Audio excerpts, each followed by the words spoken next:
Good morning, friends and traders. Welcome to TopstepTV. This is the opening call for Monday, October 6th, 2025. I am JD. In the middle, we've got John the Goat Hoagland. Over on the right, we got Coach Vince, head coach of the Market Makers Topstep VIP Season 3. Good morning, gentlemen. How are we feeling on this wonderful Monday morning? Good morning. Good morning, JD. Good morning, Coach Vince. Happy Monday, everyone. Back to the markets. Should be another interesting week. Vince, how are you doing today, pal? Doing great, Hoag. Feeling refreshed this morning. Looking forward to getting into these markets. Hopefully, this week gives us a decent week of trading here. I think we're going to have a decent week of trading. We saw some highs overnight. Gold capped a new all-time high, 39.73.70 in the overnight session. We're going to be putting on that opening range trade in about a few minutes. Gold is open for business. Ding, ding, ding, 7:20 a.m. Central Time. Opening bell for gold. We're seeing a little bit of selling coming off right away, but very rangy for the last couple hours. We will be taking that 5-minute opening range. We'll just assume the 5-minute today. We'll see what happens tomorrow. We'll pull the chat for the 1 and the 5-minute later. We're going to be taking the crude oil opening range trade at 8 o'clock a.m. Central Time. But there's a lot of moving parts to this market right now. Hoag, we were talking about new all-time highs. What else hit a new all-time high overnight? Gold, NASDAQ. Almost seems like on a daily basis we're hitting all-time highs in something, which is great. I don't know how long we can sustain that, but we got a new all-time high in gold, new all-time high in the NASDAQ. NASDAQ was a little lagging on Friday, but finally it put in a new all-time high in the extended trading hour session. We'll see how this plays out. We will see. We were actually just talking in the green room before we jumped on. What's up, Hoag? Is this right? The opening range in gold is over 100 ticks now? I've got a 5-minute up. I've got a high of 39.64.80, a low of 39.54.50. We're looking at a 100-tick opening range in gold. I'm loading a 2-lot. I'm loading a 2-lot in the micros, guys. There's a lot of liquidity pools to back and fill on the downside, but it doesn't mean it's going to happen. Hoag's going to be talking about this more when we get into the charts, opening with a gap, leaving a lot of single prints to the downside, likely overnight. But yes, we've got a 103 tick wide opening range in gold. That is amazing. I remember when I first started trading gold, a $5 move, $6 move for the day was a big move for the day. We're here 100 ticks in 5 minutes or less. It's amazing. Well, Vince, that was in 1962 when you started trading gold. Or much lower pricing at that time. Yeah. No, it was around $300 an ounce when I first started trading gold. So, yeah, 2-3% move in gold was a big move, right? $6, $9, big move. Here we are. If you always look at it in terms of percentages, it can keep you a little more grounded, a little more balanced. I know Barron likes to do that. He likes to look at things in terms of percentages rather than tick size or points rather than points. Yeah. Iceberg sell order 39.58.90. 367 traded there since the open, 249 on the offer. So it's a little bit of iceberging there, right? Pretty much in the middle of this huge opening range. Yep. That's an indication we're seeing maybe some selling coming in. Yeah. Possibly. So, guys, we're going to load a 2-lot in the micros just because this opening candle is so wide, over 100 ticks. Even on this 2-lot, we're going to be taking close to $300 worth of risk on this opening range breakout trade in gold. All right, we have our opening range established. Hoag, I got a high at 39.64.80, a low at 39.54.50. 64.70 on the top and 54.40 at the bottom in the minis. 54.40. All right, I'm going to work 54.30 on the downside. You said 70 to the upside. So I'll work 90s. 39.64 at 90 on the upside. All right, our stops to enter are in. We're trading micro gold. Again, stop to enter on the upside at 39.64.90. Stop to enter on the downside at 39.54.30. See if we get tagged into one of these trades. Again, opening range trade. First 5 minutes of regular trading hours, 7:20 to 7:25. We had 103 tick wide opening range.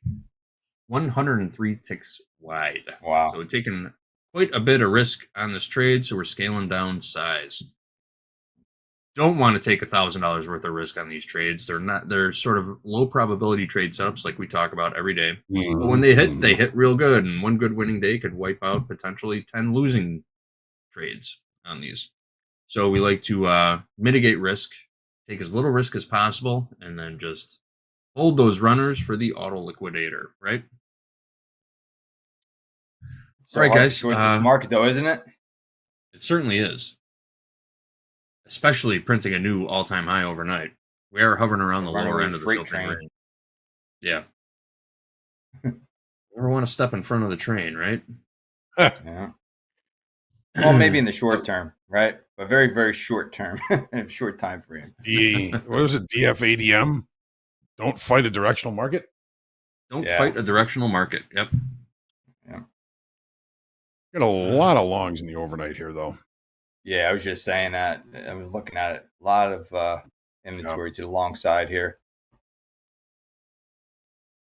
Pretty much sideways going back to about, I don't know, midnight last night. We made the move and then we just drifted from there. We're getting real close to triggering a trade here.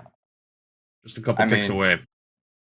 Just to close the gap alone, I mean, we got about a $40 move just to close the gap here. So, I mean, if we do catch a nice short here on this open range, that could be a pretty substantial move in the short time frame here. We are in house count of short 2 micro gold 39.54.30. Let's go. Hit the elevator button. 39.54.30. Stop is going to be all the way up at, let's go to 39.66.80. Maybe somebody should play some Aerosmith in the background real quick. Loving an elevator. There we go. Up when it's going down. All right. I've got an overnight VWAP down at 39.50.20. That'll be our first stop. If we can bust through there, go get some decent follow through to the downside. Again, no 7:30 numbers this morning, so don't mind holding this trade at all. In fact, you guys want to go over the eco calendar for the week? Let's do it.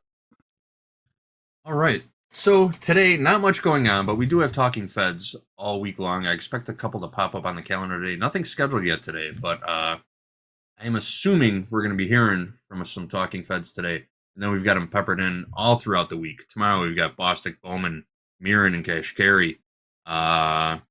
Wednesday we've got Musalem, Barr. Who else?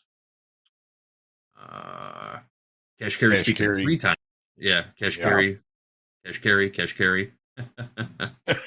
Great name. Isn't that a great name for a Fed speaker? That's a great one. Thursday, Powell's. Thursday, we got a pre-recorded speech from Fed Chairman Jerome Powell. Then we got Bowman speaking, Barr speaking, Kashkari, Daly, Goolsby on Friday, Musalem also on Friday. Then a couple other numbers sprinkled in throughout the week. We're not sure actually what's going to be published or not due to the government shutdown. We have entered our second week of the government shutdown. But tomorrow, I think the number for the day will be the consumer inflation expectations. There's a couple more numbers coming out. We've got trade balance, red book as usual. Consumer credit, some talking Feds. Taking a little bit of heat on this trade now. It's still hovering around our entry price. Wednesday, we got FOMC minutes scheduled to be released. We'll see if those come out.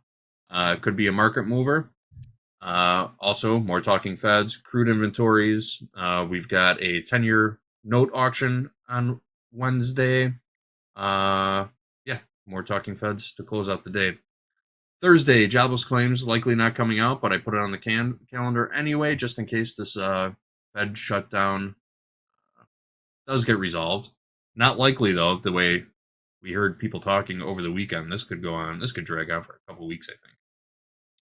But jobless claims are due out on Thursday. Also natural gas inventories and a 30-year bond auction. Then on Friday, we've got the University of Michigan consumer sentiment, the Baker Hughes rig count, everybody's favorite. You know, it's the end of the week. Get that rig count from Baker Hughes. And then more talking feds on Friday. So that's our tentative schedule for the week. Obviously, we'll have more clarity on what is going to be released and what is not in the coming days. But this is just preliminary, tentative schedule for the week. We'll keep you updated every time we see a change on the schedule. We've always got one eye in the ditch for you here at Topstep. All right, we're back on the money just by a couple of tickies here. We gotta give up this VWAP, overnight VWAP. Yeah, we're getting close. Let's close the gap, take our profit, and then we'll call it a day. I've got that overnight VWAP at 39.50.30. 39.50.30. Yeah, okay. What are you guys seeing? That's what I thought. Yep. Same. Okay. You need to get below it. Dips are being bought. The VWAP. Wiki. All right, before we get into the charts, we've got some news to share on Friday's job release. So Friday was supposed to bring the government's latest jobs report, but the government shutdown delayed that release. Now businesses, job hunters, and investors are without that insight at a crucial time. Karen Kaifa reports from Washington on the non-release of the September jobs report on Friday.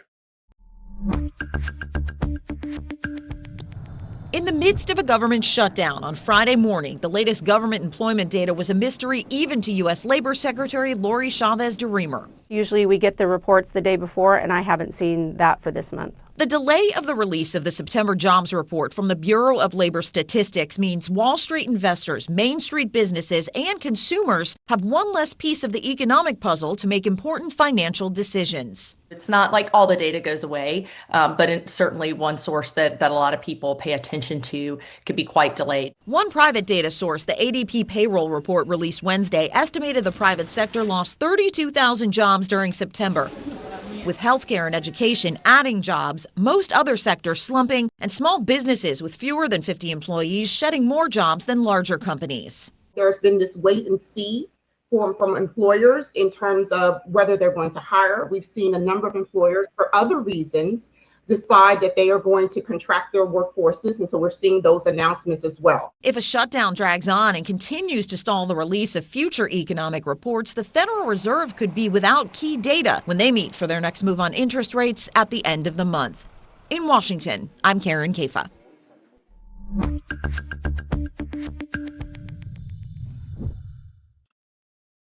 This shutdown is affecting quite a few people. We were speaking earlier this morning that SNAP benefit funding is about to run out. Maybe they might have to the end of the week before Americans collecting SNAP benefits, which are basically food stamps, before that money dries up. And I looked it up over the weekend when I started reading about it. I went down the rabbit hole on Saturday. And I never realized how many Americans are getting those benefits from the federal government. Tens and tens and tens of millions of people. What are there, 350 million Americans roughly in the United States? Very close to a third, just over a quarter of Americans are collecting some type of SNAP benefit from the federal government. So this is just a massive number, you know? And I hope they figure this shit out because, well, like I said last week, they wanted our attention. Now they got it. So do something. These people, who do they use think the they Powerball profits? You know, the taxes they take and spread it out. Wasn't that? Isn't that the bag of goods they sold us here in Illinois, Hoag, many years ago? Oh yeah, Lotto was supposed to pay for teacher pensions in this state. Education. And, I don't think a single penny has ever gone into a teacher's pocket from the Illinois state lottery. But they're always blowing smoke somewhere. All right, guys. Before we get carried away, we're in this gold trade. Tell us what's going on in gold, please. What's happening on those charts today, fellas? Yeah, let's take a look. So, as always on Mondays and Fridays, I like to get really kind of further out, not too far, but we're on the weekly chart now. And I mean, what do you say about this weekly chart other than don't fight a directional market? DFADM, don't fight a directional market. Obviously, that we've been one time framing higher since we broke out of this area of Since balance. August. That was the end of August. And we've just been continually putting in higher highs and higher lows on the weekly chart. Very strong chart. Onto the daily, here we are, new all-time highs again. The market, pulling back a little ways, always recovering. One thing that's a little bit different, since the 23rd of September, which is right here, overall, we've been losing open interest at higher levels, although as we were just talking about, Vince and I were noticing we added about almost 20,000 contracts on Friday alone. We'll take a look at the direction in that when we get to the 30-minute chart. But Vince, I'd like to give you a chance to take a look and see what you're thinking about this daily chart. So on the daily, we're going straight up. I mean, we had 1, 2, 3, 4, 5 down days. So we had 5 up days, a down day, pointing up right now. I mean, coming off of the 3rd week of August, we broke out of that consolidation we had right around that 35.50 level, and we've just been straight up ever since. So we consolidated, Hoag, from April 21st all the way through August. So we had a period of consolidation, throughout the end of spring, all of summer, and now we're finally starting to push to some new highs here. So, gold is on fire right now. It's definitely been the market of the year for me. So, where we're going to stop, who knows in this market, but it's powerful. It's a powerful move. Yeah, we've got the weekly kickoff high 40.15, 37.70 is pretty much similar to last week's weekly kickoff low. I think we've got a long way to go before we're really going to break any market state here. Sure. That 40.15 is largely a measured move, a little bit of math and a couple other things involved in that. But we will see if we can. Do we see gold at 4,000 this week? Could it be? Hey, it could happen today, Hoag. You never know. I mean, this market moves $100 in a day. It's amazing. 1,000 tick moves in a day. It's a wild one. Definitely. All right, let's take a look at the 30. Yeah. All right. So really kind of 3 days of relative balance. We, Thursday we saw a pretty good pullback, which was of course bought again. Friday we added a whole bunch of open interest. You would have to say, by looking at the direction of the market through the day, that it was new longs. We do have a bit of a P-shaped profile, which would indicate short covering as well. But we're looking at some new buying coming into this market, and that new buying is currently getting paid as we have very long overnight inventory. We kind of opened here, trading right about there, opening, of course, with a gap. The session gap high, to close the session gap, we got to get to Friday's high, 39.1680. That is a pretty decent amount of price action. We are currently short the opening range trade, and we are kind of pushing up against the VWAP, which is leaning higher, indicating buyers are still in control. But if we can give that up, that may cause a lot more of our overnight inventory holding those longs to get out of those, pushing price to lower levels and better opportunities for better trade locations for longs. We've got to see if we can get past this VWAP from the overnight session, and if we're going to see any of that long liquidation and short time frame weaker hands traders getting out. Right now they're holding pat, but if we can see some participation below this VWAP, which on this 30-minute chart is 39.51, maybe we can see some more continuation of the downside, take some profits on our opening range trade, and then start looking for opportunities for longs. Gap rules apply. Can't close the gap relatively early. We're looking for opportunities in that direction. Vince, what do you think? On the 30, like you said, we have a nice long trip down, which is still a bullish market, right? So we can move this market right now from 52.4. I would love to see us close below this VWAP, actually. and get some Mhm. steam behind it, and and take this market right back down and close, like you said, the gap 39.716 around there, 1680. We do have, not Friday but Thursday, we had a triple distribution trend day, and we have, a lot of repair to be done in that zone. So I would love to see this market get a nice healthy pullback here. Even though I'm a bull on gold, I would like to see this pullback and maybe, fill in part of that repair zone, which brings us from 39.12 down to 38.60. Now, will that happen today? I'm not saying today, but ultimately, I would love to see the market come down, take a breather from this rally, and repair that profile from back on Thursday, because it was a very, very low volume. Not much trading happened there. It was probably an emotional trading day, and we definitely have to repair in that area. Markets like to balance, right? Eventually, at some point, so they will expand, and then they'll consolidate and repair and then expand, right? And that's what the markets do. So who knows? But I would love to see us get below this VWAP today in the short time frame and maybe close the gap and potentially get back down here to like 39.08. So Vince, when we look at the profile from Friday and compared to the profile from Thursday, yeah, there's a lot of potential repair there. There's still a bunch of single prints from Thursday's session that did not get run through. That's 38.82 down to 38.69 even. We kind of filled in a little bit of the single prints from early in the session on Thursday on Friday, but you don't like the fact that we left these single prints down there. You'd like to see us go down, kind of clean up that weakness in structure, and then see this market continue to the upside. I think we've also got a naked point of control down there from Thursday. Around 68. It's around 68-ish, somewhere around there.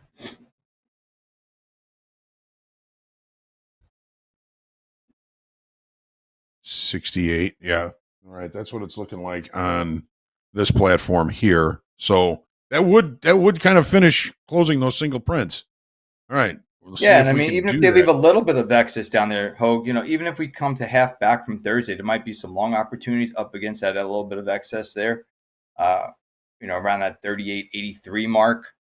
So if I was maybe to take a long on a pullback here, it would probably be in that zone, and it maybe risk, that little bit of single print area there, the excess down there. But that negative point of control of that 68 area, 69, that's going to be a visual target at some point.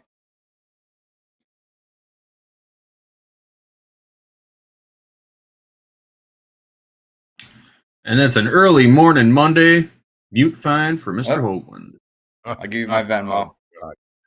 Well, last thing I want to say about gold is we've got a new all-time high in extended trading hour session. Those tend not to be lasting highs. Yeah.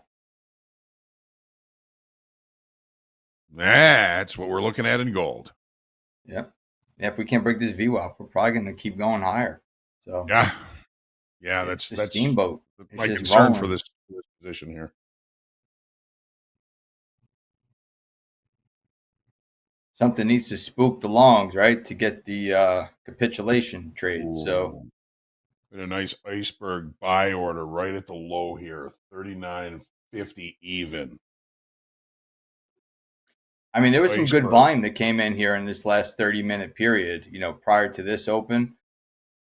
So from the 7 o'clock bar on the 30-minute chart, there was some pretty good volume that came in. Yeah, this is so we did have that iceberg seller order up here, 39.58.90. Right at the bottom of the regular trading hour session, 3,900. There was an iceberg buy order there. Not huge, but still an iceberg. I think we got an iceberg also at 39.52. So 39.50 and 39.52. We were seeing bids piling up there and replenishing. We're starting to see that as well here at 39.55. Those even numbers, those big fat round numbers like the evens and the fives have been building volume early in the last few sessions. We've noticed that, JD, and we're starting to see some buying coming into this market. We have not been able to give up that VWAP either. What do you think? We have not. We stopped right at VWAP. Looks like a potential 3-bar reversal in gold on the 5-minute chart right now. Yeah. The volume on some of these 5-minute candles are less than impressive to the buy side, though, but we are pushing higher at the moment. Taking a little bit of heat. We got a 9-period EMA right here at 39.5640. We just kissed that and bounced off of it. Maybe that could be our line in the sand for this trade, but we'll keep an eye on it.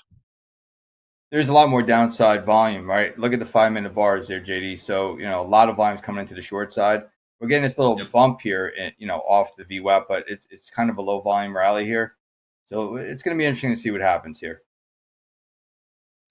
I'll keep an eye on the ditch for everybody. All right, let's move on to equities. Overnight, markets in Asia closed a little bit mixed. Hang Seng Index closed down 0.67%. The Nikkei closed up a whopping 4.75% gain in the Nikkei last night, and the Shanghai Composite gained 0.52%. Stocks in Europe currently trading a little bit mixed also. We got the DAX up 0.2%, the FTSE up 0.2%, and the CAC down 1.32%. The French CAC down 1.3% early this morning.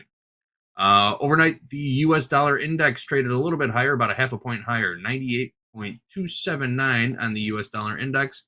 The VIX is up 1%, just over 1%, 1684. And the yield on 10-year Treasury note, U.S. 10-year Treasury note, sitting, resting peacefully, comfortably at 4.166%. All right, back to you guys. What's going on in the ES so far this morning?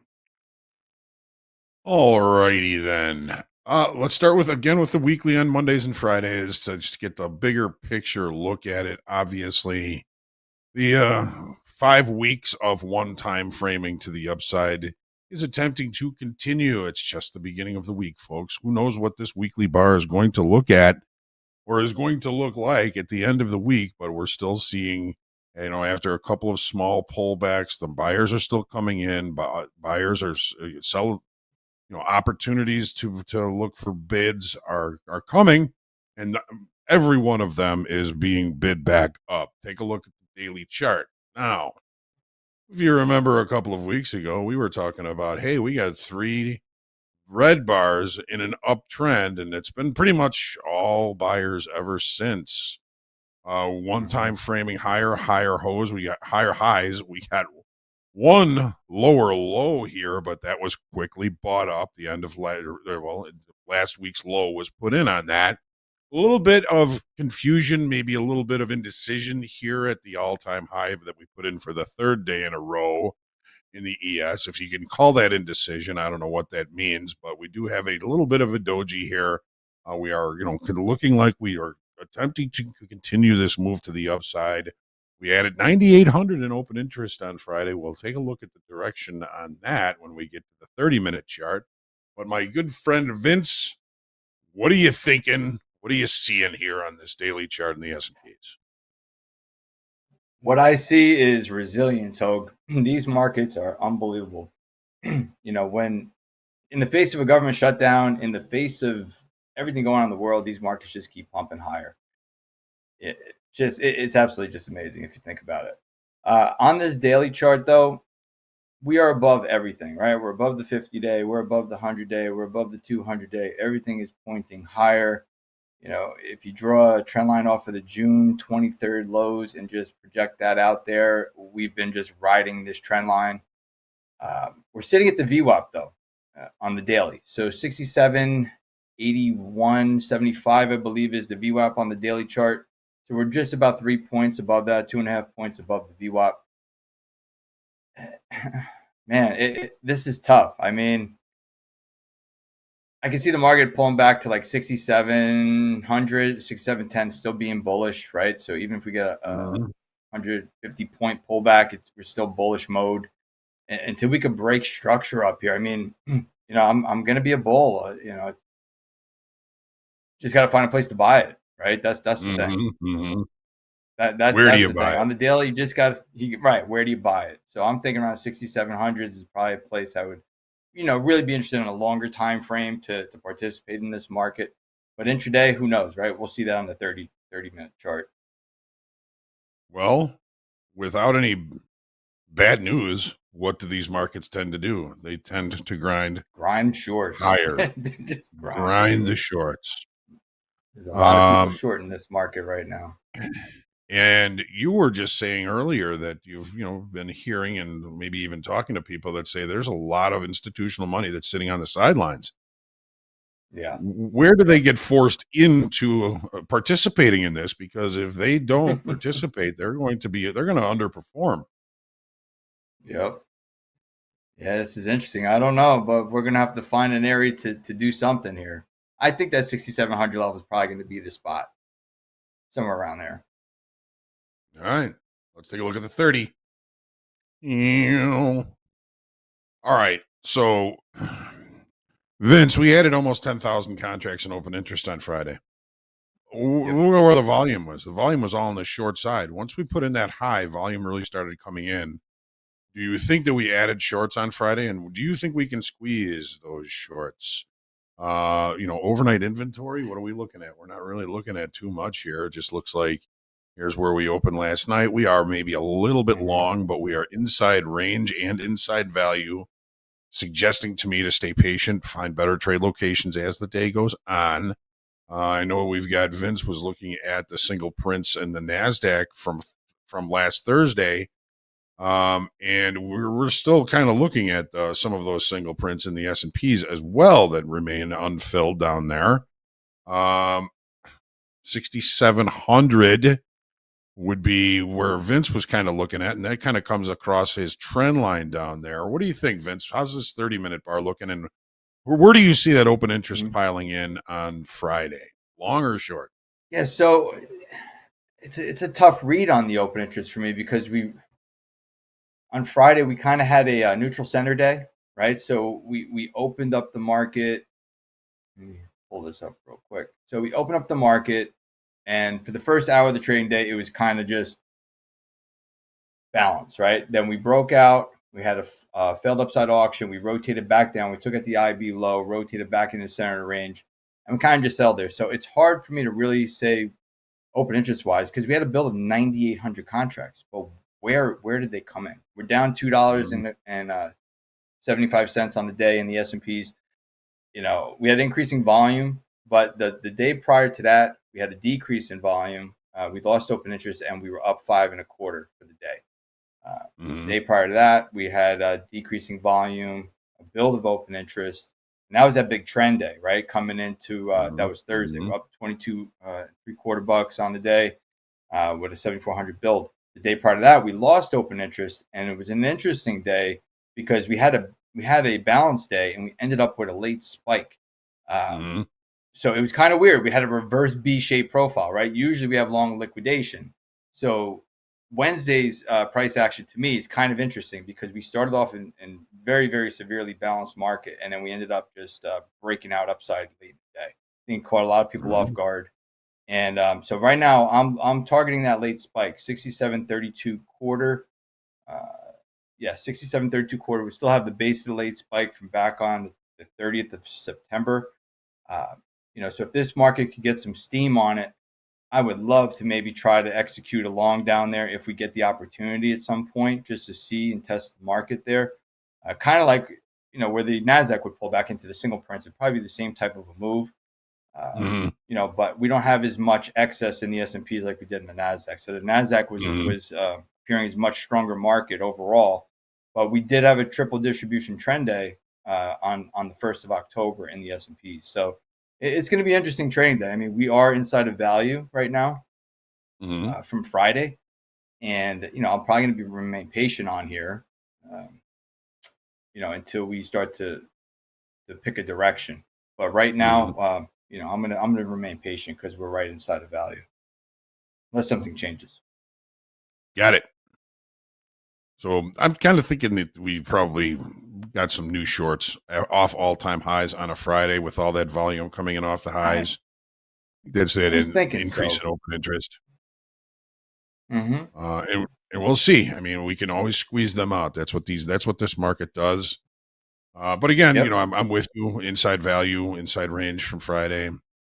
It was almost sort of a double distribution trend day. There's more volume on the highs and lows than in the center here, which is right where we're going to open up. So potential for repair in that regard, just a little bit. And again, everybody's kind of holding their breath with this government shutdown, what that's going to go on.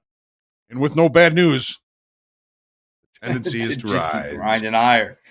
Yep. Amazing. That's what we've got for our S&Ps. We'll do the NASDAQ after the crude oil open. Yep, we're taking some heat on this gold trade now, fellas. I think we're toast on this one. We're well above that 9-period EMA on the 5-minute chart now, and we're more than halfway back through the opening range. Again, that opening range, that opening 5-minute candle in gold was over 100 ticks wide. That's why we're trading such small size. We're still taking about $250 worth of risk on this trade. I don't like it anymore. As soon as we, it almost feels algo driven right now. Every little dip just gets eaten up in gold right now. Yeah, Like they're buying it. They're searching. Yeah, they're just buying it.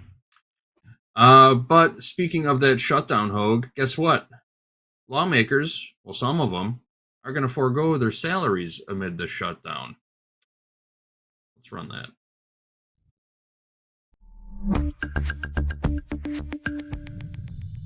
A growing number of lawmakers on Capitol Hill say they will forego their paychecks amid the government shutdown.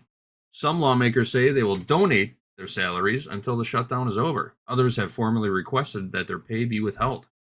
Most rank and file members of Congress earn $174,000 annually. However, those in top leadership are paid a little bit more. How about it? These heroes. Is there a Nobel Prize for dumbassery? I don't know. Yeah, they care. Is there a sponsored prize out there for just being a moron? The International Dunce Award. Let's give it to the U.S. Congress this year. Let's do it. These guys, our fearless leaders, they're so generous. Everything they do is with you in mind. Don't forget that. Yes, right? of course. Mm-hmm. Yeah. All right, we're going to put that poll up in the chat for the crude oil opening range trade. You can choose between a 1-minute or a 5-minute opening range breakout trade in crude. Whatever you want to see us take, that's what we're going to take. So let's get that poll up for crude in the chat. Until then, Hoag, Vince, what are the oracles saying in crude oil so far? All right. Well, always about context, good risk management, and patience, people. That's what we're doing here. But again, this is the weekly in crude oil. No change in pretty much any time frame. We did take a look below the shorter time frame, kind of extreme low of the current area of balance on Friday. Not really seeing much continuation in that regard. We did add 11,000 in open interest, and it's such a narrow range. Very difficult to distinguish what kind of open interest came in. And if you were to look at this weekly chart, we saw pretty much selling all week from the kind of extreme high of the area of balance through the extreme low, with a pretty decent close down there. Let's take a look at the daily. So this was last week. Boom, boom, boom, boom, boom. Red the entire way down. Adding 11,000 contracts in open interest.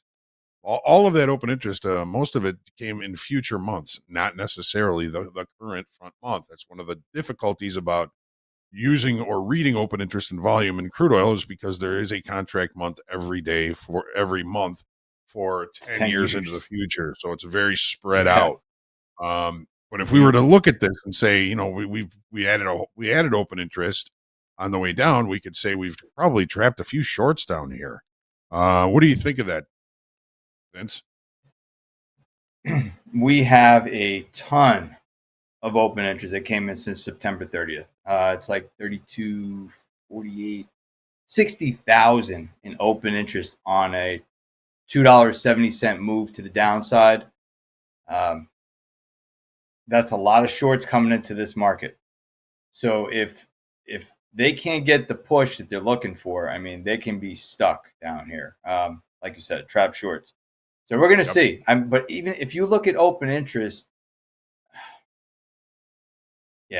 there's so many shorts coming into the short side here. It's just, are they going to get what they're looking for? On the daily, I have a pennant formation here and I used the low from April 9th low, and I took the high from June 23rd. And I projected those down, and there's a pennant formation. So we're consolidating right now in this area between $64 to like $60, right? And we're just like squeezing, right? We're squeezing. The 200-day, the VWAP, everything is kind of in the center of that squeezing pattern. So if you draw two lines off that, Hoag, you'll see it. And if you throw the VWAP on there, VWAP is sitting at 61.51. So it's right in between the range. It's right in the middle of it. So, you know, if we can't push below $60 a barrel, I think those shorts are going to get squeezed out. You know, I think they're trying to get this market in, you know, or at least maybe they're going to try to take it to 60 and get out. I don't know. It's hard to say. But there's so much shorts coming into this market over the last, 4 or 5 days. Yeah, and it's going to take new selling for that to continue. If we can't bring in new selling, we're probably going to see a lot of those shorts begin to get squeezed out, right? We've got a weekly kickoff high here at 63.30. And if you look, every moving average on this daily chart, the 100, the 200, the 50, even the 20 session moving average is very, very kind of concentrated right on this weekly kickoff high level. This is going to be kind of an important level. There's a lot of confluence, a lot of eyeballs will be on it. And if that's what traders are looking at to see price, they have a tendency to bring price to those levels. Let's take a quick look at the 30 here before we start getting into this open range trade in crude oil. So we added 11,000 in open interest. We actually lost open interest in the front month. This would be probably a little bit of short covering. If we just came off this low, we couldn't continue the push to the downside. Short covering pushed us higher. This is a bit of a gelatinous glob here. This overnight, we do have kind of a weekend gap here from the close at 5 o'clock on Friday to the open last night. A little bit of a gap there. Overnight inventory has been kind of reconciled. If we want to, we can just take a look and say, okay, well, we started here. Where are we? We're right back there. Gap rules, of course, would be in play if we were to open with a gap. If we can't open with a gap, look for opportunities. Just such a small range on Friday. Just such a small range on Friday, and kind of a low excess high, but kind of a low excess low as well in the regular trading hour session. Going to be a tough trading day and go in crude oil today, if you ask me. Vince, now I'm asking you, what are you thinking? Yeah, so the range on Friday, like you said in crude, it was like 60 cents wide. We've had open ranges that were more than 60 cents. You know what I mean? So yeah, very, very small range for Friday, but we did repair, right? We repaired the Thursday profile pretty much if you look at it. So the IB low on Thursday was about 61.06, and we traded in that area of low volume. So we kind of filled in some of that area of repair. But we have a funky looking profile here back on Thursday. So I think it's unfinished business down there. I think we're going to try to test it. We have naked point control sitting at 60.59, which is a visual target for me. And we also have the volume point control sitting at 60.48. I would love to see the market push down to 60 and see what happens, to be honest with you. But right now we are sitting at, where are we at? 61.30 right now. We're opening, now we're right at the, there's really no gap here, right? So pretty much opening right at Friday's high. We're open already, aren't we? Oh, yeah. Are we taking this open range trade? 5 minute. We sure are. 5 minute bar is about to close, the opening 5 minute bar. Right now I've got a stop down or above at 61.43. We've got about a 17, 18 tick wide opening range. I've got a low at 61.24. Seeing the same thing in the mini Hoag? Yeah, the low is the same. In the minis, it's 61.41 is the high. Yeah. I mean, I wouldn't mind seeing this execute long with targets of 61.86 and 62.51. So we are closer. We have a lot of high. shorts from last week. We are closer to signaling a buy or triggering a buy than we are to a sell right now. We've got our stop down or above 61.42, stop down or below at 61.23. I'll let you guys know if we trigger, but go ahead, finish up on those charts. Yeah, I'll keep you yeah, posted. 61.23. I mean, if we could get into Friday's range and value, I could see us doing the play through value and then maybe testing down to 60.59, and then, like I said, that 60.48 blind point control, and gunning for the 60.40 low from Thursday. So we're gonna see, though. Like Hoag said, there's a ton of shorts, right? So if they start to look, cover those shorts, we're gonna see a nice little push up. I mean, we have a lot of upside structure to check. We have 61.85 to check, 62.51, and then ultimately 63.32. Those are my levels to the upside targets. Excellent. I mean, we need new selling to come into this. We need initiative sellers to come in and keep price moving lower. Because if they don't come in, we're probably going to see some responsive buyers covering some of these shorts that they've been piling in for the last week. We'll have to see how this plays out. We're not getting a lot of information about anything else. So we're just kind of flying by the seat of our pants here. Trade what you see. Make sure you use stops and look for opportunities to limit risk. And that's the name of the game, folks. Vince, you were going to say? One thing I find interesting on crude oil, I mean, we had such a huge build in open interest, but it's been on low volume, right? We only had one day where we had increasing volume, which was on the 2nd of October. But every other day, it was decreasing volume with builds in open interest. So does that mean the downside auction is kind of weakening? Right? So normally, even though we're building, it's right. So if the downside auction is weakening, but we're adding shorts, if they don't get paid, bam. We'll see. Yep. All right, that's what we're looking at for crude, and we're still not in the opening range trade yet. We are not. We not 100 ticks. Gained like back gold, a little right? bit. Gained back a little bit in that gold trade. We're only down about 25 ticks right now, or in the red 25 ticks. Came close to a scratch a few minutes ago. Buyer stepped right back in. No trigger on this gold or crude oil opening range trade yet. Again, we're looking at the 5-minute opening range breakout in crude oil. Stop to enter on the upside 61.42. Stop to enter on the downside 61.23. Looks like we might get a trigger to the long side. Before we get into the NASDAQ charts, though, if you missed it, we just got in. House account is long 5 micro crude at 61.44. Long 5 micro crude 61.44. Bart Simpson. All right. Bart Simpson trade. There we go. We're going to put our CYA down at 61.15. How does that sound, Hoag? 61.15. We'll take, make it 14. Take $150 worth of risk on this trade. Yeah, that's good. Sound good? All right. Yeah. How's our gold doing here? Still in it. Gold, we're almost back to a scratch again. Almost back to a scratch in gold. It's bouncing around. Yeah, that rally was on low volume there. So hopefully we have a small little bear flag here. If we could stay below this 39.6280. Where are we short from? I mean, where's the CYA? Sorry. CYA is all the way back up at 39.6680.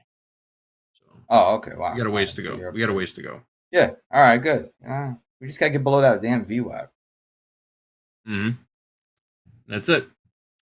That's all we got to do is get below the VWAP. Anyway, before we get into the NASDAQ, guys, if you're looking for a quick, easy way to supplement your income, I've got the easiest thing in the world for you. Just start buying lotto tickets. I'm joking. This is not financial advice in any way. But the Mega Millions jackpot is back up to $600 million after no winner. If you missed out on last month's nearly $1.8 billion Powerball jackpot, you still have a chance with the Mega Millions. Let's roll it.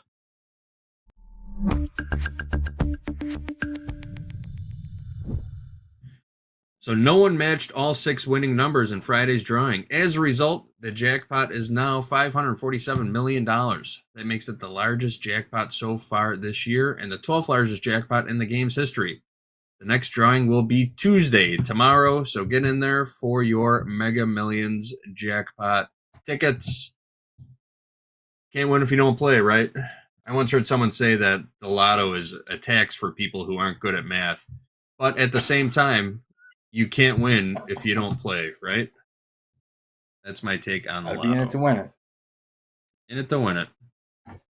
Mega Millions, $550 million. Wow. That's a lot of cheddar. Yeah, I mean, it's worth a shot, That's right? a lot of coin, huh? Somebody's going to A win. lot of coin. Mm-hmm. All right, guys, let's get into those NASDAQ charts. What's happening over there? All right. Again, on to the weekly on the NASDAQ.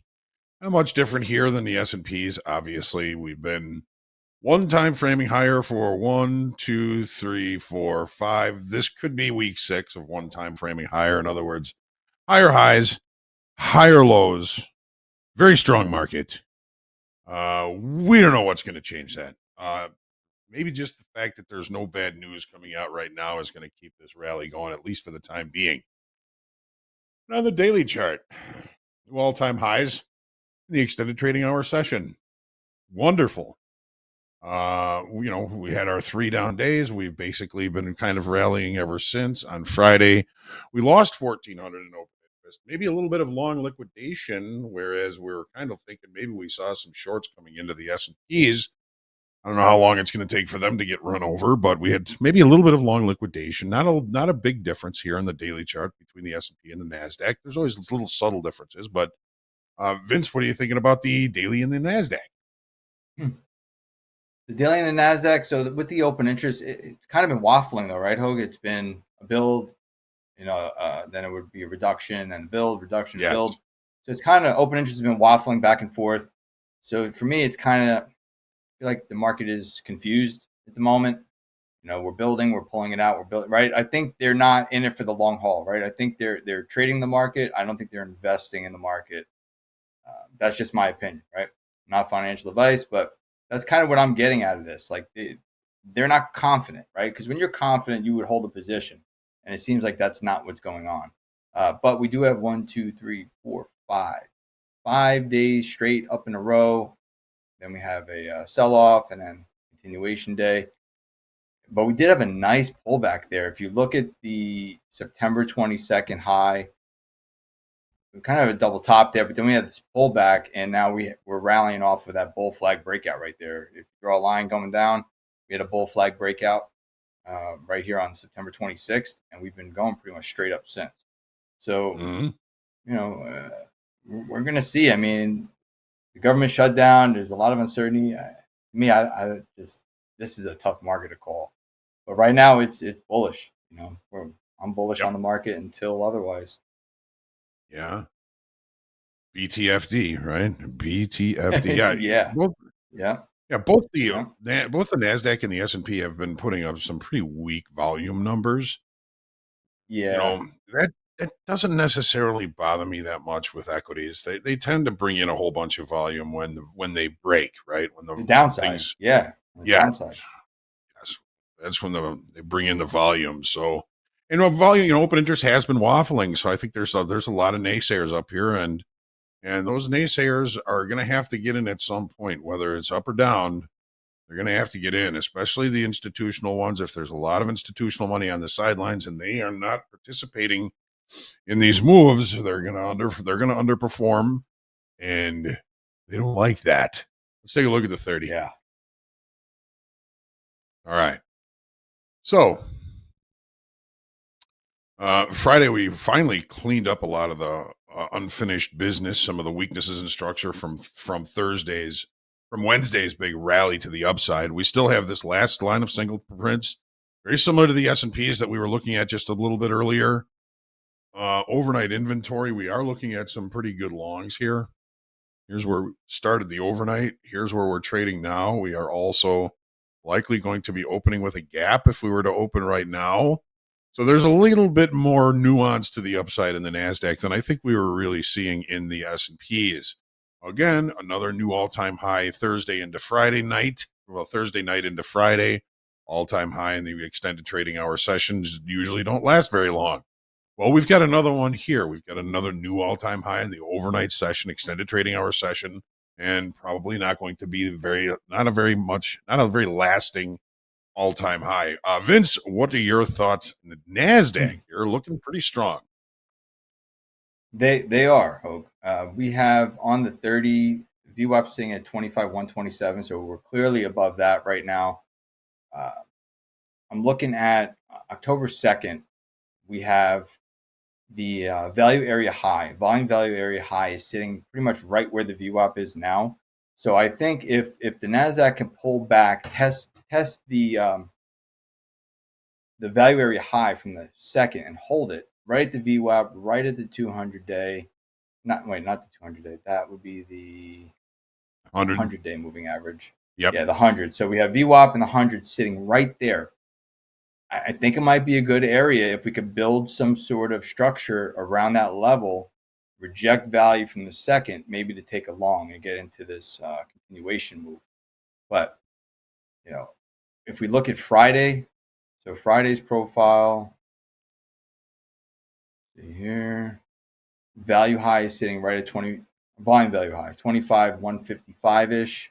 And we have a point of control, volume point of control sitting at 25,109, right in line with the 200, the VWAP, volume point of control, value area high from the second. I think that's going to be an interesting level for me, Hoag, if we get to there, that 25,109-ish level. And I think we talked about that when we earlier, about the single prints that were sitting down there from the repair day or whatever was back there. There was some sort of area, I can't see it right now, but my chart went down. But that is going to be a very, very interesting level for me if we get there. Oh, I'm back up. Always with the eye for confluence. What's that? I said, Vince, always with the eye for confluence. Yeah, I'm trying to find something, right? We need something to lean on. But we do have a late spike, right? So just like the S&Ps, we still have that late spike out there. We had that, consolidation day on the 30th of September. And then who knows, end of the quarter, maybe they just liquidated into, I don't know if they got long or they liquidated. But we have the late spike sitting there at 24,821.50. So that's still on my chart. And that lines up kind of with this gap, excess gap, or I call it now the cheap value gap. That's my new name for it, the cheap value gap. So 24,863. So all I use that's a new thing here, the cheap value gap. Look for that. 24,863 in that area. If we get in there around that spike base in the cheap value gap, I might look for an execution. But we do have a naked point of control sitting at 24,890.75 that needs to be checked, which is the IB high from October the 1st. So there's a lot of stuff downside, but we are opening right now 25,200. We're opening with a gap, right? So gap rules. We have an anomaly out here, I think. Oh no, maybe not. All right, 25,108 quarter. That's a naked point of control from Friday. So it's going to be an interesting trading day. If we open with the gap, right, and we can't rally, and we come back in and we can accept value from Friday, 25,151, I can see a substantial move down to 25,000 on the downside, right? Upside, we don't know. Sure. It's uncharted territory. Right. Yeah, value acceptance could certainly be something that would drag price lower. Still looking forward to seeing that all-time high during regular trading hour sessions. But hey, we don't get to choose I think that. so. Excellent Right, analysis, so. Vince. Thank you very much. Always with the eye for confluence there. Yep. Good job. And that's what we're looking at here for the NASDAQ. What are we looking at for the rest of the day, you ask? Well, let me tell you guys. We got a great schedule coming up in fast markets. We've got the dynamic duo Jaron and Barron are back. They're going to be joined by Andre, Jack, and Hoag. We might get a pop-in from Jacob D later on this morning also. 11 o'clock Central Time, Hoag's going to be back for the morning recap. Trade with Topstep at 11:15. Coach J is going to be back. Carlos P and Dolby time. Shoulder Tap with Jack and Ben at 12 o'clock Central Time. Group Coaching, me, Hoag, and Hoop, 12:15 Central Time. We're going to put up a question form. We're going to pin it to the chat in just a little bit. Grab that form, ask your question. We'll answer it live here on TopstepTV. We got more trading with Topstep coming up at 1 o'clock p.m. Central Time with Andre, Arshad, and Jack. Then we're closing out the day in Power Hour with Andre, Ofek T, and Dolby Time. Lots of tradertainment coming your way all day right here on TopstepTV. Hoag, we got one more piece of news, but before we do that, let's talk about our trading checklist for just a minute. What do we need to do? What have we already done? We got to do your pre-market research. We're just finishing that up right now, so we're going to put the check mark on that. Got your morning checklist. You got your coffee, got your exercise, got your water, got your breakfast. Check. Mindset check. Are you in the right frame of mind? You're feeling good? Things are good around you? Check. Trade entry checklist. Get your pencil, get your paper, write down those trades, review them at the end of the day. Check. And post-market checklist. We're going to check this off, but we haven't done it yet. It's at the end of the day. Read through those trades, check through that emotional journal, do your journaling, and be prepared for the next session. There is your daily checklist. If you've done all that, you get to party. Love it. You get to party. And breathe. What kind of party? Yeah. What kind of party are we going to have today, guys? Let me tell you what kind of party we're going to have. Guess what day it is? It's time to carbo load because today is National Noodle Day. The food noodle, not the pool noodle. Let's run it. Nice. You can mark the day by trying to make your own noodles or make things easy on yourself and go out to eat for noodles. Even easier, make up some packaged mac and cheese or ramen noodles at home. If you really want to go crazy, enter a chili spaghetti eating contest. That's what you do on a Monday. Fun facts, noodles were invented in China around 4,000 years ago, and instant ramen noodles were invented in Japan in 1958. National Noodle Day. Interesting. I might go for, it's like 85 degrees here in Chicago. I might go for a little pasta salad for lunch. I think it's a little too warm out to make a pot of tomato sauce or anything like that. What do you guys think? I wish it was National Noodle Day over the weekend. I actually went to a place, it's a ramen house or whatever over the weekend. Boy, they got a gig going. I got like this pork. It was a pork ramen with chili. It was delicious. But it was like $15. I'm like, you could buy ramen noodles for 10 cents a pack in the grocery store. Yeah. Just throw a little egg in it, you know. I'm like, I'm in the wrong business here, you know. You're paying for the experience, good. Vince. Yeah. Yeah. But the Thai tea was awesome. If you've never had Thai tea, I highly recommend it. It was great. Awesome. All right, guys. Hoag, I'm going to turn it over to you to transition into fast markets. I hope everybody has a wonderful morning, and we'll keep one eye in the ditch for you here on TopstepTV. Awesome. Thank you, JD, and thank you, Coach Vince. So I guess we're just going to kind of transfer into fast markets here coming up. Always like to say hello to the chat. Thank you all for being here. Because of you, we get to do what we do here. And on top of the chat this morning, we had Shubham. We had One Time, Rich Quaz, Anastasios, Dan Trader, Alexander, Tommy P, Nick Nichols, and my good friends. And yes, the government shutdown continues. Protect yourself. Make sure you are a steward to your good risk management. All right, well, it's Led Zeppelin. Their third album came out in 1970, 55 years ago. I've got my vinyl still sitting over there. Led Zeppelin 3. Make sure that you stay humble, grateful, creative, and centered in your trading today. Make sure you pray for peace every day. We are heading into fast markets in 5, 4, 3, 2, 1. Let's go.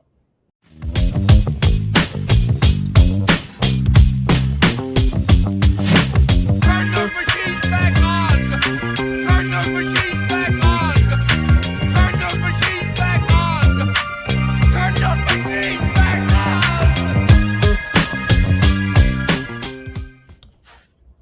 Good morning, traders.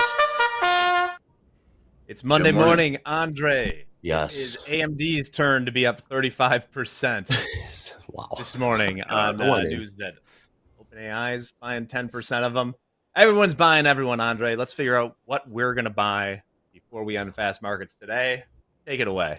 Oh, man, I want to be up 35% coming into the week. Anyways, welcome everybody to TopstepTV. This is Fast Markets. You know him, you love him, the bottom there. We got Jaron, we got Baron, trading buddies, the roommates, Trader House, Florida style. Let's get right into it.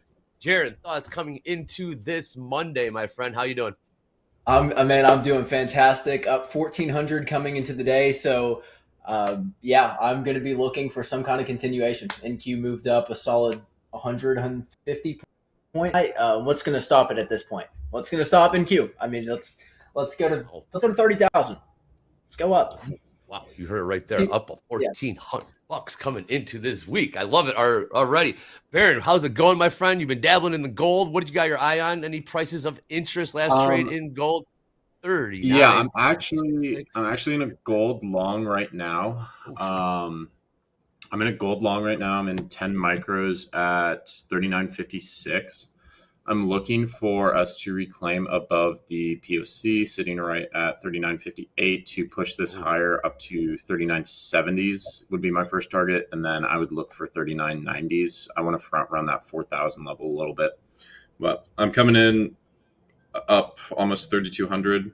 So, you know, feeling pretty solid. You too. All right. Starting the day off right. Last trade in gold, 39.56. Speaking of gold, house account short 2 micro gold from 39.54. House account also long 5 micro crude from $61.44. I still got 3 minutes till we get into the opening bell for the New York session. Jack, thoughts? Yes. All-time high, 6,800 hit to the tick last week in the ES. All-time highs last trade, 67.87. Thoughts coming into this Monday? Yeah, I mean, that 6,800 is going to be a super important level if we check it again. I'm going to wait for the option stuff to populate. Also, absolute kiss of death for any hope of a red day today. Over the weekend, there was just so much chitter-chatter on the socials from the financial universe about, like, Black Monday, it's coming. We're going to have this huge sell-off. There's that much chatter. It never happens. Green 100%. I've seen that like 3 times this year. Mm-hmm. Yeah, I did see that as well. Blow off top and then nosedive. I saw that headline actually about 15 minutes ago. We'll see if that does play out. But yeah, Jack, I'm feeling. All right, let's take a look at some of these prices. And we get to 2 minutes here. Last trade in the NQ, 25,216. We did make all-time highs overnight about an hour and a half ago, 25,241.5. All-time highs pretty much everywhere last week. Take a look at the ES, 67.88. Gold trading 39.58. And crude trading $61.33. And shout out to Steve R. We'll give some love to the YM right now, trading 47,145. Jaron, thoughts? Any prices of interest? Any levels you got your eye on in the NASDAQ? Last trade, 25,214. I mean, to get in long, I think around 25,121 would be a good price. It's kind of the bulk of value. Do I think we come back down here? I don't know. I do think I would be interested in getting long there, or we could just see a rip right off open because we're kind of building value and some internal support right here at the 190s to 200s. So if we get a nice push up from here and a retrace, I could get in long from right up here at the 200s. Right. Just going to see how the market reacts at open. Yes.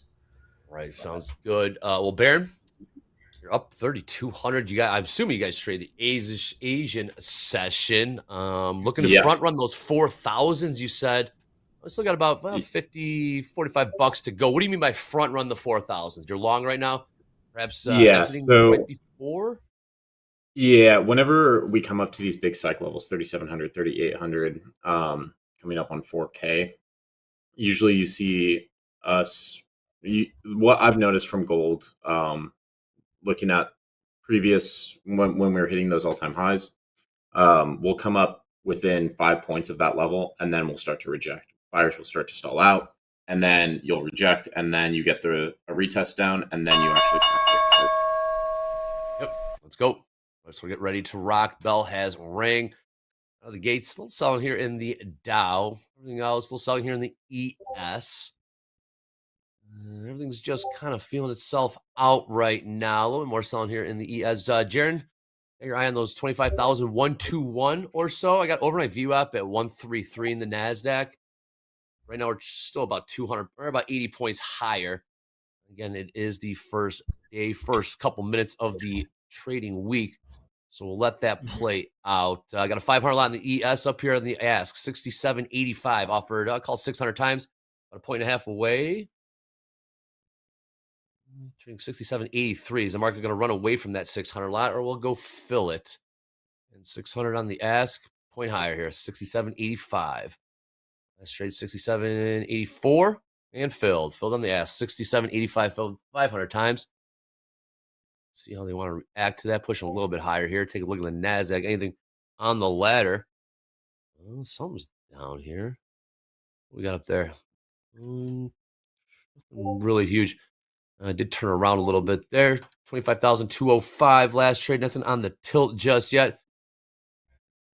And that 500 lot was filled. You got bond yields rallying overnight into today. We're up to 4.16 in the 10-year. 416. Interesting. Okay. Yeah. There's the story. A little bit of a pump up. Yeah, we did get to, we were down to 4.1 or damn near right there last week. So we're starting seeing some fluctuation in the yields a little bit.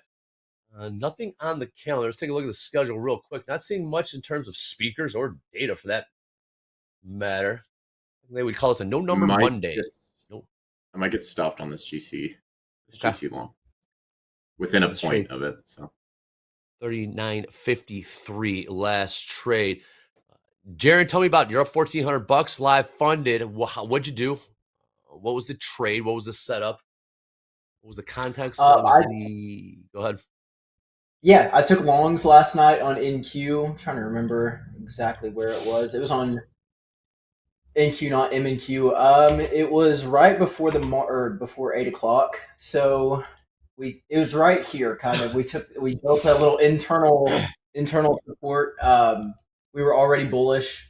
Everything coming out the gate was very bullish, and I saw a lot of failed selling.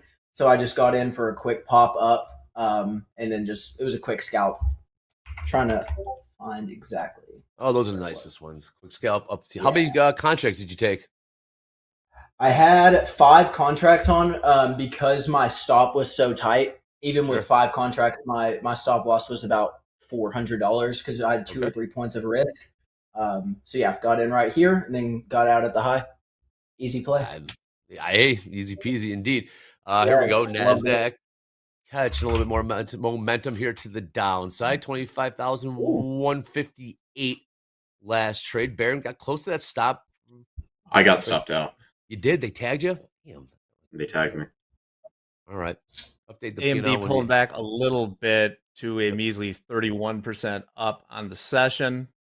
It was as high as I think 38% up. What a day. 35%. 35%. That's a hell of a year. That's a hell of a year, let alone a day.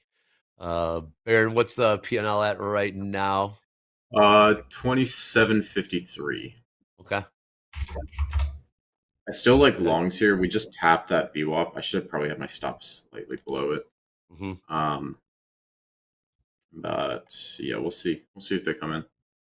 The only thing I don't like on the long side is the delta has increased significantly in the pre-market, and we haven't pushed higher. So there's a lot of buyers interested, but we're not getting the follow through right now. We're not. Either way, NASDAQ did bottom out at 156, 25,156, back up to 176. Pretty much muted opens for gold, crude, and the equity indices. Let's see if we want to push lower here in the NASDAQ's trying again. Was an overnight VWAP. Overnight VWAP did go up a little bit to 25,139. Call it. Buyers do continue to step in. ES pretty muted. Nothing on. Well, we got 71% short on the tilt in the NASDAQ right now. Average price 25,173. So a couple points in the money there. See how that does play out. Well, Andre, they did take away our beloved BLS numbers for the foreseeable future, but we do have 20 Fed speeches this week. 20. Yeah, I saw that. It's just all talking heads this week. 20. Yeah. They're filling the breach. Yeah, very good. I don't see any for today, unless I'm missing something. So the party gets started tomorrow. Oh, yeah, sure does tomorrow. My goodness. There is. Yeah. Oh, they're going to take the oxygen out of the room. Look at all that. Yes, tomorrow. Are they going to allude to the jobs numbers in some form or fashion? Are they going to kind of, I mean, again, yes. I think a good enough BLS. idea. Somebody came out, I forget if it was Goolsby or someone like that, said they have enough info to do what they need to do, they say. So we'll find out. It's completely priced in that there's going to be a quarter point of cuts on October 29th. Mostly priced in that there'll be another one in December. And they are being quite stubborn on that. The market is. The Fed continues to kind of try. Well, Williams and Myron obviously very dovish. A lot of the Fed speakers trying to walk it back ever so slightly, but the market's having none of that. Yep, like Jack said, 25 basis points cut, mostly priced in for October, and another additional 25 basis point cut priced in for December. A lot more data. I'm gonna try this gold long again. All right. I still like what I'm seeing. It's still in an area that I like. We bounced right off that VWAP. We'll see if that pushes higher. I just went in with 5 micros. That's 5 micros at 39.54.9. Better price. 0.9 plus 5. MGC 39.54. I'm pushing higher. You got 54s there, Baron? Nice. Yeah. Pretty much 55. All right, off the bat this morning, we got the ES up 0.3%, NQ up 0.75%, Russell up 0.7. Okay. Anything cooking the Mag 7 there, Jack, or is it pretty muted? Yeah, Facebook's still having a tough time of it. Meta's down 2.3%, Nvidia's down 1.2%, Tesla's up 2.8%. Those are your biggest movers there. Pretty chill. Look at gold go. There you go, Baron. 39.61. Yes, it is. So I like 5 micro gold. Yeah, you're looking for upside still. Yeah, upside. First target's going to be 39.73 is where you start to get a lot of resting limit orders sitting up there. And then I would like to see us push into that wall of passive sellers. See if we get a big buyer in there, accept price there. I saw that happen last night where we had a big wall of sellers. Big buyer pushed up into that area, slightly rejected it, and then we pushed right through it. So I want to see something similar there. Pattern recognition. Good stuff. We got Danny Simple Trades in the chat saying, I'm in the same trade, Baron. LFG. Good to see there. We saw 77% short on the NASDAQ tilt for a split second. NASDAQ did pop off of that. Look at NASDAQ, 25,184 last trade. Real big mover right now is gold. Nice risk management there, Baron. Took a little paper cut. Got back in at a better price. Nice read. But then you heard Baron say, saw this last night. Push higher into some resting offers up there. They went through them. The market cooked right through those all those offers. It pushed right up to the level. And then I saw a big buyer come in on Bookmap. I saw us come down a little bit, but there was an aggressive selling in there. And then another buyer just shot us right through that level. So there you go. I want to see something similar when we get up to that level. That's at 39.70, 72.5 is right where those orders start to come in. That's the level. And those are up till 39.73.5. So there's like 1 point where all those orders are just sitting. There you go. Good stuff. Speaking of levels, pinned to the top of the chat. Topstep daily levels updated and refreshed before every New York Open. Click on that link. Have a little real estate on the screen. Also, if you want to do a little bit more efficient, we are selling off in the Dow and the ES. Click on that indicators tab, top of Topstep X there. Type in Topstep daily levels. Have those levels slapped overlaid right there on your charts. Peter Pan talking about the ES Delta is wild this morning. Peter Pan, what is it? I don't know. What is that Delta? Because we're selling off 67.79. That delta when you get a chance. 39.63 last trade in the. All right, we got 81% short in NASDAQ right now. Average price 25,170. Pretty much 2-3 points of the money. 81% short. Where do you buy NASDAQ at? That's the question. I've been looking at NASDAQ. Like you just got to find a spot to buy it. I don't want to short NASDAQ at all. If I was still trading it, it's just you find a good location to buy. Is kind of what I think right now in this market. Feel that. Troop saying Delta basically neutral. All right, Peter Pan, what are you seeing there? Perhaps I'm not seeing, or Troops is seeing it's wild. Give us a little context there. All right, now 70% short in NASDAQ on the tilt there. Dow grinding lower, I'll say, not driving lower. 46,992. 992. Gold still trying to push higher here. 39.64. Very long. Yeah. I adjusted my stop to the bottom of that strong impulse. So I'm risking 200 now. I was initially risking like 350 or 400. So risk has been tightened. Like that. Risk management there. Let's see some headlines. I'm not seeing that. Still 71% short. The tilt and gold continue to go push higher here. 39.67 all-time highs in gold. 39.73. We made that overnight.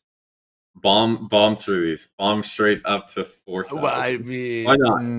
Why not? I don't. Yeah, exactly. I don't see what's going to stop it at this point. I'm watching that short tilt in the NASDAQ right now. S&P's a little bit of selling. Lower. A little bit of selling here. 67.77. Some resting bids, about point and a half below. Let's see a 600 lot get filled. Around what, 85s? It was 85s. Here goes the ES. He's taking a stab at those bids down below. Those accounts stopped on the gold trade. Good, still long 5 micro crude from $61.44.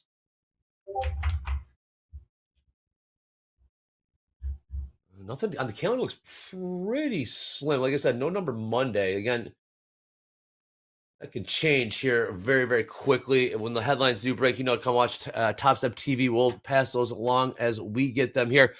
That being said, upper left-hand corner, hashtag fast markets, hashtag power hour is up at Topstep TV on the X. Nope.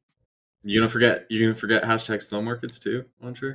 Come on. Hashtag slow markets. Are you gonna be on slow markets today? Are you gonna be on Tuesday.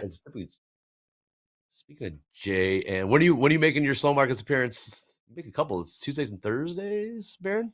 Tuesdays and Thursdays. Tuesdays and Thursdays. That's selling coming in heavy on the. Yep. Yeah.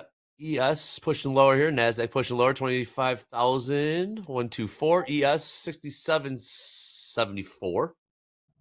Nvidia's down more than 1% now.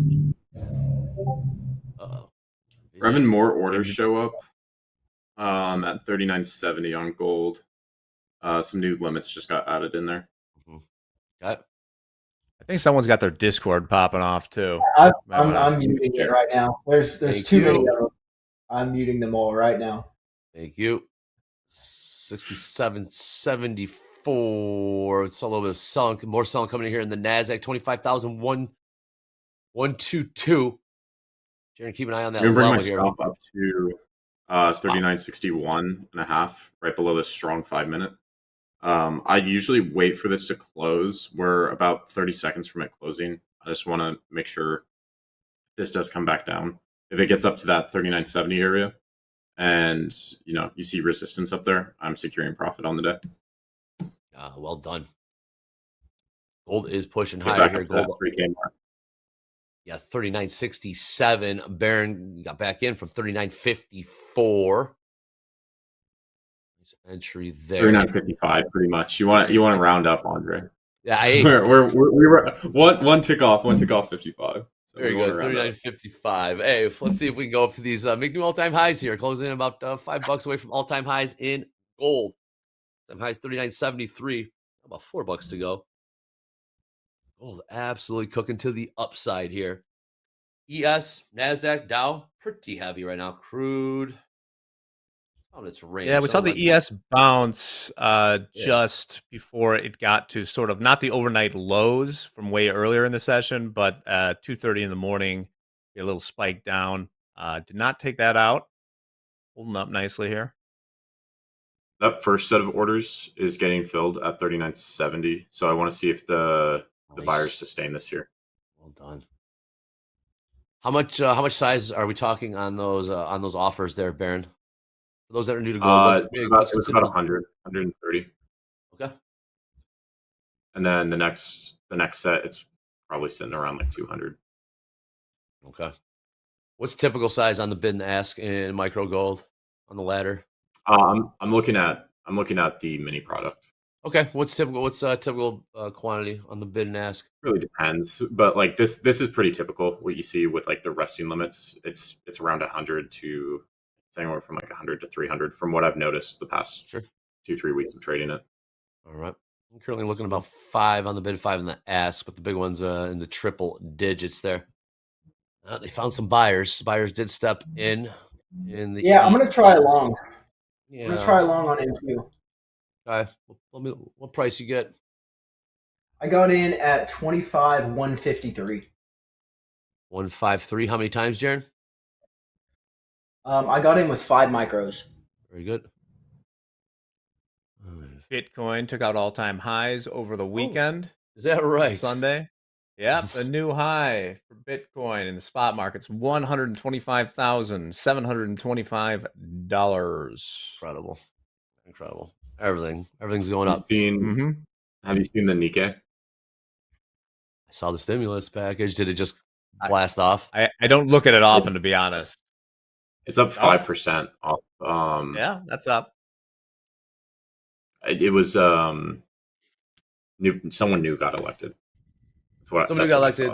Yep, that's some stimulus package they're going to roll out. So, yep, bullish indeed.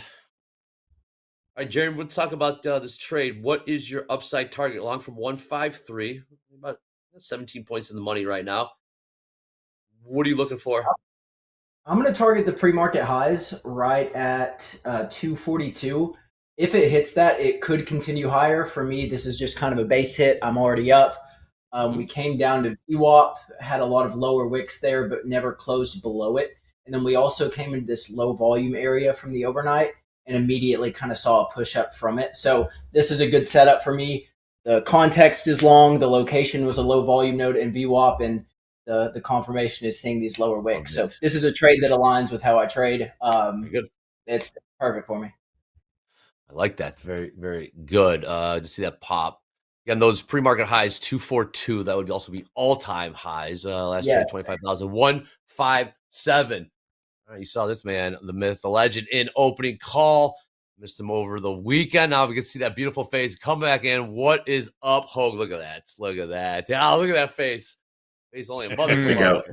Hoag, talk to me, man. What we got pretty muted here. Gold did drive higher here in the first 15 minutes or so in the New York Open. Break down the gold, the ES, and the NASDAQ for me. Happy Monday, Hoag. Happy Monday. Good to see everybody. So yeah, gold, another new all-time high in the overnight session. We don't look for those to be lasting highs. It seems like almost every day there's new all-time highs in several of these products, and you just seem to be getting used to it. But we did open with a gap to the upside. We held VWAP 4 times, 5 times, 6 times probably in the last couple of hours. Doesn't surprise me that buyers are remaining in control. Baron, I think you got of course, a really nice trade obviously on right now. I would be probably looking for the market to take out the all-time high during the regular trading hour session at some point today. So without any kind of overnight inventory adjustment to the short side, it didn't give us much of a chance to buy it. Baron, nice job getting it, holding VWAP again. So we're kind of looking for new all-time highs in the regular trading hour session for a resumption, for a resolution in gold today. Now, the NASDAQ are a little bit different. So we had an all-time high on Friday in the regular trading hour session in the S&Ps. We opened at the value area high, and we've kind of driven back into value, marking possible acceptance of value. As a matter of fact, in the overnight, we really didn't show any rejection of value high. So we're kind of looking at a market that I'm trying to stay patient, not really getting too involved too early here, and looking for opportunities as the day goes on. As usual, the question is, where do we buy it? Well, we've got a little bit of a weekend gap here. Kind of goes from the close on Friday, which would be, I don't know, let's call it 67, 63, 75 to the low of the overnight session, 67, 67 even. A little bit of a gap there. Kind of like that for a potential opportunity for an execution. NASDAQ a little bit different. So the NASDAQ opened with a gap after a new all-time high in the overnight session. We'll move this over there in a minute. But now the market has kind of given up the gap and is now kind of holding inside of value from Friday. That acceptance of value could be something that might bring price back lower, possibly to value low. Let's call that 25,018. Opening outside of value and range, or reaccepting value, there's a good probability the price could pull all the way back down to that level again, 25. Let's call it 25,018. So a little bit, maybe a worry for longs. Overnight inventory was long. We're still holding our little gap from the overnight, from the weekend. That gap is from 24,987.75 to 24,995 even. Pretty much right at settlement. Looking to see if we spend too much time in value, I could see us rolling over to value low again, 25,018. We got to give up this VWAP, though. We're having trouble kind of giving up this VWAP. Overnight inventory long, we're already seeing some of that being liquidated. If that liquidation is done and the buyers come back at this, it seems to be BTFD when it comes to the equities. Buy the dip. We'll see how this plays out. That's my story, Andre, and I'm sticking to it. Oh, guys, take a look at some of these weekly kickoff highs. Look at weekly kickoff high on those Topstep daily levels. 4,015 in gold, 25,535 in the NASDAQ, and the ES 6852. Those three weekly kickoff highs, which was the one that you had to take a pause and say, really putting this down? This is a gold. When you see Topstep day level weekly kickoff high over 4,000, that's the one who's like, man, I can't believe I'm right. I can't. Actually, it would be gold, but not because it's over 4,000, because I think it's very conservative as to where this thing could go. Interesting. Okay. So perhaps, okay. The conservative approach. I'd like to know what that not conservative approach, what that aggressive weekly kickoff high could have been. You can save that for later. Tell me behind the scenes. Yeah. But, about $50 away from where we're at right now. When gold's trading 39.68, bear and long 5 micro gold from 39.55 did move the risk. Where is the stop now, Baron? Is this into profit, or are you still? Yeah, 39.61 and a half. It's right below that strong 5 minute. We're pushing right into the value area high. I mean, it's all-time highs. So it's kind of where your value sits when you're right at all-time highs. But not always the case. We still have those resting limits sitting up there. I want to see this push strongly. If this starts to, if this next candle pushes higher, we get a strong 5 minute candle. I'm going to bring my stop up to 39.65. Just secure 10 points on that. Like that. As long as we hold above the IB high, Baron 39.6470. I see no reason this thing can't just continue to roll higher. I've looked at the stats. So yes. The IB high you're referencing, it's 820 to 920, correct? Yes. I've looked at the stats on it. And they're not good for single breaks, which is what I personally like to trade. You like the 45 minute. No. I like the 930 to 1030 on gold. 8:30 to 9:30 Central. No, yeah. 8:30 to 9:30 Okay. Central. I like that just first Alright. initial hour of New York Open. Well, it appears right now in the background that Robinhood's having some platform issues. Is that confirmed? If you are a user in the chat, update me if that gets fixed. So I'm wondering if we'll see a bunch of zero-date call options be bought the second that's back online. But Just a spike. something to keep an eye on. Interesting. So, Baron, stay right there. Single breaks. What do you mean by that? Baron, the Single dead breaks. ass low in the dead ass low in the regular trading hour session, 39.50. 301 traded there, all on the bid. That was an iceberg order right at the low today. Yeah, I can Chat see that. saying it's back up. I see that one. Okay. So single breaks. So I like to use the IB to kind of help me guide my bias. Okay. So I'm using essentially what the IB is. It's just a range of time and a range of price. You're going to have a high and a low set between a certain time frame. Mhm. So on like NASDAQ, the traditional IB is just 9:30 to 10:30. On gold, hour. it's 8:20 to 9:20 based off when COMEX used to open. But I've looked at the stats in Edgeful, and I prefer to use the 9:30 to 10:30 on gold. That's because there's less double breaks, where it breaks the high, it breaks the low. On gold, I think it's like an 80% single break chance if you're using the 9:30 to 10:30. So then I'm looking for, if I'm not in a trade like this, say the IB high breaks, I'm looking for a retracement back inside the range to get long again to trade back towards those highs. Or if the low breaks, I'm looking for a retracement back into the range to trade back towards the lows. I see. And folks, he's talking Eastern time, not Central time. Yeah. Crude on the move higher here. 61.80 last trade. Crude up about 40 cents in the last 5 or 7 minutes. Dow pushing lower here. ES can't really 67.73, Jack, last trade in the ES. We've seen over there on the options that correlate here with the futures. 67.72 last trade ES.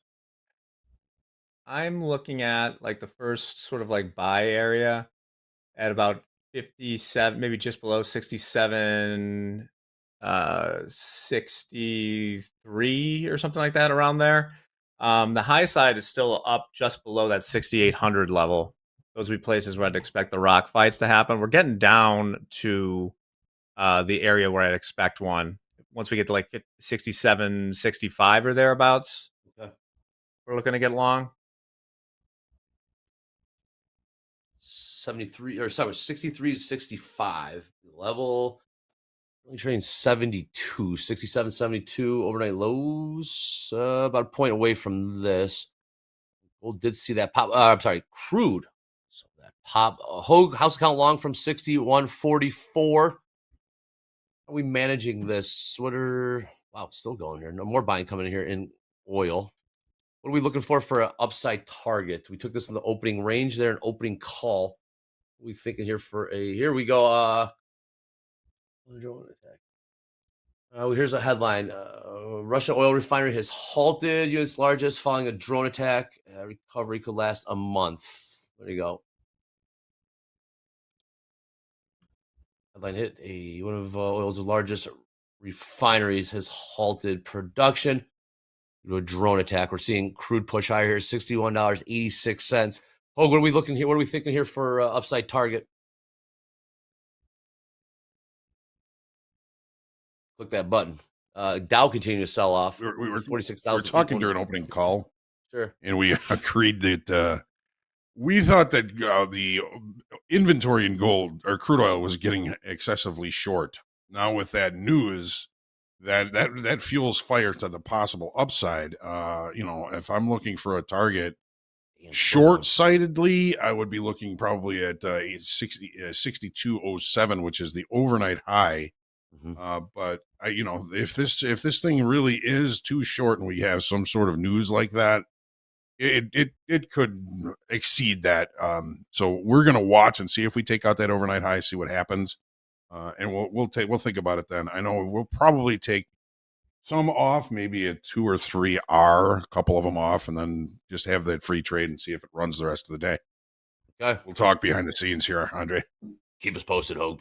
Yes, sir. New lows, 67.70. But yeah, we did have that headline 62.02, 62.07. Hoag. Yeah, see overnight highs 62.12.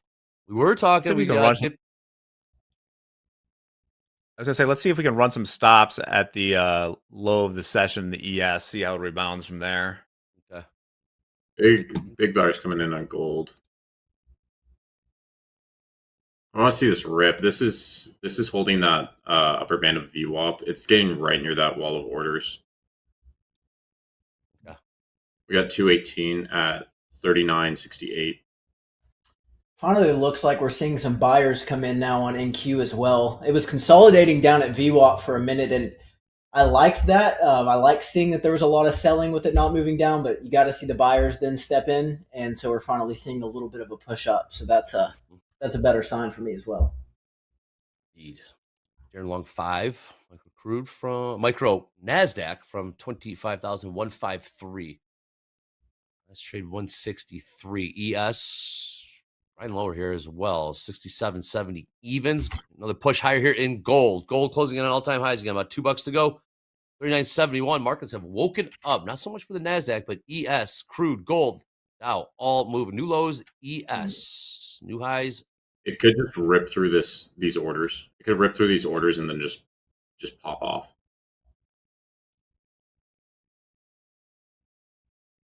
It could also back rip a settlement up to these here orders and have a pullback. I spoke a little soon.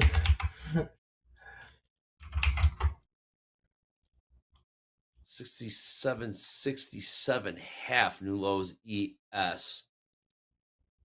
And This is why I stopped trading NASDAQ. I'm looking at this and it's just toxicity. Wild. It's wild. You got the big fat number SPX about 20 points below here. The 6,700 SPX would be, just about 20 points below where we are now. So let's call it, around 67.50, maybe a little above it. Okay. We're kind of getting a tug of war with gold here. There's sellers trying to push this lower, but they're not getting any reward out of it. And what are they? You're getting big sellers and big buyers. Just step in gold. Big sellers, big buyers. Big buyers are just still in control here. Yeah, in gold. Yeah, closing again on those all-time highs. NASDAQ's trying to turn around and go push higher here. Fight going on there. Dow trading on the lows, 46,736, down about 200 points. Those orders just got filled. 336 volume at 39.73. Yep. New all-time highs, gold. I'm going to bring my stop up to the bottom of this base. There it is. If this stops me out, that's right. If this keeps running, then I might have to call it a day there, Andre. Are we gonna see a fourth? Are we gonna see 4,000s today in gold? Will we see 4,000s? Put it up on the poll. Will we see? I don't think so. Well, we'll put it up on the poll. You can vote no there, Baron. We'll put it up. Will we see 4,000s in gold? Last trade 39.74.5 new all-time highs. Nice trade there, Baron. You still long the 5? Have you? Yeah, I'm still long the 5. I just adjusted my stop up. If it comes down and stops me out, it covers the previous loss. But I want to see if this has room to run. Right. Wow. About a $6 snapback after making those new all-time highs in gold. But will we see? All right. Semper Maximus says gold 4,000 on by Friday. 5 days. 5 days till that. All right. I like that. I think that's much more plausible. Okay. Well, Leon says gold head to 4K. OMG. All caps. Love it, Leon. We get there. 5K by Christmas, says Brooksy. Oh, we're just throwing numbers around like those analysts. Will we see 4,000 in gold today? 4K. Well, yes, I will vote Gotta, yes. gotta buy the Christmas present early if that's the case. Well, I mean, yeah, I mean, just Buying flip it. gold? Buy it now. Buy Yeah. some gold jewelry and just flip it, Hoag. Oh, I see what you did there, Adam. I see what you did there, Adam. Trade there.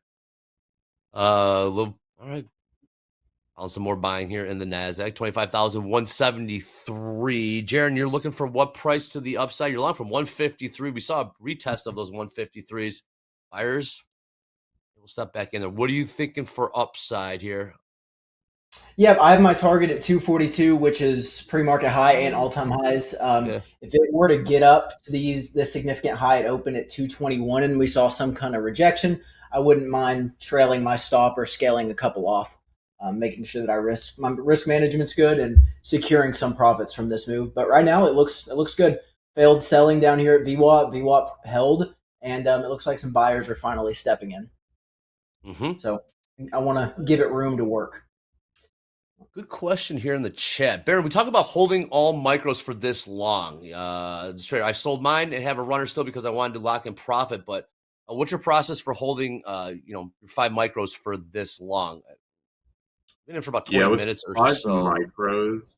Sure, go 5 ahead. micros. It's a little bit smaller size, so I'm fine.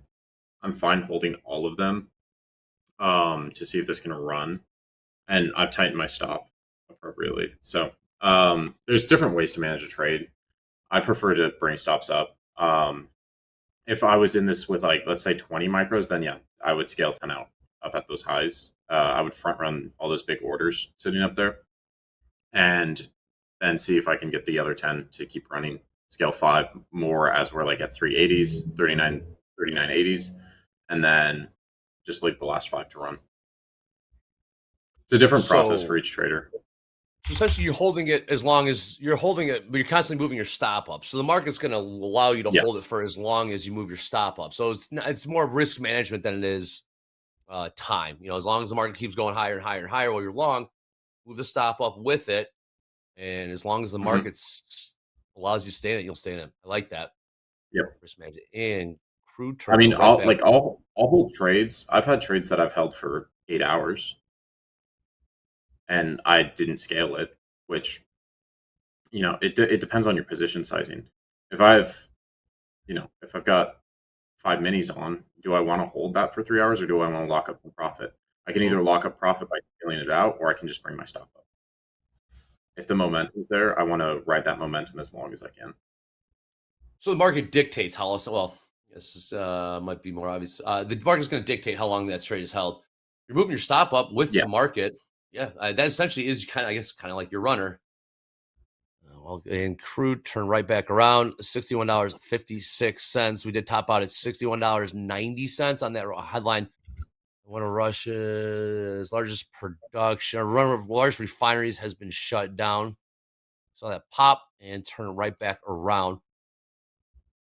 $61.53. ES might be looking to test those lows again. 67, 73 points off the lows there. Yes, it's just very weak today. Yeah. Like it's hung over from the weekend. I mean, there it goes. Ooh. Is Delta pushing this thing It down? needs some pasta to get rid of that hangover. It's Carb Day. What is it? National Pasta Day? Noodle Day. Yeah. National Noodle Day or something. National Noodle Day. Shout out to I might have to make the house some vodka pasta. Really? Pasta or something. Jared, is this cooking any good? Well, you're in a trade. Sorry, we'll get back to that. We'll hear about 25,161 last trade in the NASDAQ right now. NASDAQ can't really find traction. Yeah, I went ahead and got out at break even. It came down and tagged me out. The reason was I am looking at ES and how weak it is. I don't want to let ES dictate my trading at NQ, but the fact that it was failing all these upper wicks and we keep retesting these lows, I feel like sellers are in control right now, and I'm fine taking a break even on that trade. I'm okay with that. I feel like the fact that it's continuing to test this is just letting me know I don't think buyers are getting overwhelmed. I could definitely see it continue to the downside. So there's like a 0.7% difference right now between the ES and NQ, dragging down the ES. The technology sector is up of the S&P 500 1.43, so it makes sense the NASDAQ would be, but real estate down, consumer staples down, communication services down. That's what's dragging down the S&P. Yep, new lows. This is the run I want to see in gold. This almost stopped me out. I like where this wick formed, and if this is going to push up towards 4,000, this is where I want to see it do it. There's steady buyers coming. They're not big, but it's a steady amount. So I want to see continuation off this. Even where did it Do you hold, think the Baron? NASDAQ's up? Or did it hold? Do you think that the NASDAQ's up so much because of AMD being up 25%? You know, that's You think part that's of fact? it, but AMD, it's definitely part of it. AMD's up, 27% right now. AMD's market cap is, 339 billion, nothing to shake a stick at. That'd be the equivalent of Nvidia being up like $4. Incredible. Absolutely incredible. So Baron, Baron, what was that price? 3964 in the in gold. Must pull all the way back to that. So what they're talking about, we saw those new all-time highs made, then we saw that pullback, that snap back down to essentially 3964, and buyers stepped right back in. So there's more conviction, more buyers left there, and we're seeing this thing drive higher here. 3973 last trade, buck and a half off those all-time highs. Again, the pull is There's up. not really any big limits sitting up here either. We just cleared them all out on that first push up to 73. Nothing in the way. All right, we'll 73 take that. is the last I see up there. Oh boy. And our delta is also lower. So we're pushing the same high with a lower delta. You have less effort and more reward from buyers right now. Or less effort, same reward. Sorry, I misspoke. Full results. I like it. 53% saying yes, we will see $4,000 in gold today. Well, certainly, Baron, did you vote yes or no? You are long. I would vote no. He would vote no. He didn't vote, but he would vote no. So put one down for Baron. Buyer stepping in the ES. But anything can happen, Andre. Sure can. ECH, baby. Yep. Well, that's a good spot for the ES. The bounce basically filled the gap. I didn't see the stop run that I wanted. We'll see. Days early. Question from top 10 here. I'm going to throw this one to Hoag, Jack.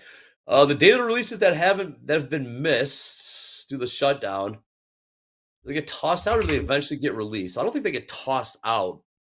I have no idea how they work, what that process is for releasing the, non-farm did not get released the last Friday. So I guess it What hasn't is that happened. process? I'll look into it. I have no I idea guess how they in do it. October 13th. It's weird. I don't remember it. I was trading at a firm at the time, but I just Me don't too. remember this. My guess would be that they announce doubles. I mean, they don't just throw it out because they need that data so they can do revisions and whatever else. Sure. So we'll eventually see it. I don't. If you look at the economic calendar, it does say tentative on all those reports that we have missed. So like the non-farm payrolls from last week, it says tentative on it. So to me, that's they're still going to release it. It's just we don't know the date yet. No, we don't. And how much of the number will actually have trickled out in some form or fashion based on what the Fed speak and pricing? I mean, Hoag, I'm gonna throw it. Hoag, how do they do this? What is the approach? Here we go. New highs. They gotta put them on Some big buyers. eventually. But I don't think that they should do like just some sort of data vomit. Like, here's all those numbers you missed. Bam. They gotta be smart with it. It's a good question. Yeah, I never thought about it, but yeah, There it's a we go. very important question. We stumped Hoag. Stumped Jack. I'm not. This one's this is new. This one you think you've seen it all. I do not remember the October. I do not remember 2013. Did we have a shutdown? I don't know if we even had a shutdown then. I don't remember that one. I don't remember how. I'm sure. Okay. You're getting old, Example. Andre. You're getting old. That's what it is. Seriously. In 2013, all right, when the government reopened on October 17th, the delayed September job report was released 5 days later on October 22nd. So Yeah. when they open it, there'll probably be some time lag. They'll announce it just so everyone knows, so they're not just, dumping that willy-nilly into the market. Okay. So 5 days. They'll give us a 5-day heads up. That'll be Something interesting. like that. Yeah, let's see how that goes. We'll all in this together. Learn this together. But yeah, lots of Fed speakers on tap for the week. You guys said 20? There's only 12 Fed. Well, there's more than that, but 20. Well, they different give more than one speech. 20 Gotcha. different engagements. Powell? Is Powell included? Is Jerome Powell Powell's in any of included those? this week. Really? Yeah, When's I Powell's- think he's What about Wednesday. It's Wednesday or So- Thursday. What's up? Is Cook scheduled to speak? Please. Powell, I guess, is going to have a pre-recorded speech on Thursday. Wow. I'd like to You see. won't be able to ask him any questions. You may call in Is for he us. like releasing it on YouTube or like a TikTok or something? I don't know. It's a good question. Hey, there won't be any questions about him getting fired, at least. True. Well, I want to see Cook. Well, I want Cook to see. She's still a Fed head. Like, I'd like to hear what she has to say about economic policy or monetary policy, amongst other things. Let's see if we can keep pushing this thing higher in gold, making new all-time highs, 39.7460. It looks like it. How about Looks NASDAQ? good. Jared, this NASDAQ's just very, very calm right now. 25,000. Well, I'm glad I'm not trading that shit. I'm just Look saying. at it. It won't go one way. I'm over NASDAQ. Yeah, this is that sit back and watch for me right now. Let the market decide which way it's going to go. It came down very close to my stop, ended up getting out break even. I could see it going either way. So for me, that's a sign that I'm just going to let the market do its thing and then follow once it makes its actual move. Seeing here in our communications behind the scenes, Jack calls the top. Jack calls the top at E27. Jack, did you indeed call the top in the ES at 67.87? I may have said something to the effect. I don't remember, but Dolby says I did. Dolby so I'll does. take Well, it. mark it. I like it.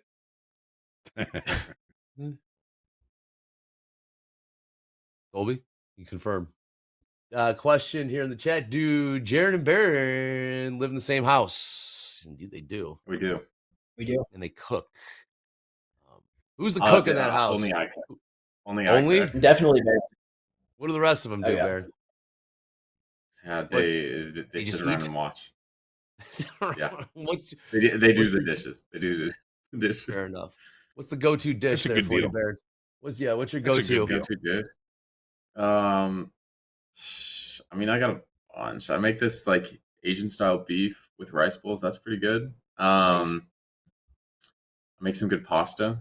Darren's had my pasta. I think it was pretty good. I don't know. I'll cook a bunch of different things. Shepherd's pie. I haven't Ooh. made that one yet. Like it. Like beef stroganoff. You know. There you go. Look Bunch at of you. different Man, many talents. I like that. All right. Again, house account is long 5 micro crude from $61.44. Let's try 61.62. We saw that big pop up to 61.90 off that news that one of Russia's main refinery units is going offline due to a drone attack. I think that's pretty muted right now. Crude's just Gold? been a pill lately. Just What not is- giving us anything. Crude oil. Oh, yes. Yeah, it's Last been week a we were pill. talking about, we got into the $60 handle. We got what? I don't know, Yep. right around $60.50 or so. It looked like we may make a run for the $50 handle. Not yet. We've been pretty much in Short. between 60s and 65s for quite a while now. Market's taking a bit of a breather right now. I got about 11 minutes to the bottom of the hour. That's when they're going to, for the equities, the ES, NASDAQ, and the YM. That's when we're going to jot down, mark down the IB high and low, right? Initial balance high and low. Essentially, the high price of the first hour and the low price of the first hour. We'll see where we go from there. Look at this. Gold is hanging out right around the highs there, about $2 off the highs. Jaron in a trade. Jaron in a trade. House is in a trade as well. I am flat at the moment. Yo, you got out? Was that when you got out when you saw the ES break? Yes, yeah. When I saw the ES break and it just looked like the buying was stagnant, I decided getting out break even was going to be the move and just kind of wait, let the market play out right here. It's building some value, and I just want to see which side breaks and see who steps in between buyers and sellers. So I am flat at the moment. All right, very good. What's the update that P&L when you have a chance, or it might be good to go? Good up there. Okay, cool. All right, kind of in our happy place now. The bond yields have come in a little bit. Where are we Kind of at? holding steady, still above where they were at the end of last week. What's it at? Right, where we were? What were we around 416? Yeah, we got as high as 4.16. Let's call it. Right now, we're in the 4.14 area. What's Bitcoin doing? Bitcoin almost spot Bitcoin's at 125,000, pretty much on the dot right now. It got as high as 125,400 or something like that. Actually, over the weekend, that was just recently. Over the weekend, got up to 125,731.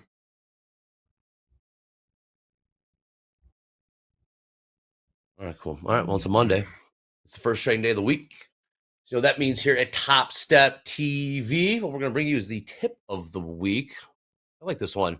Prioritize quality over quantity. Avoid chasing every possible trade. Oh, I could use that on a post-it note. Focus on clean, high probability setups. Reduce trade frequency during chop. Quality trades lead to consistent profits. Prioritize quality over quantity. I'm going to ask you, Jaron, how do you avoid chasing every possible trade? How do you avoid letting FOMO kick in, Jaron? I like this. Quality over quantity. This is a good one. Yeah, I think a good way to do it is it's very easy to get tunnel vision and look at the screen and be like, oh, this looks like the right trade. I think talking out loud to yourself is a really good way to avoid taking every possible trade. Like, I almost have to convince myself, like, why should I take this trade? And I still get guilty of not doing it every now and then, but that's kind of what CLC is for me, is being able to name my trade, have the trade aligns with my playbook. Also, like, mentor behind you. So it'd be like, if Barron or Hoag is standing behind me and I'm like, hey, I have to explain to you why I'm taking this trade. And if they were like, come on, dude, that you're an idiot for that, then I maybe shouldn't take the trade. If it's something that other people would agree with, then that's a quality setup. So having somebody, a mentor that you look up to and acting like you're explaining to them why you're taking the trade, that's helped me a lot. I like that. Will that it all get in the way of perhaps overthinking and letting the trade get away from you, or you're okay with that? Something I look at is the way I think about it is the market's always going to provide you another opportunity. If you get caught in FOMO on missing a move, you might have had a trade on, you take it off, or you get stopped out, and then the market moves your direction. If you're so focused in on that one trade that you missed out on, the market's going to give you 3 other opportunities, and you're going to miss all of them because you're still just focused on that previous setup. Good stuff. Yeah. Hoag agrees. Hoag, I see you nodding in approval. Quality over quantity. Quality over quantity. Absolutely. We go looking for trades, we're going to find them. May not be the good ones. And a lot of the times you think that you miss out on a trade and then the better setup shows up 5 minutes later. So then being patient actually rewarded you when you thought you missed out, and now your risk to reward's better and the actual move ends up playing out. So 100%. It hurts. Ask yourself, is what I'm doing in my best interest, or am I just trying something? I like Jaren's, context. Always context. Smart. I like it. Speaking of which, well, all right, Baron, I want to get back to this gold trade. Pulling back here to 39.68. IB high around 39.65. We want to Still holding play it. this. We are still holding it. Still holding it. Each time we dip down, we're getting bought up here. So if this low does break, this most recent low, I might think about cutting it. My stop's in profit. It would just put me back to where I was from that previous trade, which I'm fine with. I do want to see this start to run, but it does look like we're kind of running out of buyers right now. The CVD's increased significantly, and we're not pushing the highs anymore. So I might be cutting it in the next 5 or 10 minutes here if I don't see, continuation higher. I think NASDAQ's showing us one of those tips right now. Avoid trading in chop as much as possible. Jack,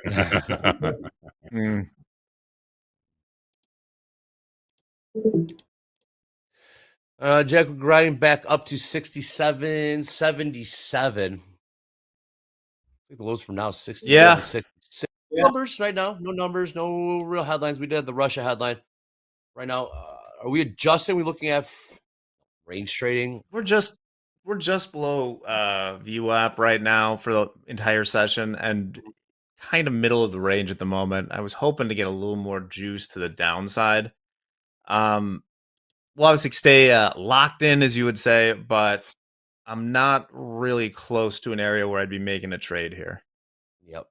Needed to pump more or sell off. A little rebound in the Dow. Yes. Bottom out at 46,693. Up about 130 points from there. 46,823. NASDAQ is finding its range. We got the crude continue to try to grind higher. We did see that, like I said, pop on that Russia headline. Sold right back. And now trading 61.68. House account long 5 from 61.44. Bottom of the hour coming in here in 3 minutes. Hoag, first hour, the New York Open.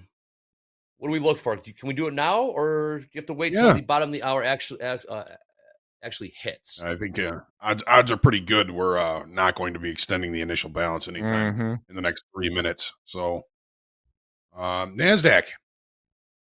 Initial balance, that first hour of trade from 8:30 to 9:30 Central Time, almost the same as yesterday, or Friday, I should say, in the NASDAQ. Let's take a look at that. Here's the NASDAQ. Actually, it's in the S&Ps that it's almost the same as Friday. So S&Ps 67.88.75 on the upside, 67.66 half on the downside, 66 half.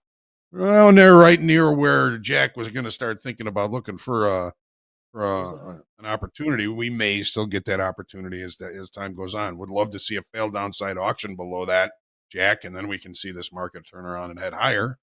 NASDAQ. Initial balance 25,221.75 to the upside, 25,116.75 to the downside. Again, market really struggling right at value high from Friday. That value high I'm looking at it is around 25,157. Just really kind of hanging around there, wondering if it's going to accept and head lower or reject and head higher. We do have a new all-time high in the extended trading hours in the NASDAQ here this morning. And what else do we have? We had gold. Here's at least the crude oil initial balance, 61.24 to the downside, 61.92 to the upside, and kind of hanging around, kind of closed the gap relatively early here, but showing rejection of the gap. We did have some new information coming to the market. We're still holding those longs. It's been a very kind of a tough market to trade. The ranges have been very small, even for opening range trades. In tough market. So what was that? We're looking IB at as far high? as opening initial. Yes. Yes, IB high. What was that? 87s? One more time. 67.88 in the orders. 88 in the orders. Thank you. All right. Yes, sir. 88 in the orders. That means 3/4. That means 0.75. 72% long in crude right now. 69% long in the ES. Baron, long 5 micro gold from 39.55 came in up 32. When did you take your gold trades? Same side. What time? What time's Baron sit down in the cockpit there and said, "All right, you and me, gold. Let's do this." I was on for Sunday Open last night. I didn't get the trade when we popped up here, but I was able to take it when we came back down to this VWAP. Rode that up for a bit, and then I was trading in here pre-market. So that initial long, I thought shorts might play because we were seeing some rejection, but the fact that we held VWAP, I switched over to longs and then got stopped out on that first one, got back in. So yeah, it's on Sundays. Usually it's like 6 p.m. On regular days, I feel like the volume starts coming in around like, you can start finding setups like 7:30 Eastern. 8 is typically when you start seeing those form. And then I do use a 9 to 10 p.m. Eastern time IB on gold. I think it's pretty solid. How long will you use that IB for? Until the following trading day? In terms of Till just 2 framework? 2 a.m. Then Till 2 a.m. You got the Euro, London's opening. Yeah, then London's opening. You're like I've messed with the sessions on Edgeful to see, where do these stats start to drop off, and 2 a.m. is where the stats good till. So, I'll use it till there. Seen some selling on Crude 61.52 last trade. Crude looking about $1 range, including the overnight of 61, high of 62.12. All right, on the hour has come and gone. So, now we got the IB international balance high and low in the NASDAQ and the ES already in place. What are we looking for here in the next 29 minutes as we approach the top of the hour? And what do we do with it, Hoag? What are you looking for in the next 29 minutes? And what do we do with that? Well, I mean, one of my favorite day trading setups is always going to is probably going to be based around the initial balance high or the initial balance low. So what we're looking for is, I mean, in the S&Ps, we're very in range and in value. So if I believe that the range is going to remain intact, because we're still in range and in value in the S&Ps, I mean, it's basically perfectly inside value. If I think that the market is going to remain in value and range bound, I'll look to fade the extremes up above the initial balance high and fade the extremes against the initial balance low. It's really the only place that I can limit risk. If I'm going to trade in the middle, anything can happen. We could trade to the IB high. We could trade to the IB low. We could continue out of either side of them. This just increases the risk to me to trade in the middle in my time frame. Now, shorter time frame traders are, you're probably finding opportunities inside of the range like this. But I focus really on the extremes. So I'm looking for, any kind of failure at the upper extreme to look for shorts, looking for any kind of failure, to continue below the initial balance low for possible longs. And if we do get a break out of the initial balance and we see, some participation, we saw a couple of weeks ago, Andre, we were watching a breakout, I think, in the S&Ps. And I said, this is robust. This dome is robust. And I think we're probably going to continue in that direction. So, and a lot of those trades are going to kind of begin or find a continuation at the IB high and the IB low. They're just important levels, reference levels, and they're things I've been looking at for years. I know, Baron, you're looking at IBs, maybe a little bit of a different time frame, but you you recognize the usefulness in them, and Jaron, I mean, you're even looking at IB as highs and lows, aren't you? Yes. Yeah, like you said, I mean, perfectly. Try to fade the extremes. I don't ever want to get caught trading in the middle of value because it could go either way, and you're gonna have to have up as well. So it's not ideal at all. Mm-hmm. There goes gold. IB's been around since the 80s too. So it's just the 80s. Yeah. Wait a minute. The 1980s, right? There hasn't been a high and low price in the first hour of trading. That was just happened in. Well, I mean, like the concept. The concept was messing developed. Yeah. in, like, the 80s. I'm I know, messing with Andre. you. It's I know. Stoudemire.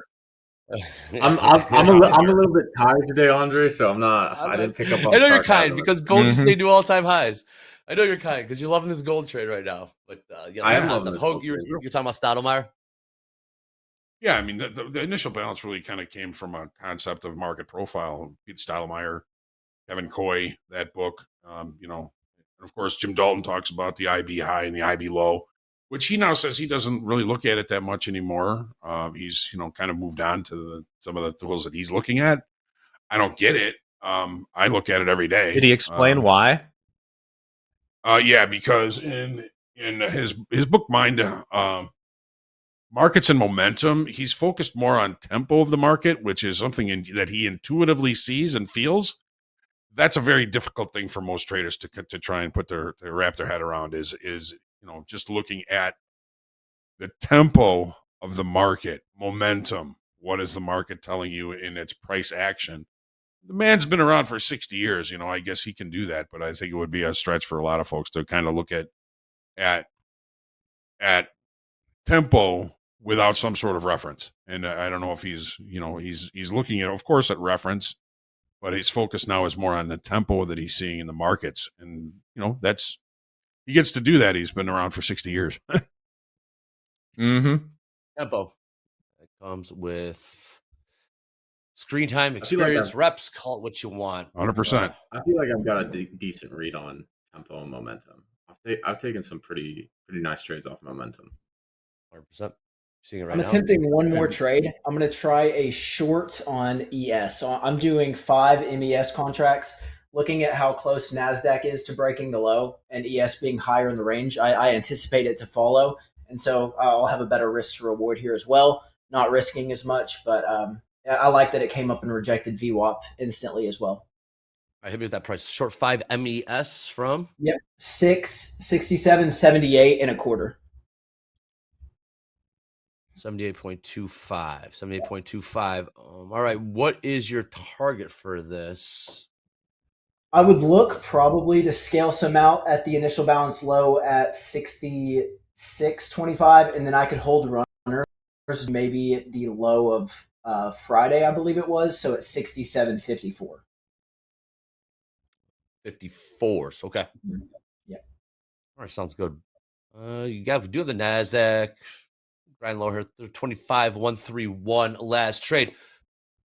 See some good P&Ls coming into this early day of a couple hours into the trading week. Let's bring that in, guys. Shout out for some Karen. live leaders. I'll get right Karen, back to you you. just got in the middle of the range. Yeah, well, We were just it's not talking about exactly because if I consider like right here at VWAP and we have the initial sell-off and now I know, this is I see. a pullback. I see VWAP. Looks more, I'm not yelling at you. if there was no VWAP, then I absolutely wouldn't be in this trade. But that's Right. the one. I get it. Indicator for me. Yeah. Understood. All Sound right. like you're yelling at him. I'm like you're yelling at him, Hogue. No, I'm kidding. Nah. Let's get those live leaders. Let's do a quick live leaderboard update. Big numbers. I'm being up 22 large. Kenway, seen that number? That's a familiar name. Up $20,000. Samuel B up 13,000 already in first hour of this New York session. Well done. Hang on to those profits. Make sure you don't turn a winning day into a losing day. But well done there. Good numbers being put up early. Gearing up. Good to see. Keep you updated on that throughout the day. Let's trade the NASDAQ, 25,142. 142. We were just trading on the 22s or so. Alejandro, one more time, has a question in the chat. What's the target for the long on the house account in crude? Hogue, we're looking somewhere around 62 and some change, I do believe. Looking for that upside in crude. Yeah, but I think they're looking like $62.10 or something around there. Let's trade 61.63. Is that Jane Dakota? Yeah. I'm just kind of we're sitting here in positive territory. It's really just been very small ranges. It's been a very tough trade. If we do see that we're too short in the hole down here, it's going to be we could go see $63. I don't really know. It's been a very tough trade. As long as we're in profit, I'm fine sitting with it. Let's see a couple of clowns. Look at these tourists. Let's see. Well, wow, we got a special cameo here. We'll bring them in when we're good to go. A couple of buddies walk around the big city here. We'll bring that in. Special drop in right now. I got 20 minutes till the top of the hour. Nothing on. Joan, you were looking at that 67.54 as your target. Oh, I like this. Yes. Yes. The little wiggle there in the yes. It was 67.55 is the 50% extension of the IB as well. So you have a nice level overlapping. I like when that lines up. So, Baron, what'd you just tell him there? You said he's short, and you told Jaron what? You told Jaron that 50% extension. You can apply standard deviation to the IB. There's certain stats on specific levels. So if I'm looking over at Edgeful, I'm not going to switch screens. But what I like to do with the IB is I like to go on Edgeful. I'll measure the size of the IB. So what percent the IB is on ES, it's 0.32 right now. If I look at a buy levels report, I've done this on slow market as well, slow markets. And then I look at breakdown days. It's going to give me percent probabilities of a certain extension level to hit after we break down below the initial balance or above the initial balance. So today it looks like we might break down. If it does break below that IB low, it is a 78% chance to hit negative 0.5 extension. So that's going to be an additional of your range. Well. Look who it is. What's up? What's going on, guys? Can you hear us? Good. Yeah, loud and clear. Dakota and Jay, where are you? Wow, look at you guys. Where are you? Give us a live break. Reporting live. The stock exchange. Live. TopstepTV. We are live right now from the New York Stock Exchange. Dakota's first visit to New York. So we hit up some old friends and saw if they could bring us into the building. So we just got a tour. Got to see a company celebrate their 10-year anniversary on the exchange. Ring the bell. It was pretty cool stuff. I know we got markets making all-time highs. We got gold making all-time highs. I know. So there was a lot of trading going on there, but pretty cool. Dakota, how's New York been so far? Dude, it's depressing, everyone. It's just so there's no light. It's not like there's no smiles. There's no smiles anywhere. We're smiling here. So I'm gonna pan the camera around real quick. Right behind us is where George Washington was inaugurated. You see the little statue over there. That's where the President George Washington was inaugurated. Tucker was telling us that. No. What? You remember all that? You weren't listening? I was. I mean, it was so loud there. It's so loud inside. It is so loud. Oh, we got some. How's trading going, guys? We're cooking. We are cooking. Dakota. I see a long right now. Market's going up. Market's going up. Gold all-time highs, about $19 away from $4,000. $19 away. Gold not done. Gold not done. Thank you, Jake. Gold not done. Not done. Dakota, tell me about this field trip. It's loud in there, correct? It's loud. Business is being conducted. Oh yeah, everyone was buying the dip. Everyone just buying. Everyone's buying the dip. It's the bell was loud, but after like the first 30 minutes, it's just dead silent. Dead silent. Interesting. And did you guys manage to get Tuckman's camera to record this? I'm having flashbacks right now. We weren't able to for some reasons. We were able to take a picture. We'll see what we're allowed to what we're allowed to post and what we're not. But yeah, we got a better internet connection though. Yeah, much better internet connection. For sure. Damning with faint praise, but I love it. Is Tuckman a celebrity down there? Is he just kissing babies, shaking hands? Oh yeah. Oh yeah. Man, he said, I'm pretty sure you saw it, Dre. He said, "What's up?" By the way, Hey, but what's he up, said, he said he was on with the streamer I Show Speed, right? Jaron and Baron know who that is, right? The we do. babies in the Yeah. group.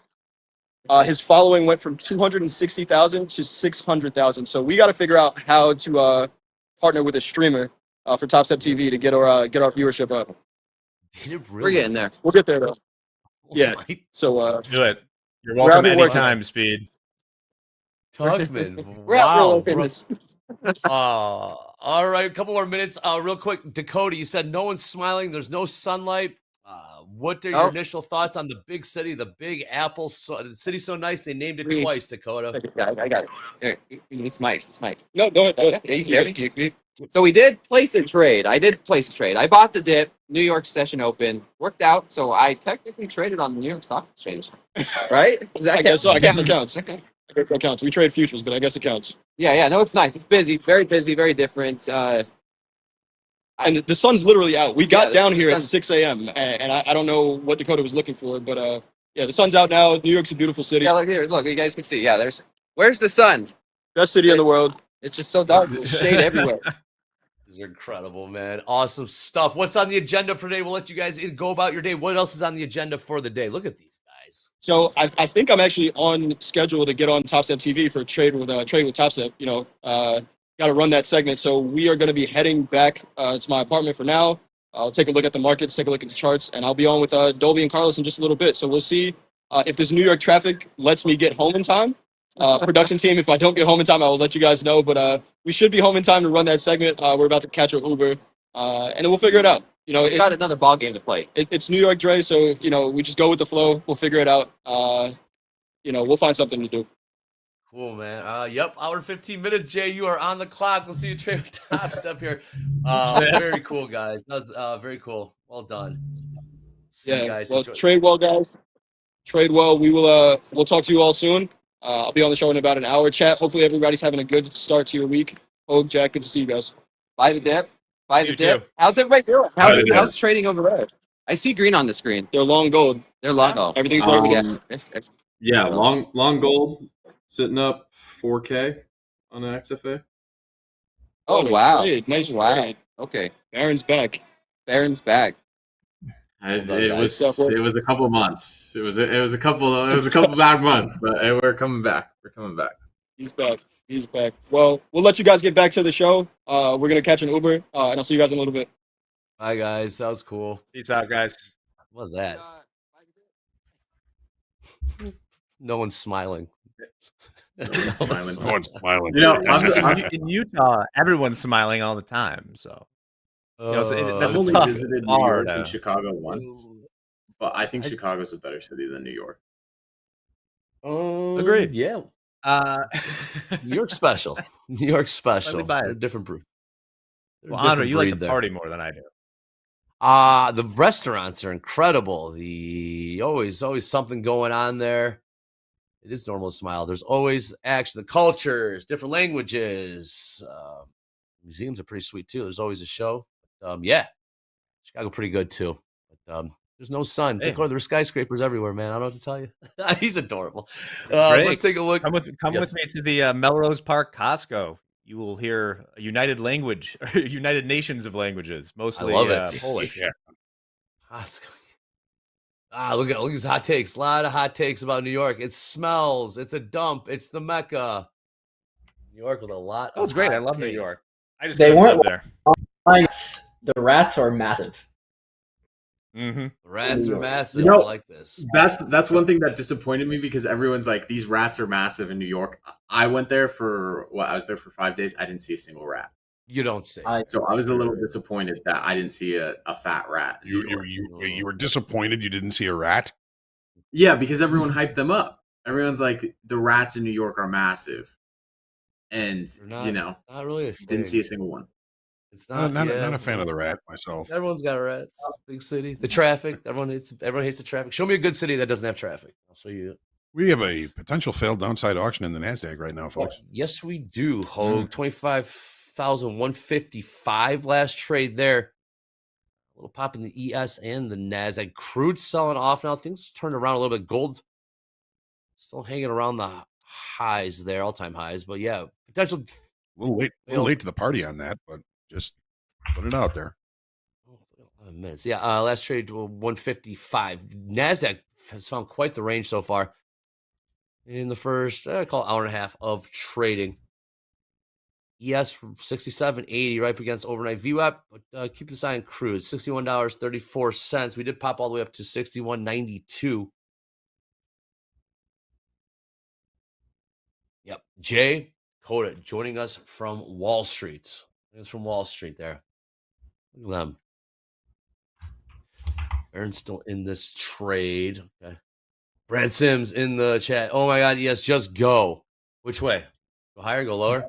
I can't really pick a direction. I just can't. Hoag failed, potential failed downside.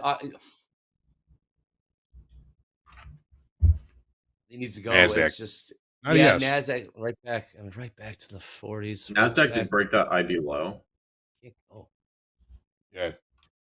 Just by wick, not by close. It's a little less strong, but I'd like to see continuation there. It's struggling above this VWAP too. Yeah, it is. Value high from Friday as well. Struggling right there. Yep. Kind of in the middle. Yeah. And Nvidia is still down 1.7%. Trade here.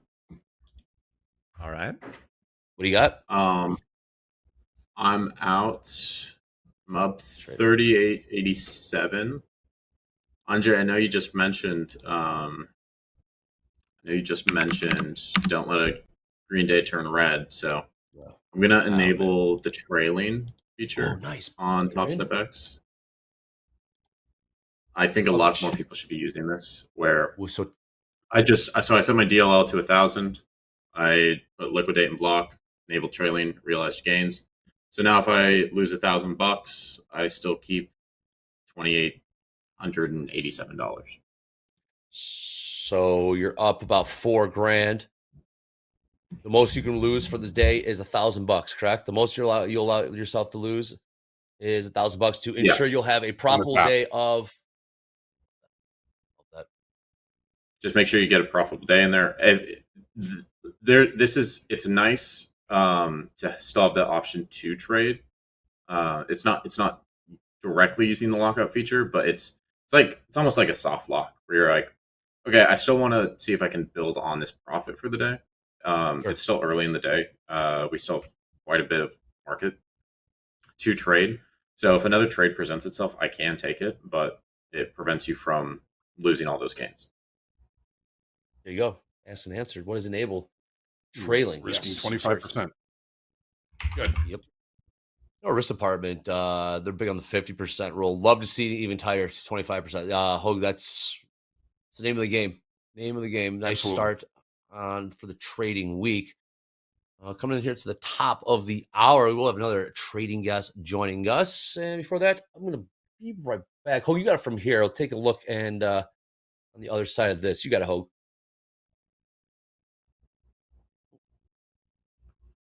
What are we looking at? You take over. Jump for two. Right, yeah, Andre just needs a quick breather. Oh yeah, for all this hot market action. Yeah, you got it, pal. You got it. So yeah, we're just kind of looking at this failed downside auction in the NASDAQ. Overnight inventory has largely been adjusted. NASDAQ is presenting as it's a stronger of the two of the S&P or the NASDAQ, but actually the S&Ps are really holding up really well in the center of that range, right by that VWAP. Just looking at this failed downside auction, I mean, initial balance low 25,116.75.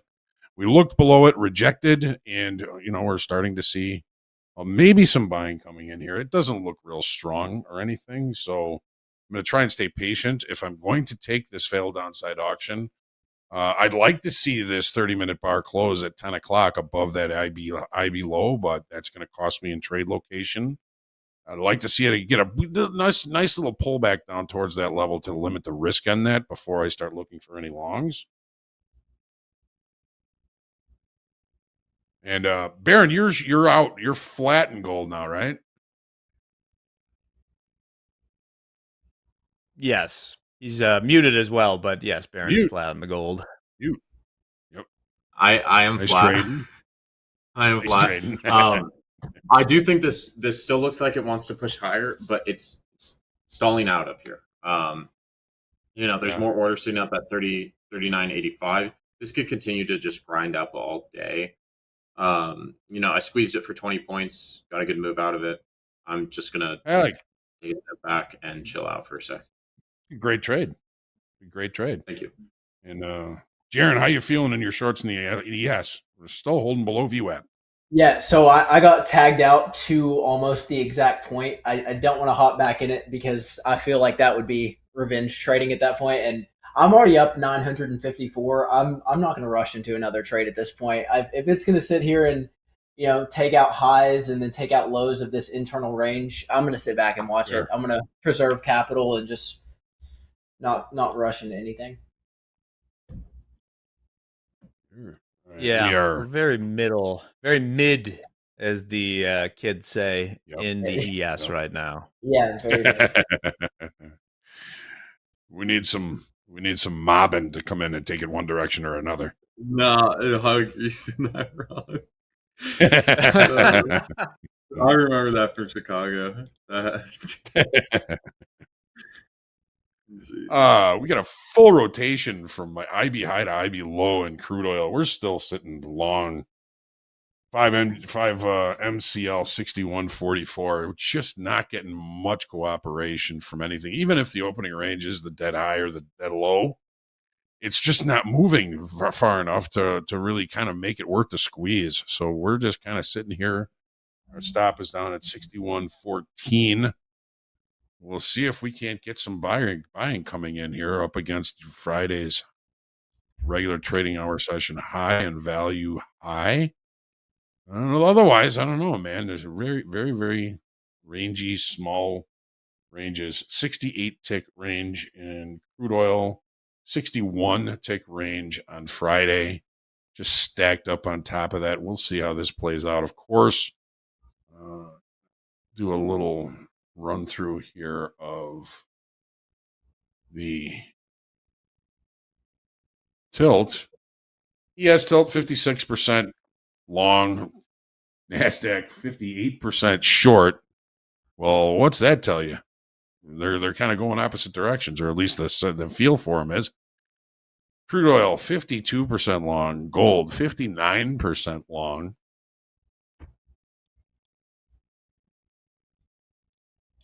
Let's see if we can kind of confirm this failed downside auction in NASDAQ. Let's see where this 30-minute bar closes in 3 minutes. So, Hoag, with these opening range trades, have you guys been tracking how, whether you're just getting ticked out or if it tends to move further through it? Have you noticed at all that you're just kind of getting your stops hit? Does it usually continue or does it bounce back? I'm trying to think about how we can amend this trade a little bit. Improve that, right? It's streaky, just like everything. The gold for a little while was doing just that. It would get us into the trade and then head the opposite direction, which is getting the stop filled, and those aren't doing that. But it's very streaky. There are times when, I think mostly when we get ticked out, it's because we've adjusted the risk. We're trying to manage the trade. We're trying basically to Lenny the trade. And that's when we tend to get kind of out of good trades. There was one last week. I'm trying to remember if it was CL or gold where we moved the stop up, and it was a really big rotation lower. Let's see if I can't find it. I think this might be it. Yes. This might be it. So this was opening range was the dead low. It did take it out, but missed our stop by about 4 ticks. We held most of it all the way to the high here. We got out of some, And then we moved our stop up to below VWAP, and that's when it came down, took our stop, and then, saw some continuation to the upside. So I don't think that, that it's often that happens like that. This was also another one where the opening range was the dead low, missed our stop. We got out of the bulk of them at 38.10. I remember that price because that was a naked point of control.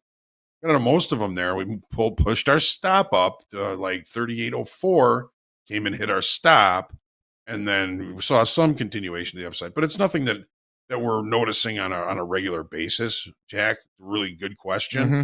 The one thing that has changed is, when we were doing the 1 minute opening range, for 4 or 5 months, it wasn't killing it, but at least it was making money since people have been voting for the 5 minute.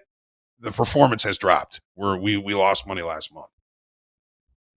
So we just got to sit down, take a look at the stats and take a look at the charts and figure out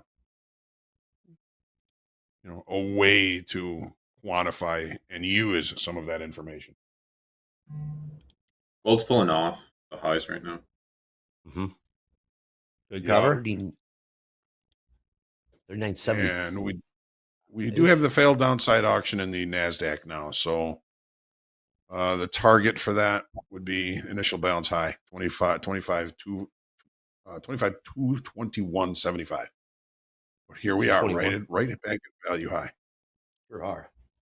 All right, good stuff. Baron, great job today. You haven't locked it up, but you're going to ensure that that day remains profitable. It's the name of the game. Nice start to the trading week. I'm going to let you go here. Baron, any final words, any final thoughts? When you get started on that dish for the house, I know you got big plans to cook for the fellas. Yeah. I think I'm going to go take a little walk. If gold does come down back into the 60s area, that's where I'd be looking to long it. We broke the IB high. You have your VWAP from 820 Eastern time sitting right between that 0.5, that 0.618. That's also where you saw strong buyers come in to push this to all-time highs. So I'd be looking for longs there. But yeah, outside of that, I think I'm just going to go for a walk, maybe go to a grocery store, maybe pick up some breakfast for the boys. Wow, breakfast on Baron. Okay, good stuff, Baron. Greatly appreciate it. As always, great seeing you. We'll see you again. I guess slow markets on Tuesday, slow markets on Thursday. We'll be seeing Jaron. Well, I guess once this session is over. In an hour. Sounds good there. Baron, before we let you go, but first I'm going to throw it over to James. James, come on in with some announcements, and we'll see you later, Baron. Good stuff, man.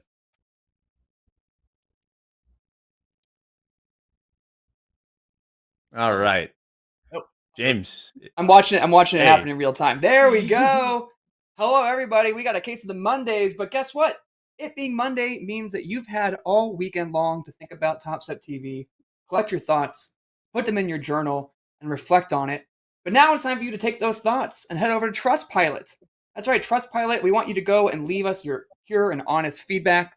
For every 5 stars you give us, we do get 20 seconds of outdoor time. So the more 5 stars we get, the more vitamin D you provide us. So in all seriousness, please, we cannot get better without your feedback. So if you love something, if you hate something, we want to hear it. So head to Trustpilot now and leave your feedback for us. We greatly appreciate it. Then later today, after shoulder tap at 12:15, group coaching with Hoag is back. Group coaching with Hoag, we're doing it all week long. This is a chance for you to get your questions answered live from Hoag, Hoop, and JD. It's a great segment. We hope you're getting a lot of value out of it. We're going to pin another link into the chat right now. This is where you go to submit your questions. You ever wondered anything you've heard on the show and you don't know what that word means? If you've heard a pattern you're not sure about or any kind of technical trading question, this is your segment to get your questions answered by Hoag, JD, and Hoop. So that is today at 12:15 p.m. right after shoulder tap. But for now, we have a brand new guest joining us for Fast Markets. Andre, I'll throw it back your way. Thank you. Look at that. How smooth right there we are. We'll get Jacob in here in a... There he is, lower left-hand corner. We got Jacob joining us. Jacob, welcome aboard. Good to see you. How's it going on this Monday, Jacob? Nice to meet you guys. Thank you for having me. Absolutely. Jacob, let's get to know you. Get to know Jacob the trader. Do you have a P&L coming into the day? Tell me about Yeah. I talk to will me. share. Yeah, I can share. You will see here. It's on my live account. Oh, very good. Here, can you guys see? I think we're good. We're working on Not yet. quite Not yet. yet. We'll figure it out and back. Okay, We're but gonna get I'm up 1,000 today on my live account. Very good. Nice. So There yeah, we that's go. pretty much it. Yeah. By the way, nice to meet you, Jaren. Hey, I know we text on Discord, so I know you. But you're a great likewise, trader. Jared. Hey, nice to meet you too, man. Likewise. Yeah. Love Yeah. this. Very cool. Jacob, up $1,000. Talk Yeah. what products do you trade first? Mostly NQ. What? That's pretty much it. I tried a little bit like gold, but yeah, Mhm. I rather trade NQ for now. And yeah, I will not say all my strategy here, but I will say why I took this trade is we disrespect the VWAP to the downside, and that's pretty much it. Right. Well, do you have any levels, any prices of info? First of all, I like it. You're keeping it close to the vest. You're not going to give us all the strategy. Do you have any levels, any prices of interest you're looking at in the NQ for perhaps a short or a long? Last trade 25,160. Jacob, what prices do you have your eye on?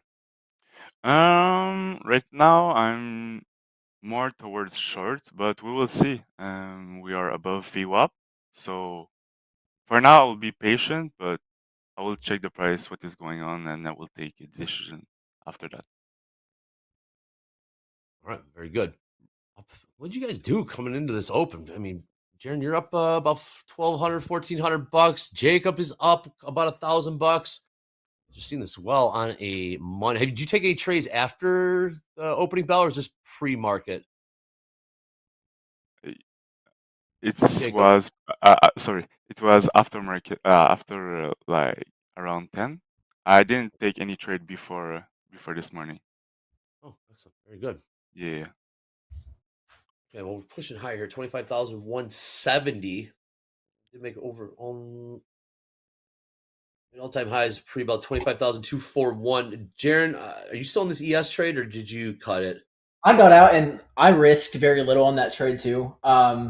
Right now, I don't like trading in the consolidation. The only way that you can trade it, from what I've seen, and that was my idea on ES, is when you identify a balanced range, you can still draw a volume profile, so you can see, like, even if you're not trading the extremes of the higher time frame, you can trade the extremes of the balanced range. So that was my idea on the ES trade. But for now, I think this is a failed downside auction. Maybe we can see a push up, but there's nowhere for me really to enter here, especially considering we are at the upper end of this balance range as well. This is just one of those sit back and watch what's going on at this point.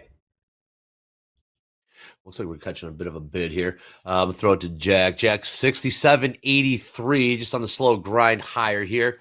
Bottomed out 67.66 about hour ago or so. Grinding higher, about up 15 points. Now, those 67.87s, Yeah. Jack, we want to so you did call the tops from what I'm seeing here. What do you want to do if we get back up to 67.87, about 5 points to go? Anything doing up there? You still want to see it go a little higher?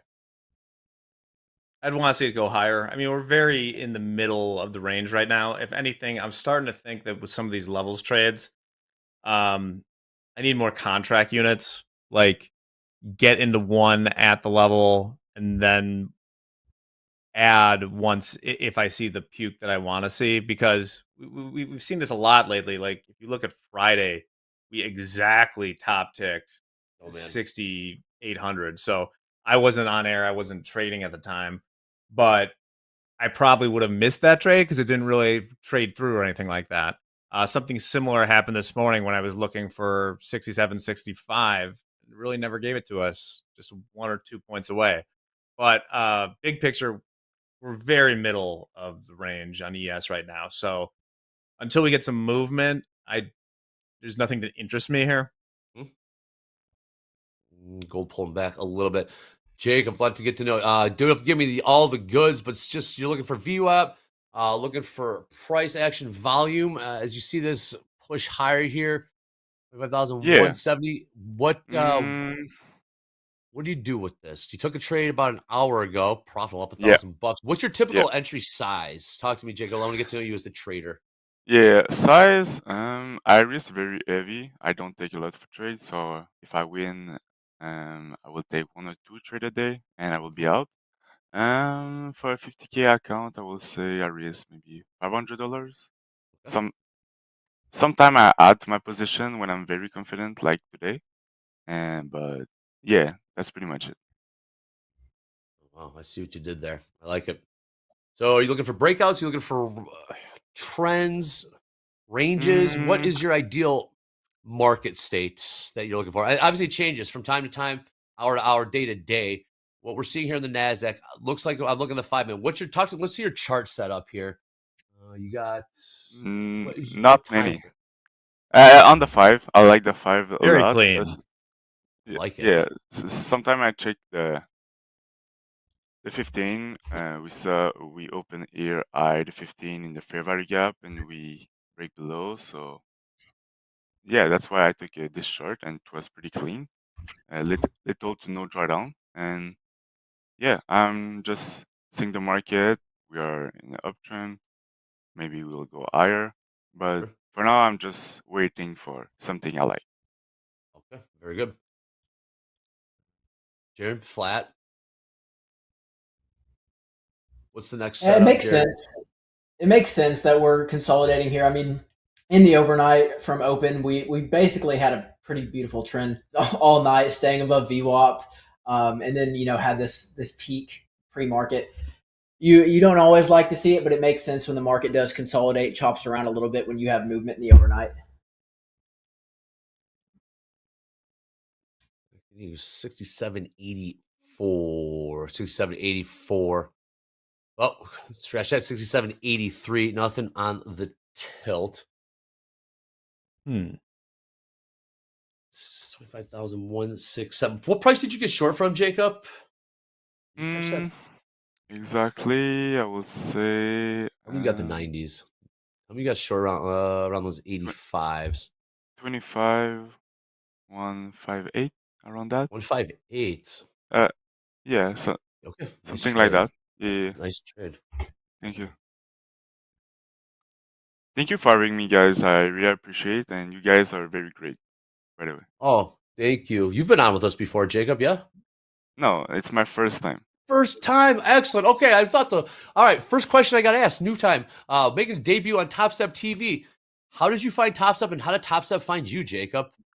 I was on Twitter. It's most likely a lot of like trader, and a lot of people talk about Topstep, and they're great. They never deny payout and stuff like that. And I think you guys are the oldest, like in terms of platform in the Correct. space. So I was like, okay, I will give it a try. And since then, you guys made me a lot of money, so I'm very You grateful. made yourself a lot of money. You made yourself a lot of money, Jacob. Yeah. How did you get into trading? Tell me about your trading background, your experience. Was futures your first foray into trading? Okay, so I started trading 11 months ago. 2 of my best friends were trading, and they were very profitable. So they told me, Jacob, come in the trading space, you will make a lot of money. And I tried to learn ICT and stuff like that for 8 months. And I changed from trading ICT to another strategy, and made me profitable instantly. And yeah, here I am. Awesome New strategy. stuff. Oh, yeah, wait, hold on, Jacob. You Wow. said made profit instantly. What? Yeah. I mean, that's all you're gonna get. That's all you're gonna get. You can't Don't just say make him that. give his cost, Uh, Andre. okay, Andre, I made a lot of money like the past 2 months. Yeah. You've piqued my interest. Nice. You've piqued my interest. Hopefully, we see the strategy play out. I like this. Obviously, no. You I, know, I would like to trade with you guys, live trade. If you want me to come back, and I will be on like around 10 a.m. East time, I will take a trade in front of you guys. oh, Oh, that's the time. It's always half hour. Yeah. 30 minutes into the New York session. That is the time. Okay. Yeah, What? around 10, I will be able to take a to trade with you guys. Yeah. Okay, so Right on. I know. I like this. I like this, Hoag. Mhm. Okay. So let me see here. Let me see what happened here in Oh. 9. All right. Very good. We got 15 minutes until the European close right now. Things are turning around a little bit. Nvidia's just down 1% now. Google flipped a little green. Bonds still holding where they were pretty much. Middle of the range. The anticipation, Andre, is killing me. It is. It is indeed. I mean, one trade, one winner. Are you typically just looking for that one trade, same setup, same time frame, same no trading outside of those hours? You found your sweet spot. Exactly, Andre. Oh, interesting. You have Jacob. Very mechanical. Very mechanical. Mhm. Good. I hope when you see something like this, automation. First thing comes to mind for me is, could this be automated, Jacob? You've thought about that. Consider, are you still trying to, just trading, discretion? And have you thought about perhaps automating something like this? Never thought about it. I'm not quite sure. I think there's a little bit discretionary, but Sure. yeah, I prefer the human thing instead of robots and stuff like that. Okay. Fine trader. And yes, you have made a lot of money. I see that right now. Bottom of the hour, you have 14 minutes till the European close. I want to get to know Jacob more. You have a mysterious man, but no, totally. Come on. You do take a trade. You don't. Will you take another trade for the rest of the day? I'm by no means are we forcing you. Is there a setup, or is the setup purely based on that time, on that hour? And if the setup comes in at noon, it does not. It's not the same. I'm just curious. The time. 30 minutes after the New York bell. I'm sorry. I'm sorry. It's not the same. I will be not the honest same. here. I will Okay. be honest. Sorry, Andre. Oh, no, don't bother. Hey, there's many ways to do this. I love it when people are bringing new perspectives, new approaches, new strategies into executing trades. I like this very much. So we got crude grinding higher here, 61.48. House account still short from 44. Jaron is flat. See if gold will make a run for those 4,000s. We just printed new all-time highs, 39.83. We got Euro close at the bottom of the hour. Hoag, can we confirm we had the failed downside auction in the NASDAQ? Yes, we did. Yes, we did. Yeah, we are kind of hanging right here in the middle of the range, though. So, if you do wait for confirmation, it usually costs you in trade location. Look for a better pullback to see if maybe we can rotate back to the IB high. We also have now a failed downside auction in crude oil, so we're liking that. Yes, we are 61.51. We ran this earlier today, but I want to get caught up on this. We got more news regarding government jobs and the shutdown. And what does it all mean? Why does it matter? Bring it in. We're still waiting for that shutdown to get resolved, but here we go. What up? In the midst of a government shutdown on Friday morning, the latest government employment data was a mystery even to U.S. Labor Secretary Lori Chavez DeRemer. Usually we get the reports the day before, and I haven't seen that for this month. The delay of the release of the September jobs report from the Bureau of Labor Statistics means Wall Street investors, Main Street businesses, and consumers have one less piece of the economic puzzle to make important financial decisions. It's not like all the data goes away, but it's certainly one source that a lot of people pay attention to could be quite delayed. One private data source, the ADP payroll report released Wednesday, estimated the private sector lost 32,000 jobs during September. With healthcare and education adding jobs, most other sectors slumping, and small businesses with fewer than 50 employees shedding more jobs than larger companies. There's been this wait and see from employers in terms of whether they're going to hire. We've seen a number of employers, for other reasons, decide that they are going to contract their workforces. And so we're seeing those announcements as well. If a shutdown drags on and continues to stall the release of future economic reports, the Federal Reserve could be without key data when they meet for their next move on interest rates at the end of the month. In Washington, I'm Karen Kafa.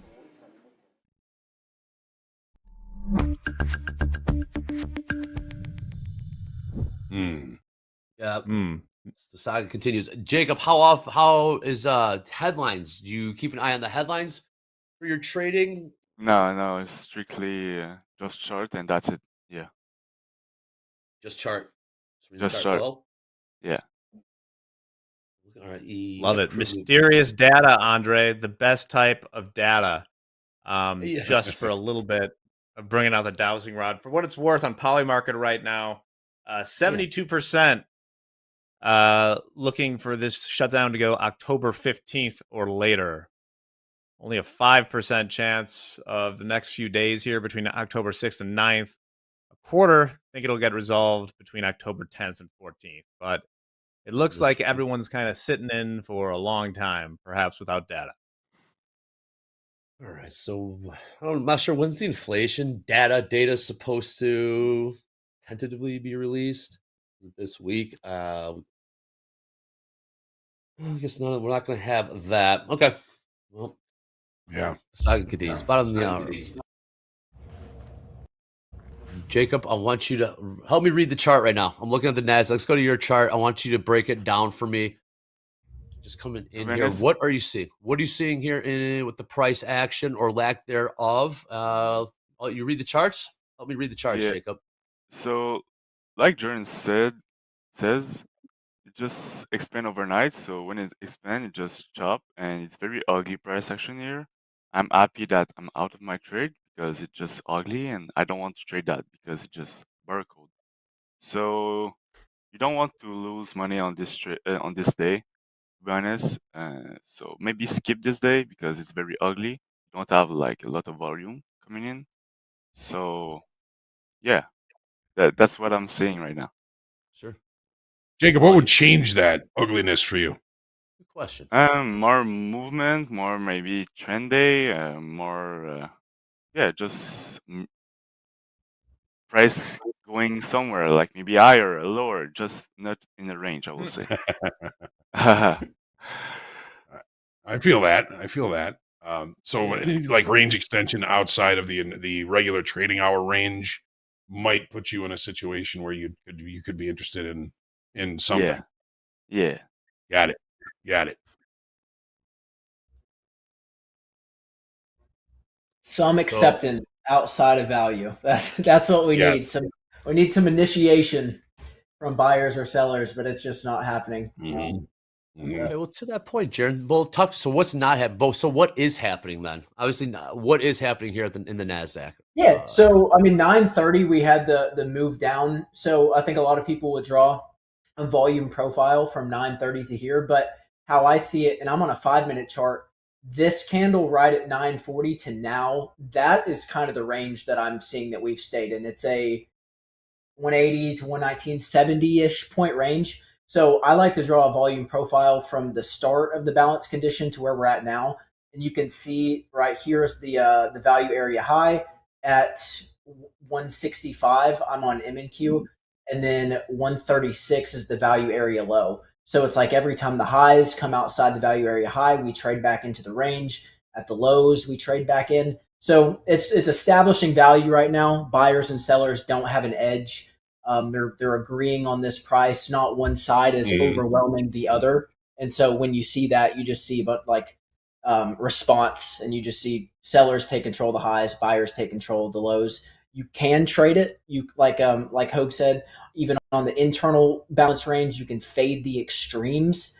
It's hard when you have initial balance low, but then it looks like it could bounce higher. But then we're also, maybe respecting VWAP. There's a lot of contradiction happening that for me there's nothing that's leading towards one side or the other. So that's when you just kind of sit on your hands and observe and watch what happens.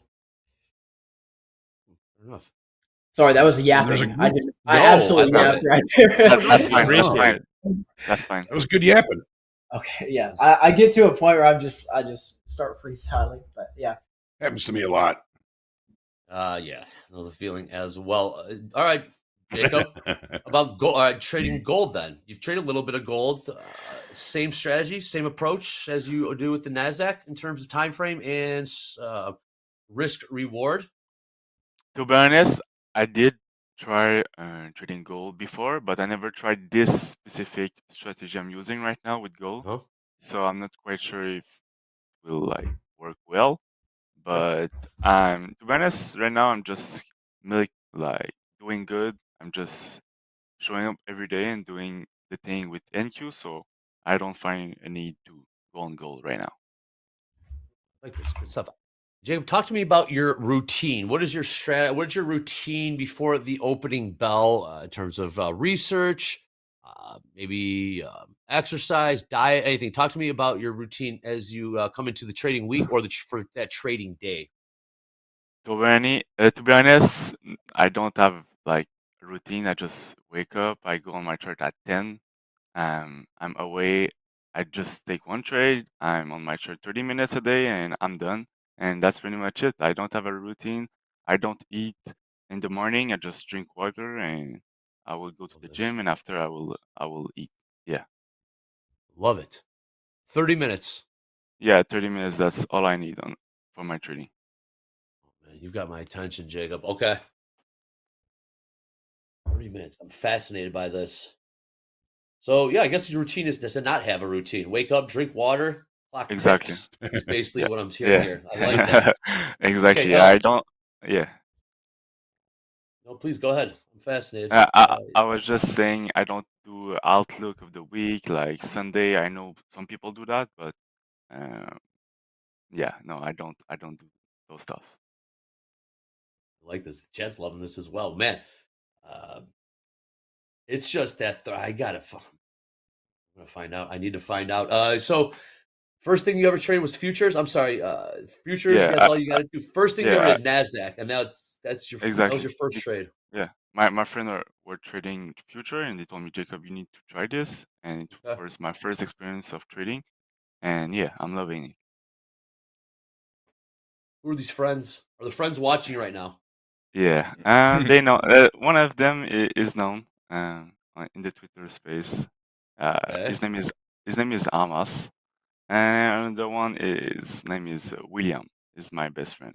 So yeah, those guys are pretty crazy trader. Are they? Yeah. William, are they watching? I'm sure. I hope so. Would you like to say hello? Would you like to say hello? Did they swear you to see? Were you sworn to secrecy before you made your TopstepTV debut? They said yes. You saw. Yeah, All right. they're watching. Okay. Dude, are they familiar with this strategy? This 30 minutes only. No, no, they don't know, but they saw my results like the last 2 months. They're crazy and they're very happy for me. And sometimes they take same trades as me and it work, but they mostly trade ICT. I will say my two friends. Yeah. Okay. Yeah. All right, cool. Getting to know Jacob. I like this. All right, here we go. We're starting to push a little higher here in the ES 67.86 last trade. Can we get to those overnight highs? 67.94, about 9 points to go there. NASDAQ going to try to go up to those 25,200. Last trade, 25,174.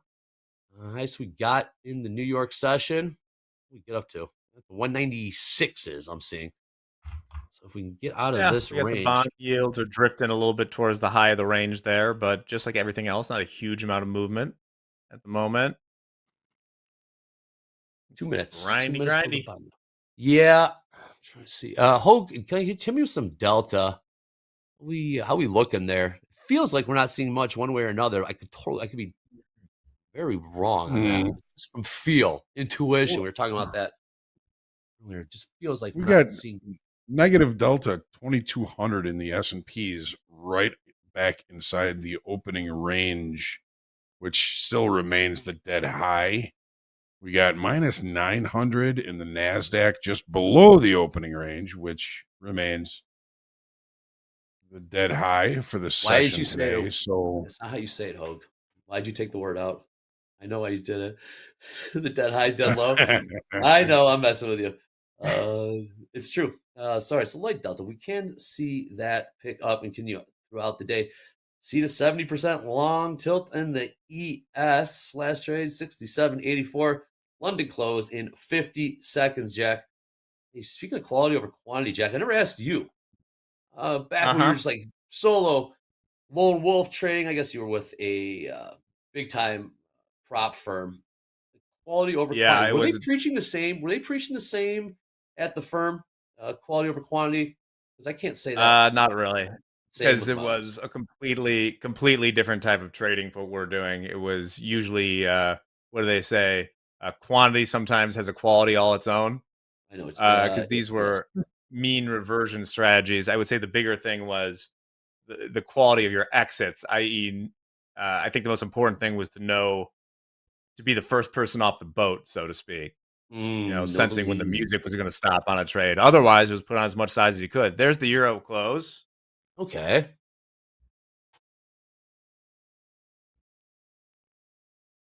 There you go in the chat. Yep, Euro close has come and gone. Hoag, we're gonna keep an eye on that. Failed downside auction. We will see, Hoag, but I know you got your work cut out for you. Get those questions in, pinned to the top of the chat for group coaching. But before that, we'll see more Hoag after Fast Markets with morning recap. Hoag, any final words? Not final words. Couple words too until we see you again here in about half hour, Hoag. No, just trade well, everyone. Looking forward to seeing everybody for the recap and group coaching. Jacob, Braden, Jack, Andre, Andrea, everybody. Pleasure to be with you. Pleasure to be with all of you as well. See you in a few minutes. I'll see you, Hoag. Later, Hoag. Yep. Later. Jack, when you were trading for the firm and you said you guys looked mainly for mean reverse, how would that differ in a balanced market versus a trending market? Like, what would be the indicators to get in and get out depending on the condition? Jared, my God. Well, I mean, like we were pretty kind of didn't really care about the outright price movements as much. It was more what the spreads were doing in real time. And what I said earlier about quantity, it was like where people would rack up a ton of money is if you were just extremely aggressive during when those things were tight, right? And it was actually when the spreads started moving significantly, it was often of just knowing when, okay, because you wanted all these things mean revert, especially what we were trading, because we were trading spreads between treasury cash and treasury futures. It's like they should revert. How much pain can you take with the size you have on? Gotcha. That's kind of what the game was.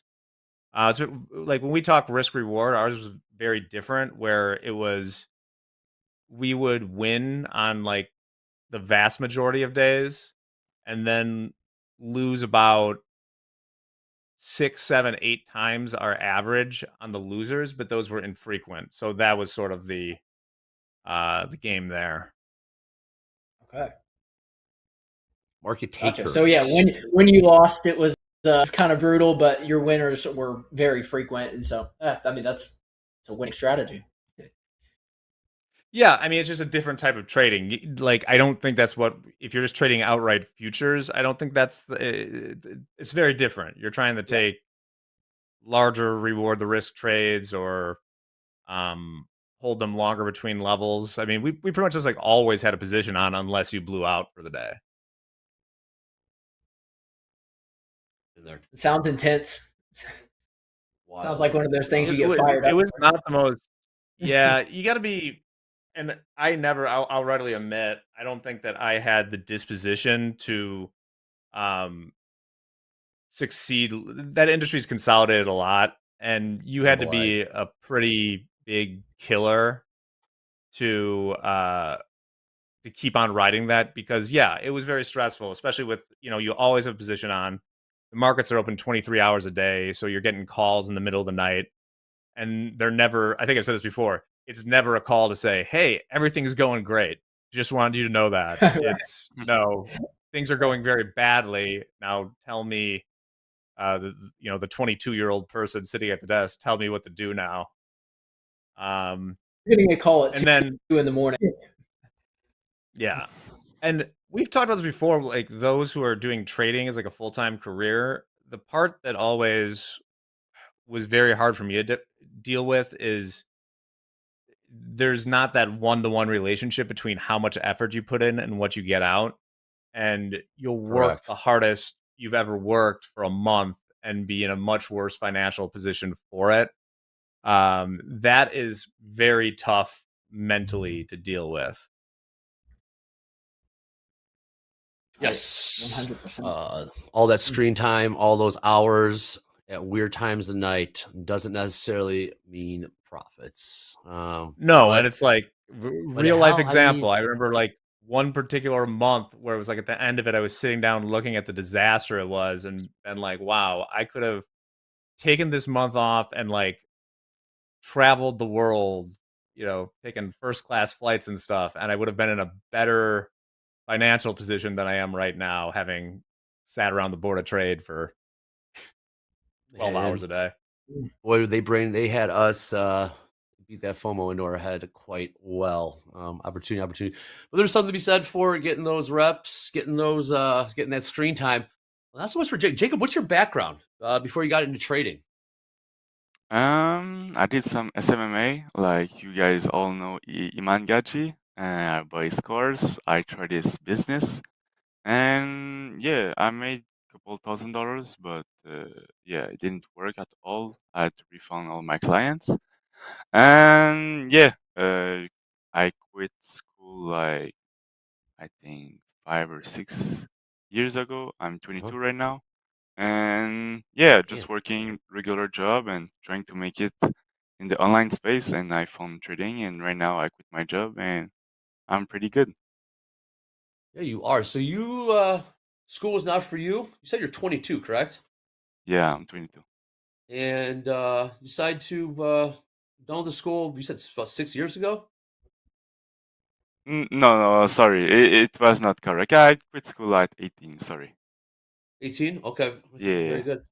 And then at 18, if you don't mind me asking, friends, family, they say you're crazy. They support yeah, you. yeah, How did that go over? yeah. What's that conversation like, Jacob? Of course, those are very hard conversation. Look back in time, I'm very happy with my decision, but in the meantime, it was very difficult with my parents.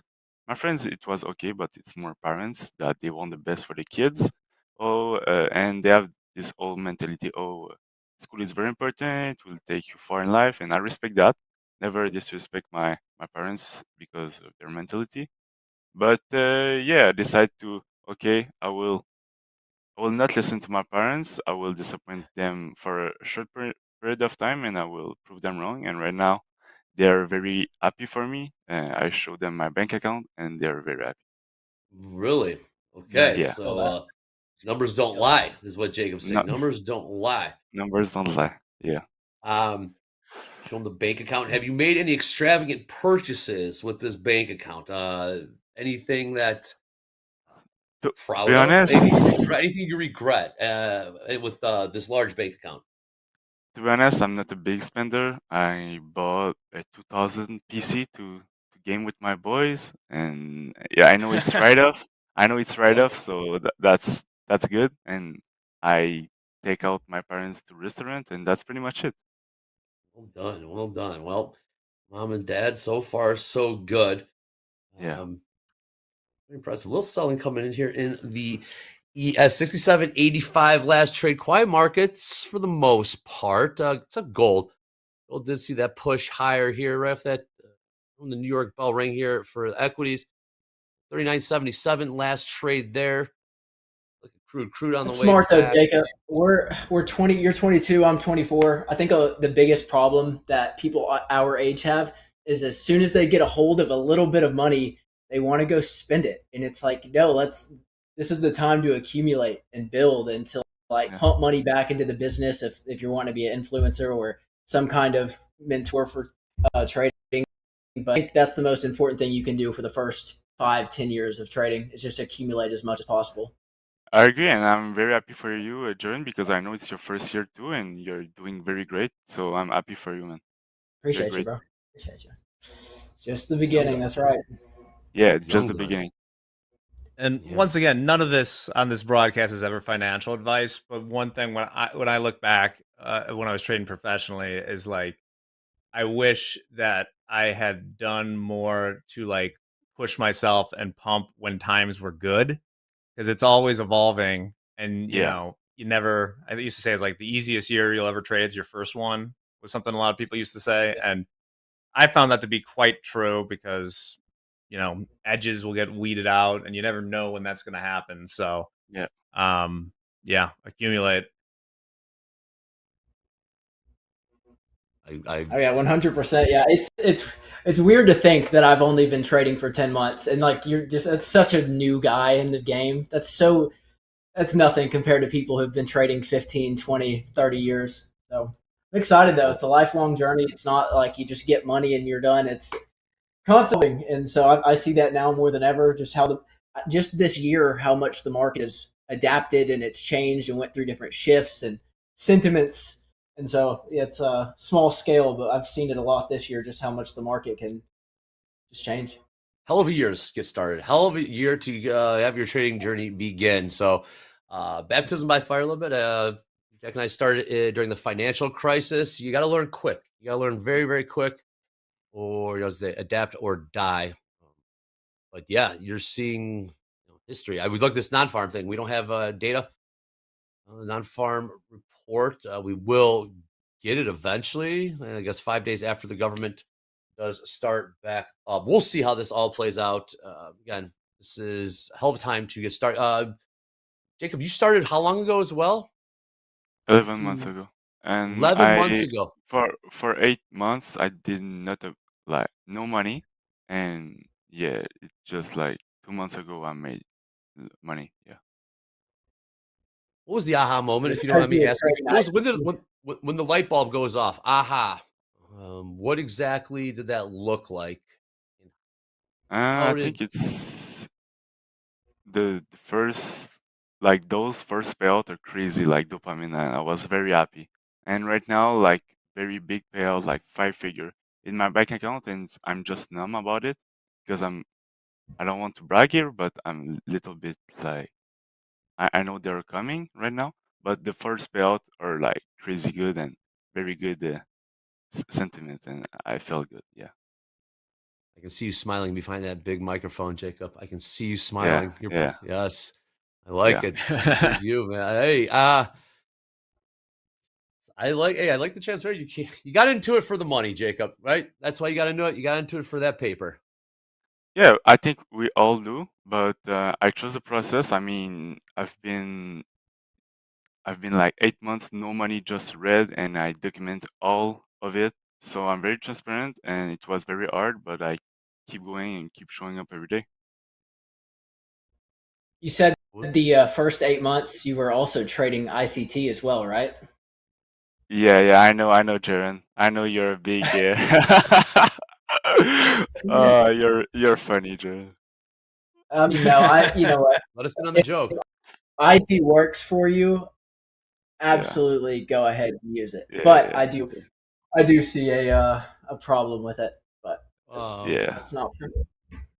Oh, hold on. Well, that's an inside joke there. Can you let us in? Let us in on this joke. I got to hear it. Yeah, I mean, I tried ICT for, I guess, 3 months, which isn't a long, in the grand scheme of things, it's not long. But all ICT is repackaged, rebranded concepts. And I think the ICT community is very toxic, to be honest with you. They think that if you don't trade that way, then you're somehow inferior. But at the same time, I only see others take paper trades.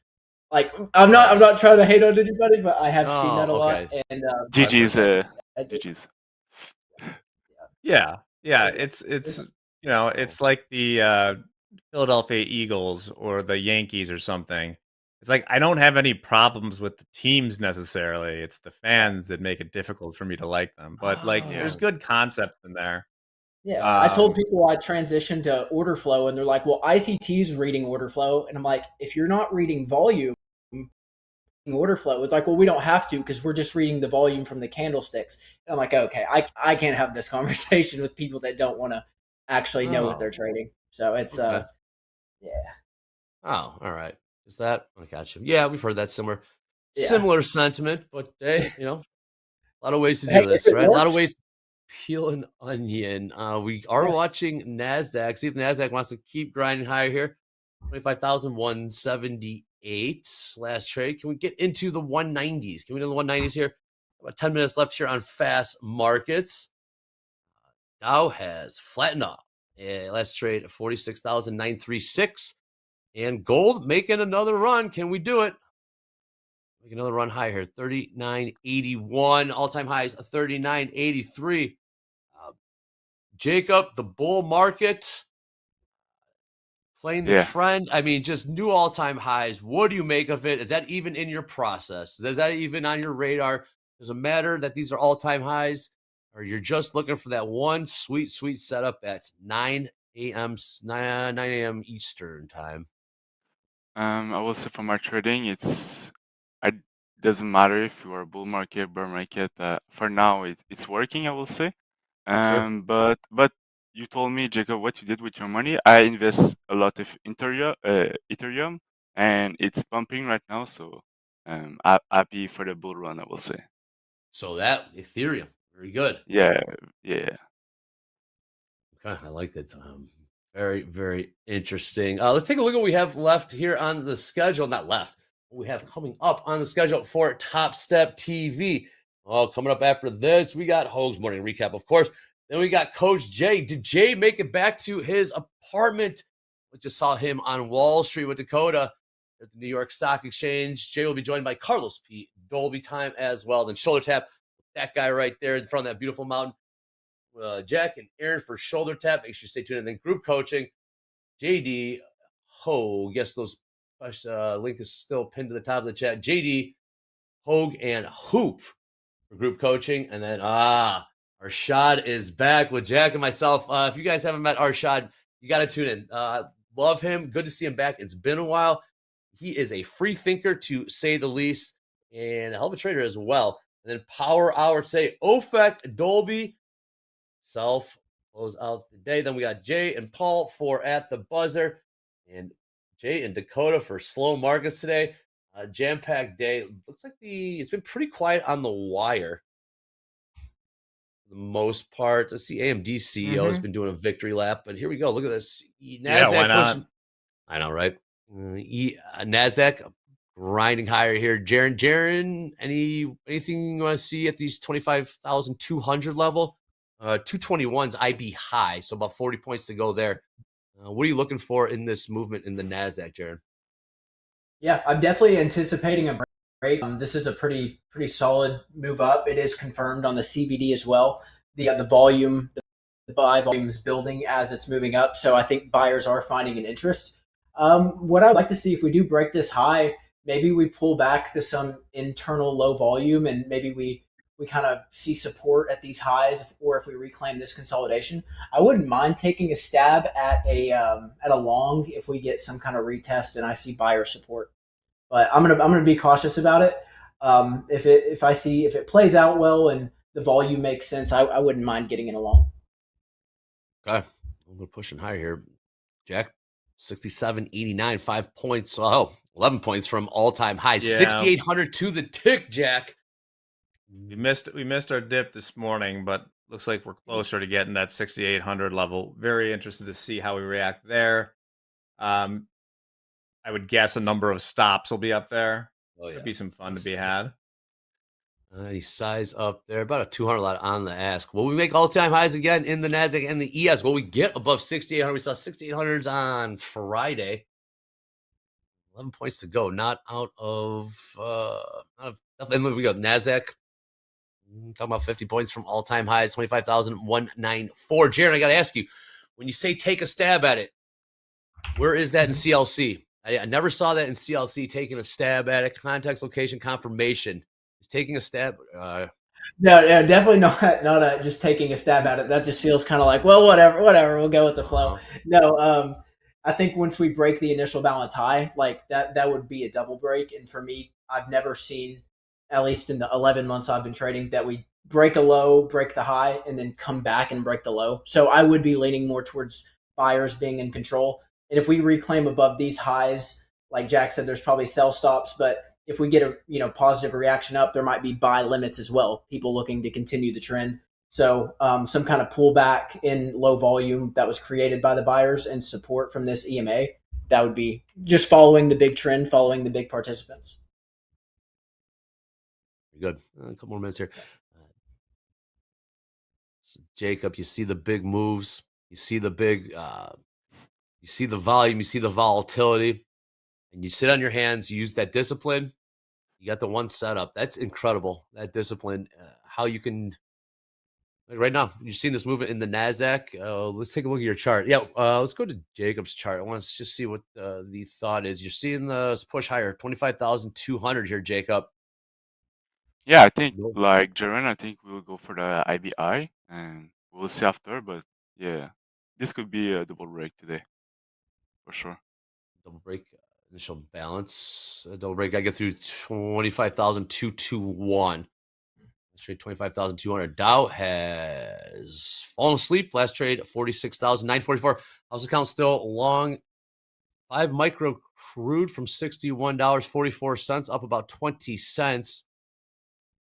We get another push here. Another push here, closing in about 40 points to go from those all-time highs in the NASDAQ. ES, 4 points from session highs, overnight highs. 10 points from all-time highs. Can we do it here in the last few minutes of fast markets? Take another stab at those 6,800s, Jack. Okay, it's looking that way. Yeah. Okay. Well, we've got to imagine there's some stops above 6,800. Those get popped, right? Volume's been pretty light today. What would if then what? Just playing it out. Obviously, Two not financials. options. Nice. There's the quick way and the longer way, right? Okay. There's some people champ call walls up there, and option one, we hit some stops and get in quick or like a quicker one, or we get a rock fight up there, some consolidation, and then we can evaluate if we want to get short or if it looks like it's going to break out. Quick one, okay. Quick one just pops. I'm inclined. I kind of like the short up there on a no news Monday, but it has to it's not just leave the order in there and pray. See if we can build some structure up there.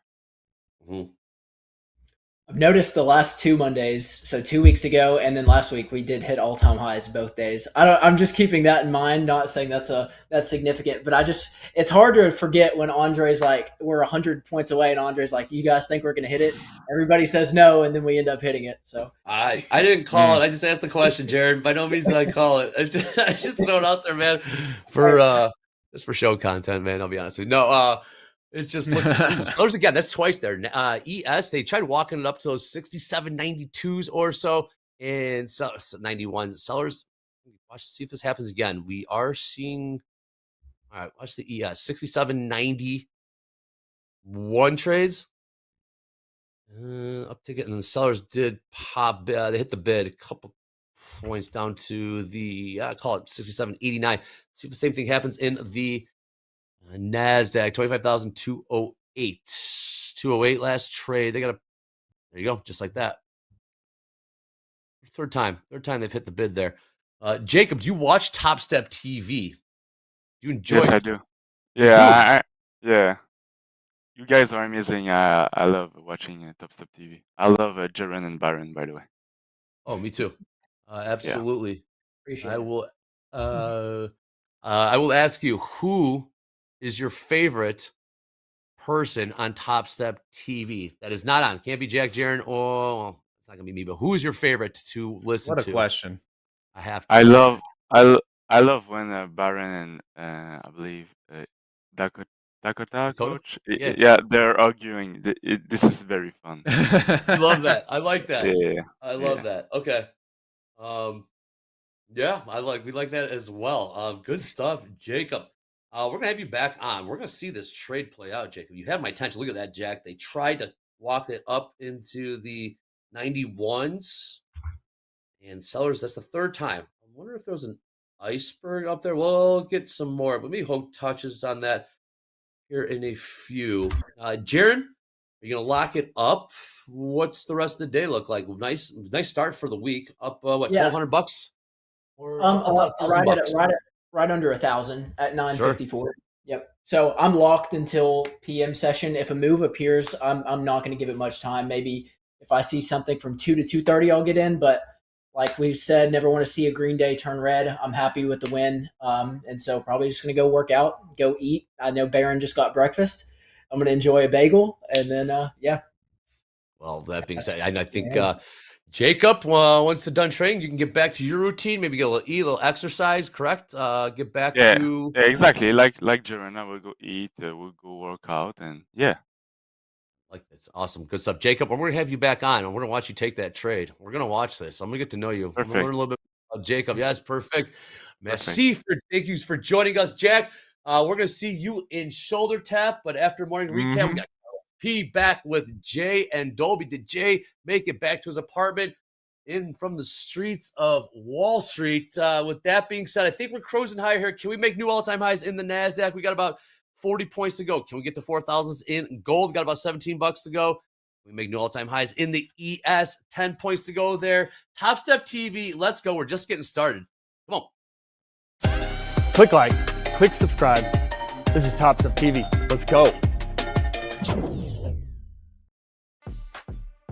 First reason why Topstep makes you a better trader is we have a support system and community here. You got to have that, or it is a lonely journey by yourself. Two, because we are helping you improve, building things for you within the trading platform itself that helps you become a better trader. Three, simplicity of payout policies, simplicity of the program. Four would be the resources we have, the funding we have, and all that just makes great things here at Topstep.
All right, and welcome to the morning recap. Very interesting opportunities today in these markets.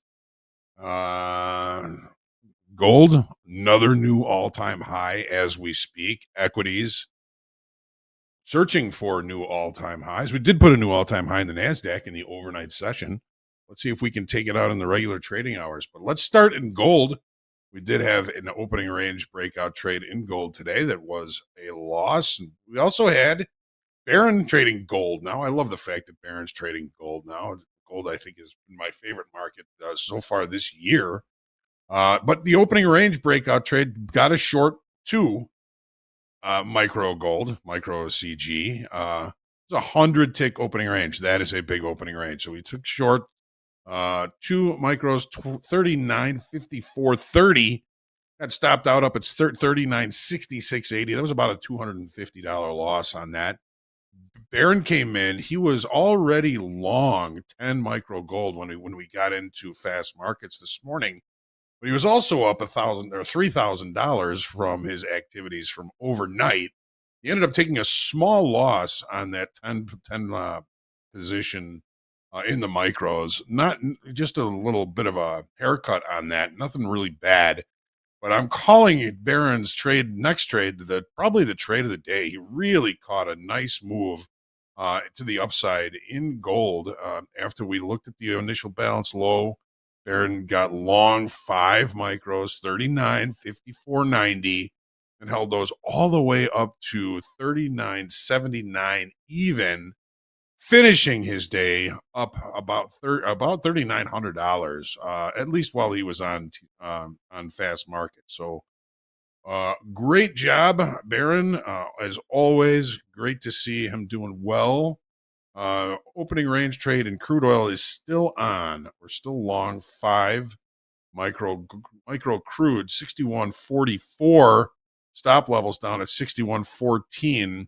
And I'm liking this now, particularly because we do have a failed downside auction that did not hit our stop. Always like that when that happens. and the market has kind of been rotating. First target for this would be initial balance high, 61.92. We'll see how we decide to manage this trade, but at least we've got that failed auction on the downside. We're sitting long. We've been long since 10 after 8 approximately. We're going to see if we can't hold this one for the auto liquidator at the end of the day. Jaron traded a little bit of ES, just in context, really, for this.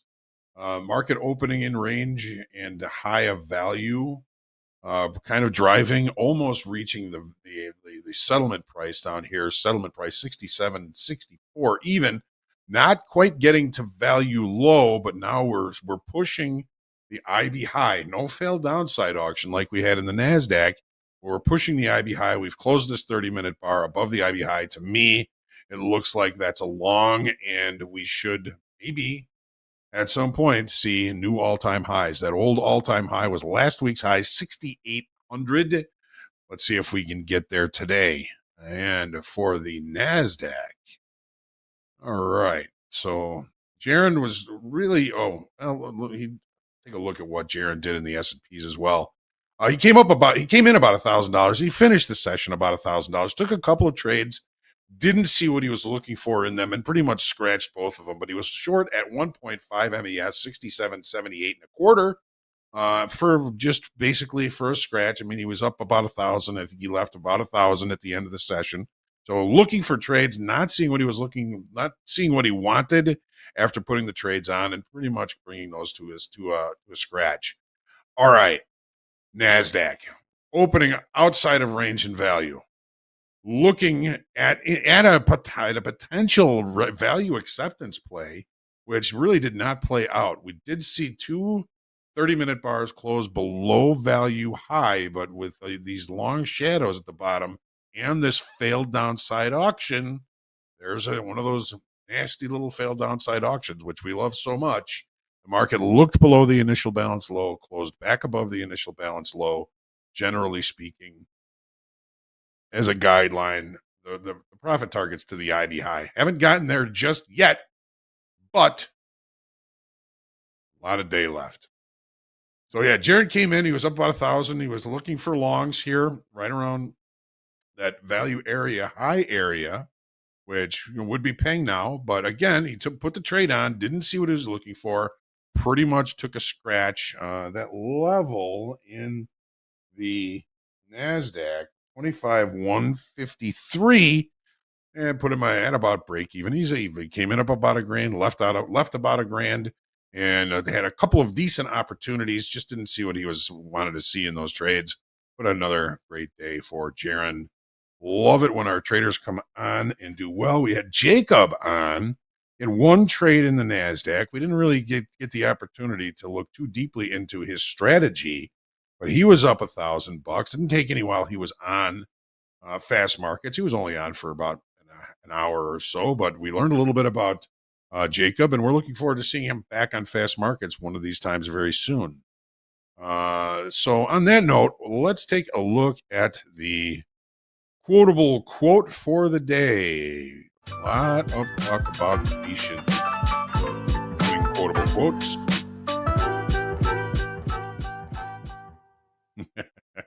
I see Jay bopping to the song back there. Good to see you made it home, Jay.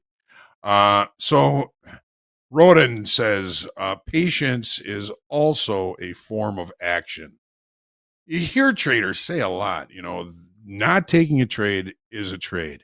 Being patient is a form of action. We'll be talking a lot about patience, at least the beginning of the week during the quotable quotes. And hopefully you are going to continue to trade well as always. So we've got Carlos coming back here. He's going to be on Trade with Topstep with Jay and Dolby. See Jay bopping back there. It's great to see him. Great to see you guys together, hopping around and getting in trouble in New York City. And hey, folks, there's a lot more coming on Topstep TV today. This is Topstep TV. You're in the right place. Let's go.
Welcome back. I made it. The traffic was not too bad. Welcome back to Topstep TV and the trade with Topstep. You guys know me. I am Jay. In the middle here, we got Carlos, and to his right, Dolby Time. Dolby, where are you? Rock concert. I'm on stage right now currently.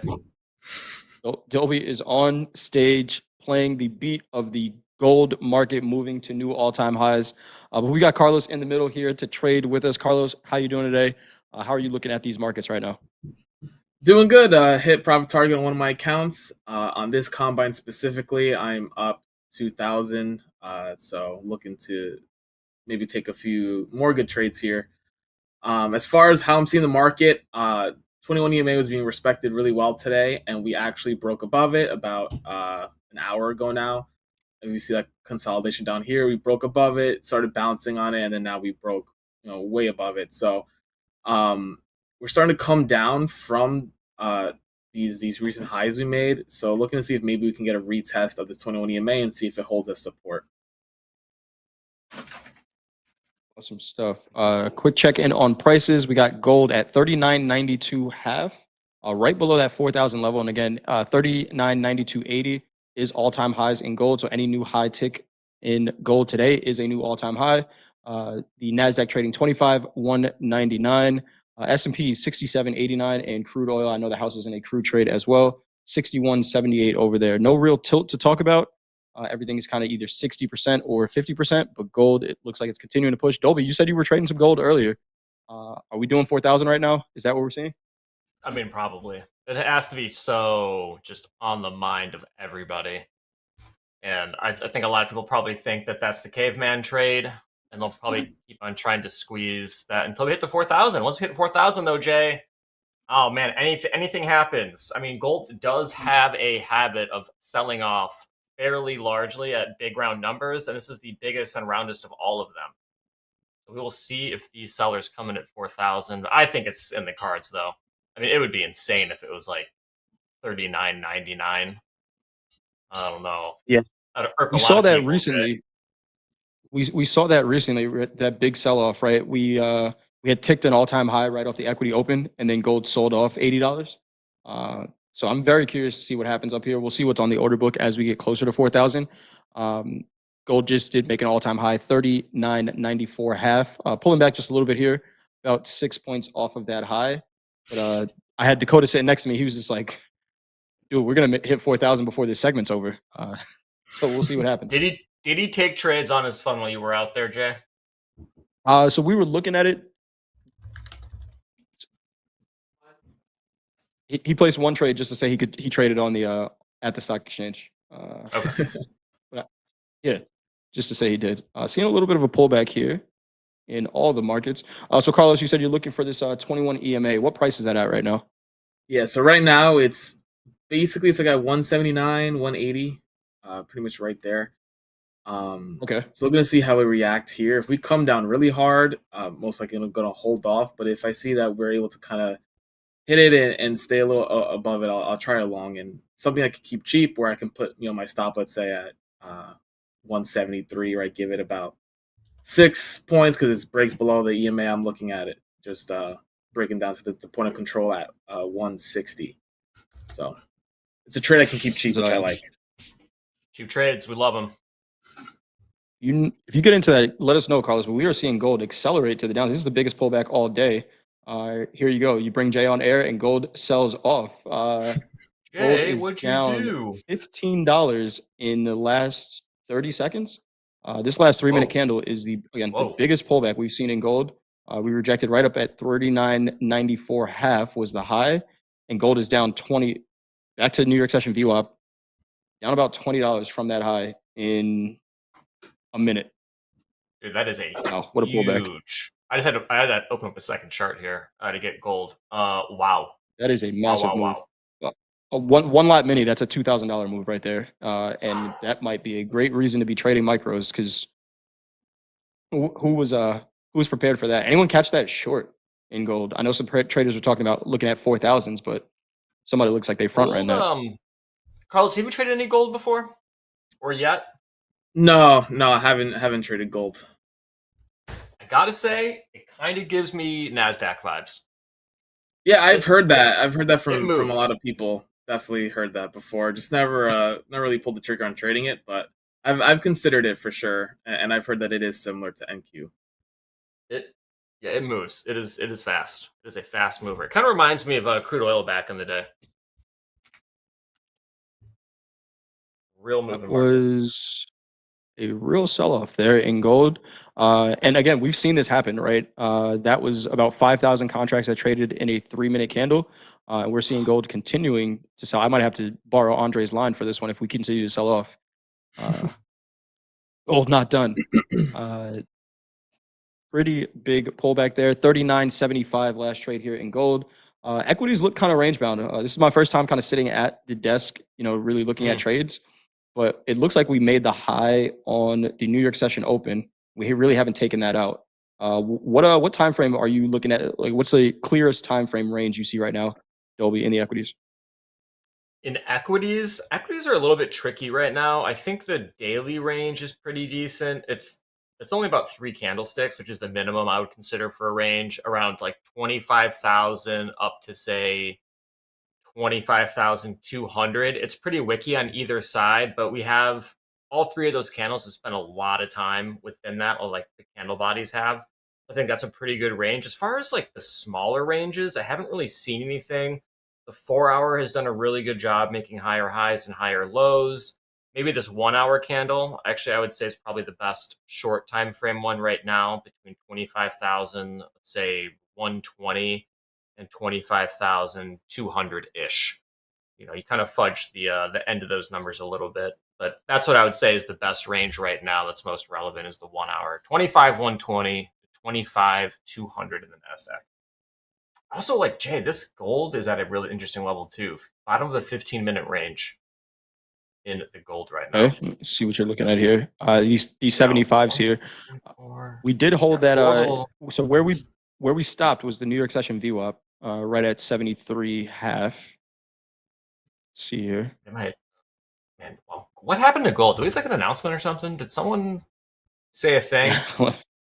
Someone might have said something. This feels like someone said a thing. I feel like someone's always saying something. When did this start? Hold on, there's one thing on here. So Carlos, you had a pretty good start to your week. It sounds like. Yeah. Today is Monday, right? Yeah, today's Monday. What was the trade? Did you get long? Did you get short? It was a mixture of both, to be honest. I found like on a lot of my best days, it's usually both sides. I'm taking both sides, especially if I'm scalping. But I know I caught a short. And my other account caught a short off of the open. Rode that down pretty much, and then being that the 21A was being respected, I know I took a few shorts off of it as it would come up, and I know on this account I actually had a nice long from the lows. I bought in at 126 and held it for one of these push-ups to point of control at 160. So mixture of everything. I have a question for you. So you're going long and short. It seems like you're making money on both sides. What are you using to determine what direction you're taking a trade? Yeah, so it's pretty much the same thing as always with 21 EMA and VWAP, right? If you look kind of earlier in the day, I know the volume profiles kind of gets in the way of the candles, but if you see how we were playing earlier today, we were really stuck between 21 EMA and VWAP, with wicks breaking below each. So I was just playing kind of that mini range, if you want to call it that, where I would short at 21 EMA and buy near VWAP. Did get stopped out a few times with some of these wicks that were like they broke, past, but I was able to keep it cheap, and then at times I would actually re-enter, and then it would work out, right? So that's why it's important, to have trades that are cheap trades, so that if you need to re-enter, you can, and you didn't just lose your whole go, let's say at one trade. Because I know there were several times where it actually stopped me out. I saw the trade was still valid as we were coming back into the range, so I took it, and I was able to ride it back up, let's say to the top, or wherever I took profit at the time. And that's kind of how I played it today specifically. How many trades does it take for you to get to like the $2,000 area? It depends. Sometimes it's not many. Sometimes it could be more than I would want to take. Today on my first account it wasn't that long at all. And even on this one to get to 2,000, I don't think I took that many trades. I would say it depends on also like how I'm trading on the day. How I want to push, right? So like if I'm like 10 trades in and I feel like I'm still break even and I'm not necessarily pulling away in either direction, that's a day where I'll most likely just try to wrap it up. Let's say I'm up $500, $1,000. I'll wrap it up early just because I'm trading a lot and I'm still kind of just break even, right? I'm spinning my wheels and not getting anywhere. On days where I've had days where I've taken 3 trades and I'm already up 2,000, 2,500. So it's like, okay, like this is a day to me where I'm gonna try to push and try to get to, let's say, 4,000, but guaranteeing myself, let's say I'll be happy with guaranteeing 1,500 on a day, or I'll be happy guaranteeing 2,000. And for me, most times I want to guarantee 2,000. So it's like if I'm up, let's say 2,500, I'll give myself that $500 of wiggle room. And if I lose it, I gave myself the chance, but I'm walking away happy because I made my 2,000. So that's just how I play it. I don't necessarily have a specific number of trades, but I do have more so like a time. I do feel like since I start at the open, once it hits like 11:30, I need to either just take a break, walk away, or just completely stop for the day. That's usually like I start to notice that the quality of trades start to get worse and worse. So the market kind of changes too around like that, like 10:30, 11 o'clock thing. So whatever high Exactly. or wave you were like riding in that open, it kind of switches up right at like 10:30, 11. Then you also have like a dip in like mental clarity, and so that can be like a weird confluence. Exactly. Yeah. So that I like to just Interesting try that to you keep say it that. within that time period. So Dakota and I were just on Wall Street, right? Just at the stock exchange, and you could hear that in the room, right? Where as soon as the bell goes off, people are placing orders, and then about an hour into it, and we were on a tour, so they were showing us, and they're just like, well, right about now is when everyone has their orders up until about 1 p.m. Central Time. So then they turned everything into algo mode, and those orders are just being placed by algos for the next hour or two. So it's interesting that you say that, right? Like that's what's actually happening, right? All the even bigger traders, they're just Well, it's funny because like we feel it in the charts, but then you saw it in real life. It's like, okay, this does make sense. You can literally hear it. We used to have the Jay, were you around when they had the squawk radio for like old school Topstep TV and they were pumping in sound? Yeah. Yep. Yeah, you get like the Yeah, I was. same sort of vibe. You could hear it. Yeah.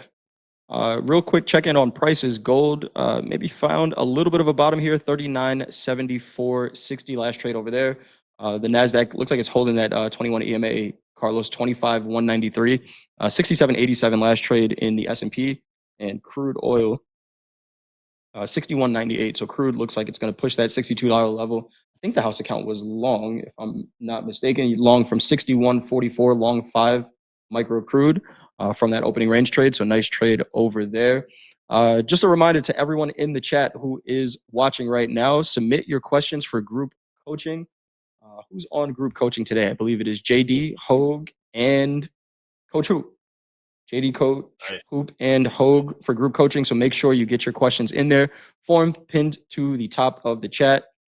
Crude oil is 75% long tilt right now as well. So somebody's looking for a breakout. Dolby, low of the range in low of the range in gold. Called it. Also, megaphone formation on the 5-minute. I don't have gold on my live account here, so I can't pull up the chart. But maybe Jay, you could probably draw it out. The 5-minute megaphone.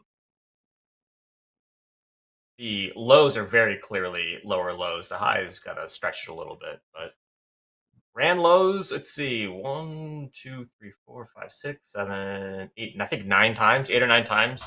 It ran the lows on that like little 5-minute megaphone. Just a couple ticks and bid right back up again. See, I'm kind of doing a scan. I'm getting an idea of what the markets have done so far. Kind of looking at what's made all-time highs. NASDAQ looks like it made the all-time high right before the equity open, 25,241.50. S&Ps still have not taken out that 6,800 level. We traded 43 contracts at 6,800 on Friday, and nothing higher. So that is still 6,800 evens. Gold obviously made new all-time highs, 39.94 half. Do we take out 4,000s today? Do we wait for slow markets? What is going on That'd here? be Chat, let us very. know. Is anyone in a trade? Go ahead, Dolby. That'd be very gold to hit 4K overnight, like right at 7:30. Yeah. Trade 4K overnight and then be trading 3,800 tomorrow. Yep. You heard it here first. Not financial advice, but I'm taking notes on that. All right, Yeah, it's Carlos. So we a held that little 21 unfortunate EMA. here. Yeah, that's what I was about to Yeah. say. It's a little unfortunate. I mean, we didn't necessarily touch it. I like to get a touch, or at least as close as possible. We were still off by about 5 points at the time, so I didn't take the trade. But it's good to see it. It did, if you want to say it held. It did help. We didn't even really get to it, but trade idea was there. Just maybe a little too selective on the entry. But at the end of the day, that's what the plan is. So I got to stick to it, right? In the good and the bad. Stingy. Yeah, sometimes I you'll like miss calling it entries, that now. right? But I've also been in situations where I front ran it because I don't want to miss an entry, and then it just turns out to not be a good trade, and you feel worse about it because you should have just waited for your entry. So it's all right. You got to take it, as it is. So we didn't get that trade entry, but at least our thesis was correct, just a few points off. That feels The good. good trade location. Yeah. I mean, like if I would have gotten in, let's say near it at 183. Right now, I would be up, 17 points with 2 or 3 contracts I trade. That's close to already $1,000 trade. So Yeah, that's a great trade. that's what I look for, And one thing I've actually been doing that's been helping me a lot is I've been trailing my stops a little bit more aggressively because I've just been finding that a lot of times with with how I scalp, the market right now can be a little flip floppy, right? So what I've been doing now is if I'm, let's say the trade is up over 10 points, I've been moving my stop up to 10 points just to guarantee myself at least half of what I'm going for, because usually I like to go for 20-point moves. And it's actually been helping me a lot, guarantee some profits. And I've been seeing that many times. In doing that, I actually save myself from, let's say, a trade that would have turned into a loser. So it's something that's been helping me a lot. So I think it's something I would recommend for everyone in the chat. If you find that you have trades that are, winners and then may turn to losers, winners, losers, whatever it is, sometimes it's better just to guarantee, a amount of profit that you're comfortable with. For me, trading 3 contracts, 10 points is $600. So if I can guarantee $600 per trade, I mean, that's a great day. You take 3 trades, it's $1,800, and it's a great day. So Are you always something going I've like been 2 to 1? You like a 2 to 1, like a ratio type? Yeah. Even like when on trades that like start running in my direction like a lot. Like I had a trade last week that I was up over $2,000 in, and I kind of just keep bringing it up to points that I would be comfortable like taking the trade, right? So first stop is 10 points, right? $600. If we go above 20 points, I move it up to 20 points because that's like what I want to take. Like that's like my ideal to take profit. If we keep running past 20 points, then I'll kind of just move it up based on how the trade is moving. If I find that we have a lot of momentum in the direction, I won't trade it, or I won't trail it as tight, but I do trail it just to guarantee myself more money. So I'll go from, let's say, 20 points to 25 points. Then let's say, if, because that trade specifically, I ran it up to like $3,000, but I guaranteed myself 2,500. So I ended up getting stopped out of 2,500 profit.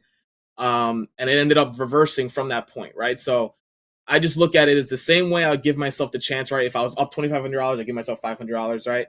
It's like I was up 3,000. I want to guarantee 2,500, and then I would be happy even if I get stopped out there. And the market can continue to run, right? But it's like at the end of the day, I guaranteed my money. I'm happy, and that's exactly what happened. So it's something I've been trying to really focus on lately in my trading, is just trailing my stop a little bit more aggressively.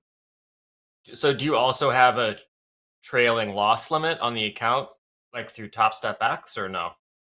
No, that I place myself, and I leave it unless I get into profit. I don't have it do it automatically because sometimes I know it may be more of a trade that is going to be back and forth, and I'm okay with that. I accept the risk that I put on, so I leave it. I just like to do it manually.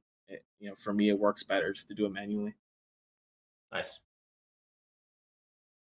There we go. There was a question in the chat from Patrick Pikowski. He says, "Who is this buyer that can't even wait for a pullback on the daily? Is this a margin call or just straight up greed?" And not financial advice, obviously, but when we were on the floor, we heard that the rally that we've seen has kind of surprised markets a little bit. And there might be, and again, do with this information what you will, not financial advice, just anecdotal information. A ton of institutional money kind of sidelined, not really expecting a rally, and then just needing to allocate, right? Where if you are managing someone's money and the market's going higher, you're not making money on it. There might be might lose a customer. So there's just and it makes sense, right? We see these equities, they just have a natural bid to them. There's retirement funds and all these other things that need to come in and buy equities. And they're just going to continue to push us higher. For us as day traders, does that mean that there won't be any short opportunities? No, we're going to find them, but a larger pullback on a higher time frame, there may just be too much buying in the market to really kind of allow that. Yeah, I mean, for me right now, personally, I know this run up has surprised me as well, especially with what's going on and also the amount of time we've been running up. I mean, it just feels like the market kind of just doesn't care about what's going on outside of the market. It's crazy to me. And Government days where I've shutdown, buy it. expected, yeah, exactly. I mean, we literally made new all-time highs with the government shutdown. I mean, it's crazy. I mean, in days where I expected or let's say time periods where I'm like, all right, like surely we kind of pull back from here, right? Maybe we had one big red day. The next day it just is completely eaten up again. And it's like we're back at all-time highs, making all-time highs overnight. And it's just like it's crazy to me, So it's almost like when you're trading at all-time highs like in a day, you're afraid to buy because that the sell-off can come at any moment. I feel like that in the markets every day I get on. I'm almost afraid to buy, even though that's been the play for so long, because I just feel like at any moment we can just get a crazy sell-off and it would be justified because we've been running for so long. So it's definitely a weird time to trade, but I mean if the buys are working, they're working, right? I mean you gotta try to hop on the train. Exactly. We're checking on prices 25,202 half in the NASDAQ, 39.7630 in gold, 67.9075 in the S&P, and crude oil 61.93 last trade over there. Again, house account is long in crude from 61.44, 65% long tilt over there, 62% in the NASDAQ. Everything else pretty much 50-50. Wow, that's a nice trade. Yeah, right. All day hold too.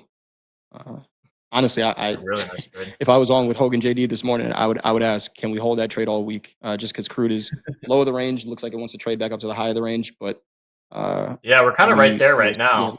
I mean, if we take a detour to Yep. crude land, I mean, like the range that we're in right now is about a 1 hour range. Looks really clean in crude. It's like I would say 61.20 up to like 62s, maybe 62.10s, and we're trading right at 61.92. So we're at higher range of the 1 hour. If that can break out, that is going to be a ridiculously good crude oil house account trade. Yes, it will be. Speaking of ridiculously good trades, chat, let us know how are your trades working out today. Who's in a trade right now? How's your day looking? How's your Monday starting so far?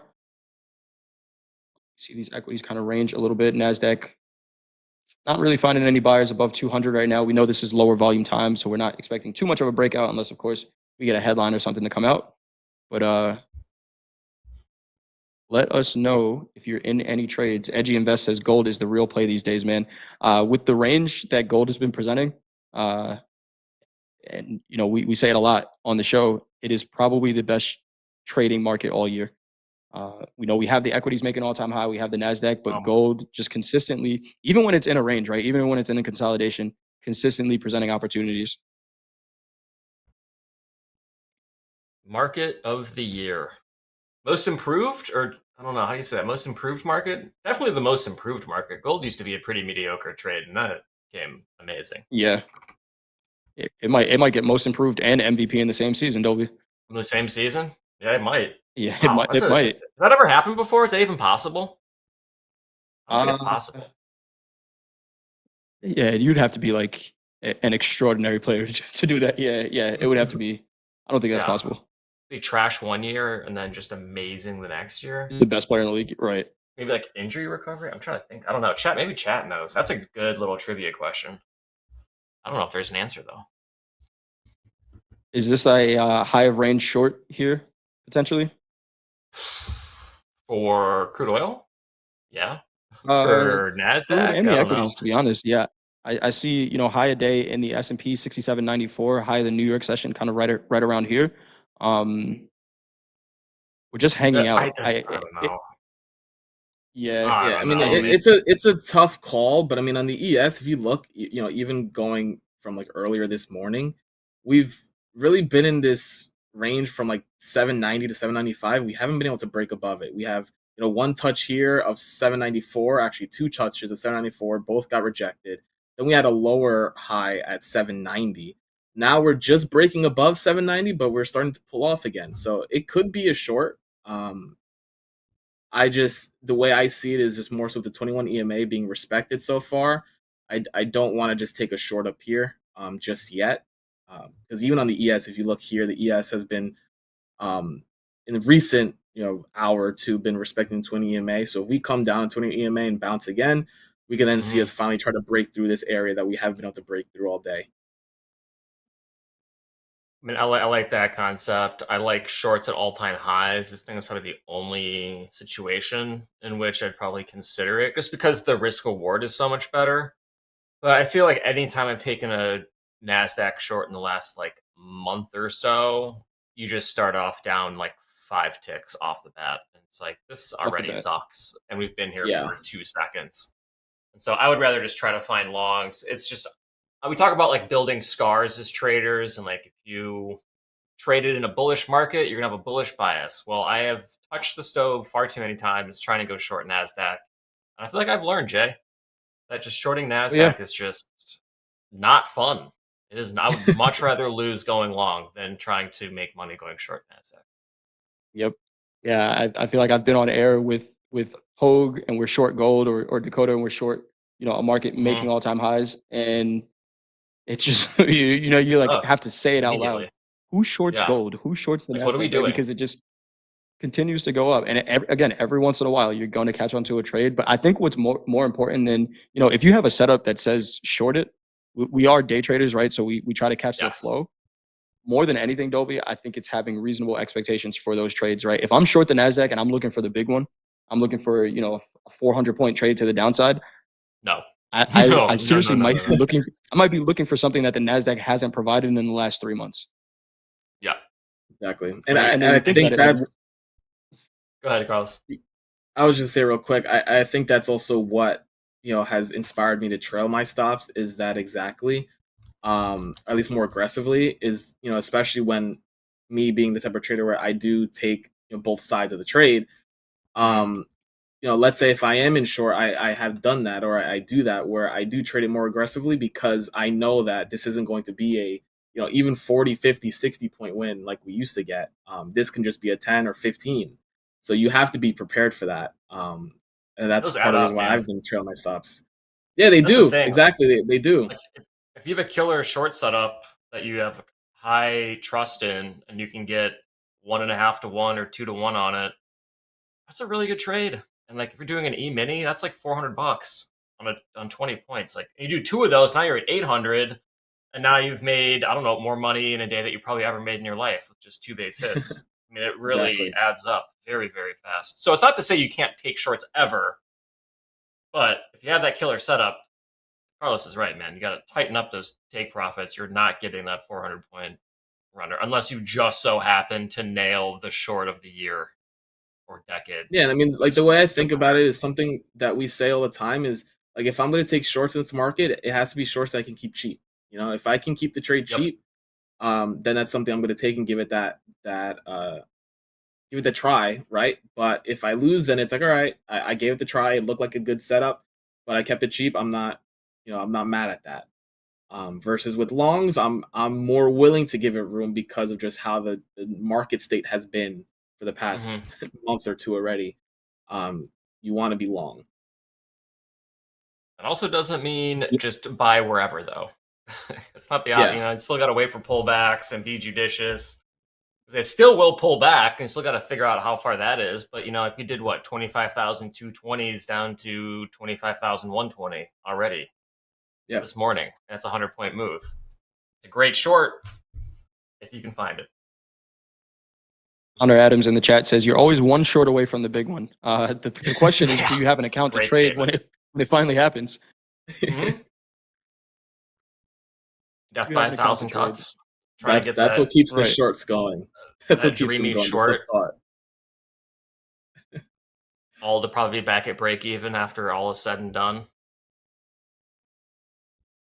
GC pump. I wouldn't be surprised. Kind of just hanging out here. We just talked about it, right? I asked the question: is this a higher range short potentially? That was when the NASDAQ was above 25,200, right? It was trading 25,203. 13 points to the downside before a little bit of a bounce, and we're back in the range. And again, tight range bound market right now. Really, not a lot of volume trading. So you probably have to have reasonable expectations on either side of a trade right now. But if I was looking for that 15-point trade to be 50, either I'm still holding on, maybe looking at a higher time frame where you can do that, right? I can zoom out to a 30-minute and say, okay, I'm not expecting that price action for the next hour, but I like the trade location. Right. Right now, we're just hanging out here. So you could justify some shorts now, but that's because they're like lunchtime based. It's like we're in a range, we're right. doing lunch, everyone's out to lunch. We're probably not going to break out. We have, weekly highs are like on the horizon. Like, are we going to break out during lunch for weekly highs? Like, I don't know. Probably not. You never know though. But then you could start building a case for shorts though, if it's like a lunch bound range trade. That would make sense. Speaking of breaking out, Aramis in the chat says, any of you coaches trade Bitcoin? Just pulled up a micro Bitcoin chart, Carlos. I think we're sharing your screen on the charts here. If you could pull up an MBT chart, we might be making a new all-time high in micro Bitcoin futures. 126,675 is the all-time high. We are trading about $500 off of that. 126,155 last trade in micro Bitcoin. Do you know so we the may be seeing symbol an for all-time that? high soon. MBT. MBT. MBT. Oh, okay. I actually have it up. It's on my data. Oh, do you, Dolby? I didn't realize you could trade it. I can't, but I have the data for it. We are Gotcha. triple Yeah, topping we're at on some one- wicks right now. Yeah.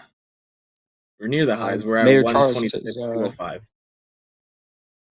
Jay, tell us about your New York Stock Exchange experience. It was pretty cool, man. So I've lived in New York my entire life, and I've been on Wall Street, been down there, seen the bull and all that, but actually getting to go into the stock exchange, that's a new experience. So it's always cool when you have, something you've never done in your life before. It's pretty cool to see. Again, we watched a company celebrate, what was it? PJT? PJT was the company. It's an investment bank. We watched them get to celebrate their 10-year anniversary of being a public company. So they got to ring the bell. We talked to some old friends that I'm sure I see the name in the chat. We talked to some friends that you guys are familiar with. Got to see a little bit of a tour. Got to see what market on open orders look like and what kind of volume comes through the exchange. And it's a ton. We're talking about hundreds of millions, if not billions of dollars, right off the market open. Wow. That these orders need to get placed. There's really no locals on the floor, right? There's big the three big firms. You got Citadel. I can't remember the other two. Varus, I think it was, and I can't remember the last one. But it's. I don't want to say it's a museum. We're watching the bell. I think Dakota probably has a selfie with Jim Cramer in the back doing the show. Nice. On CNBC. But it was pretty cool experience. Kind of makes it all real what we're doing here. Obviously, they're not trading futures over there. They're trading stocks, but it wasn't BlackRock. I can't remember the last one. Dakota probably remembers. But yeah, great experience for sure. It's crazy. I'm from New York, Very and cool. I've never been. Really do want to go check it out one of these days. Yeah, same here, Carlos. Same here. Can Taurus go in there? I think you kind of have to have somewhat of an invite. Like obviously there was a bunch of tours in there, right? There was a college. It looked like a bunch of finance kids. They're getting a tour as well.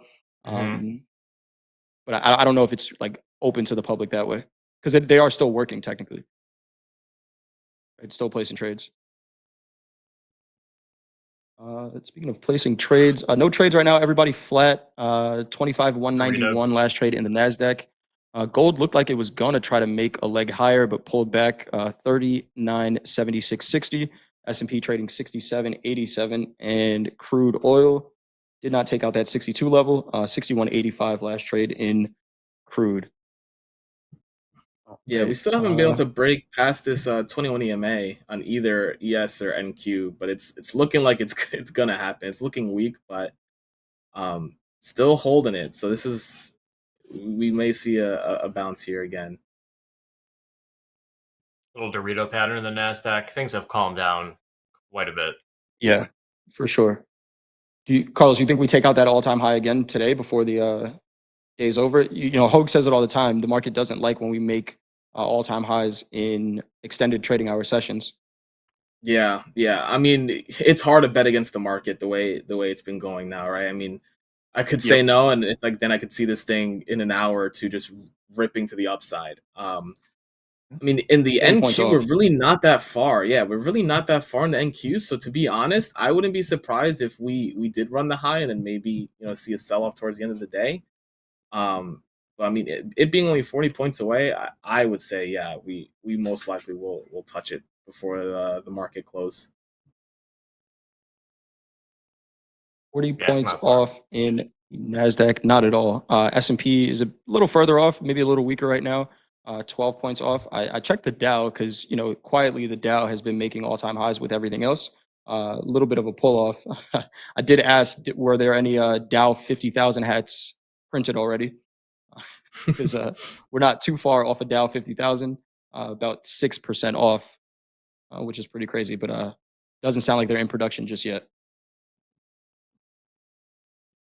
Doesn't sound like they're in production. We got a couple minutes here left, about 10 minutes to go. Not really seeing any Very tilt. chill. I think all of our traders are kind of just chilling out. Very chill. Very chill.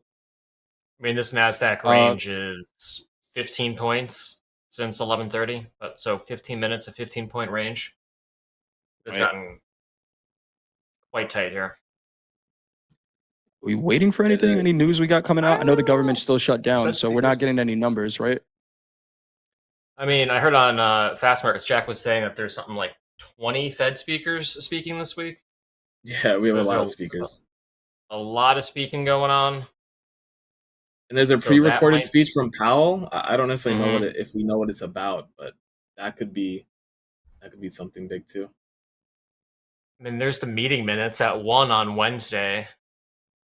Okay. But pretty light got news some week, stuff. actually, all things considered. Not a lot of red folder events, but just a lot of speakers.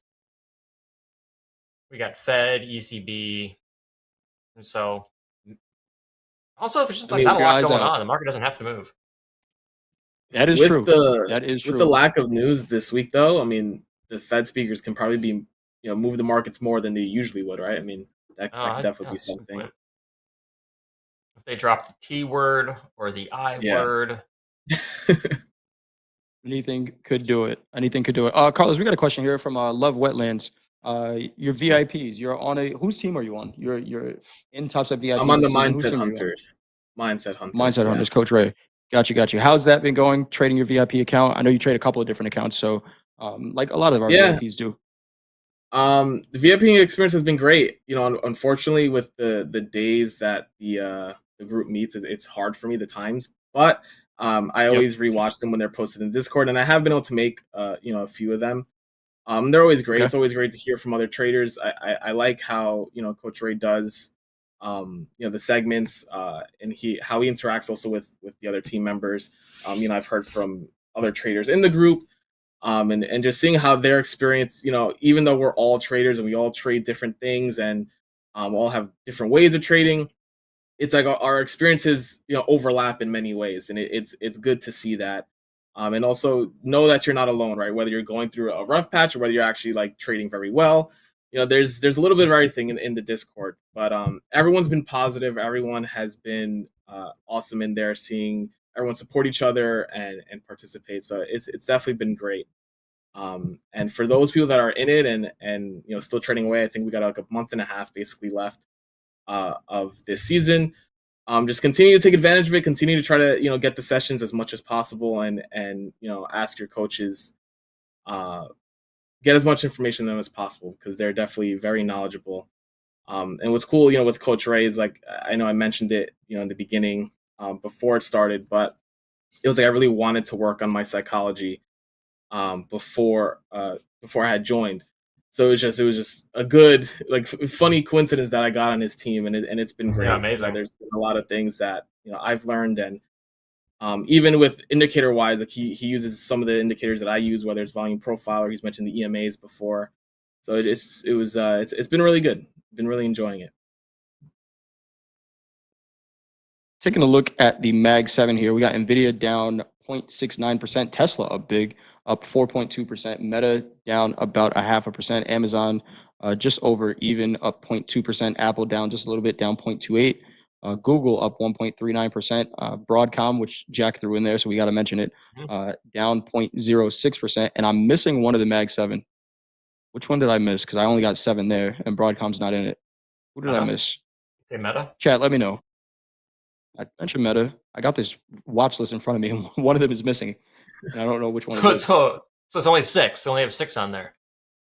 Yeah, I said Tesla, Microsoft. There we go, Microsoft. How could I forget Microsoft? There we go. They raised Microsoft Xbox prices, Jay. 6%. Like a bunch of Yes, they did. assholes. Yes, they did. You're not in my Mag 7 anymore. Nope. Let's Raise see. the console $200 after it's been After out. 5 years, right? Get out of here, bro. Get out of here. That is just the dumbest thing I've ever heard. Right. You did get Pick that up a bounce little off bit here. the new EMA on the Okay. ES. Not so We much got the NQ, touch it this time, did. Carlos? On the ES, yeah, the NQ still no touch. And unfortunately, it's really just it's playing with my emotions at this point. But on the ES, we got a solid touch and just a straight bounce right off of it. We're back at the 790s. So, good to see it being respected. The trade's there on the ES, NQ. It's teasing me. Just a few points off, man. It's not letting me get in, but the trade's It's an still holding 8-point up. bounce. Good idea. It's not like getting a little Andre here because there's just not. The range is very tiny. That was an 8-point bounce. We just sold off 5 points of the 8 points. So short-lived. We are really. Yeah, this is a narrowing 12-point range now in the NASDAQ. So what I could say is that we probably don't stay here forever. Which direction do we break? And is there a trade to take before we break? If there is, if you see one, trade it. You could scalp this range. Could have done it a couple of times for 10 points. But if you're looking for more than I that, think there could be some interesting. If we're just gonna, put some ideas out in the universe, I think shorts for lunchtime at least. I think maybe leaning off the 200s is pretty interesting. If we can get back up there, that could be a cheap trade. And I'm also interested in the 176s, which is kind of the bottom of the 15-minute range, but it is the 50% retracement of high to low today. So that could be an area of interest. was that 126? 176. So I drew 176. that Gotcha. from the low of 110s to the high of 241s. And it gets you at around 175, 176. But it also kind of lines up with the base of that 15-minute range. So maybe it makes an effort to get down there and maybe find support. But there's a little gap that could be interesting. Who knows? Does anyone have an idea of what happened in Japan? I'm seeing the Nikkei up 5.77% right now, and the Japanese yen Prime down Minister 1.7. There you go. Yep. They have a I don't know how they would call it. It's a for U.S. terms, they have a very right-leaning prime minister now. Gotcha. Okay. And down pretty big, down 1.75%. But stocks look like they're up 5.76% in the Nikkei. Pretty big move there. First ever female prime minister in Japan. Interesting. Interesting for sure. Definitely a shakeup over there for sure. Is that So should be all-time an interesting high market to watch. in the Yeah, Nikkei? it might be a fun market to watch actually. Maybe Dakota will have the Nikkei back on his radar now that the market has a little bit of action. I think that's another one. We can add it to the markets that have made all-time highs. 48,800 new all-time high in the Nikkei. made today as well. So if you're counting how many markets made all-time highs, I think that I'm up to 3 today. We got gold, the NASDAQ, and the Nikkei. Seeing gold pull back just a little bit here, 39.75 last trade, 25.190. Gold's in that range as well. We saw that $20 sell-off right after making that all-time high, 39.94. Now we're kind of just sitting in a consolidation. So gold may be done for now. Gold may be done. I was looking at this NASDAQ. I was like, damn, bro, if you nail that 25,200 short, such a good trade. That would have been worth about 9 points. Yep. That was perfect. And now we're already back up Take your again money anyways. Wow, what a crazy right rate. back This is up what to we're it. talking about, right? Yeah. Right, Carlos? Well, base hits. Base hits add up. 10 You know what's points. pretty You can't crazy, stay Dolby? short How many for long times could forever. Did you do that? how many times could you have taken that exact trade in this last hour? Shorting 25K with a 10-point stop. Yep. It would have 25,200 worked. short it, 10 points up. That's a good point, actually. I think it would have worked just eyeballing it quickly at least 3 times. Going That would've been straight 6 1-to-1, 10 for 10. 10, yeah, 10 points of risk. We haven't hit. First off, we haven't hit 25,210s since. What is this? Let's say 11. So it's been over an hour. We haven't hit 25,210. So any 10-point stop has been safe. Yeah, at least 3 to 4 times. On the flip side, if you look at how many times if you just front ran the 21 EMA by like 3 points and took the long, you would have had like 4 trades worth over 10 points each in the Nice. past hour. Yeah, with actually a new one forming now. It's Still just have an idea of a lunchtime millionaire who just scalps ranges for lunch, and then just that's it, and that's all they do. It hits the reverse button at 190s, reverse button back at 25,200. It would work right now. I think and you say it all the time, Dolby. You trade the range until it breaks, and it really hasn't. Once it breaks, then you have to stop taking that trade, right? Yeah. Then you have to wait. So actually, we never really talk about what happens after a range break. So after a range break, Right. if you're not already in the trade, you're essentially just waiting for a new range to form somewhere. So if you're taking like a 15-minute range trade and it breaks out, well, then you're kind of waiting for like another 15-minute range or maybe a 5-minute range to form before you really start getting back into a trade. Which honestly can lead to a lot of FOMO if you're like new to range trading, is like missing that range trade. Like you could be sitting on the sidelines for half an hour to an hour waiting for another range to form.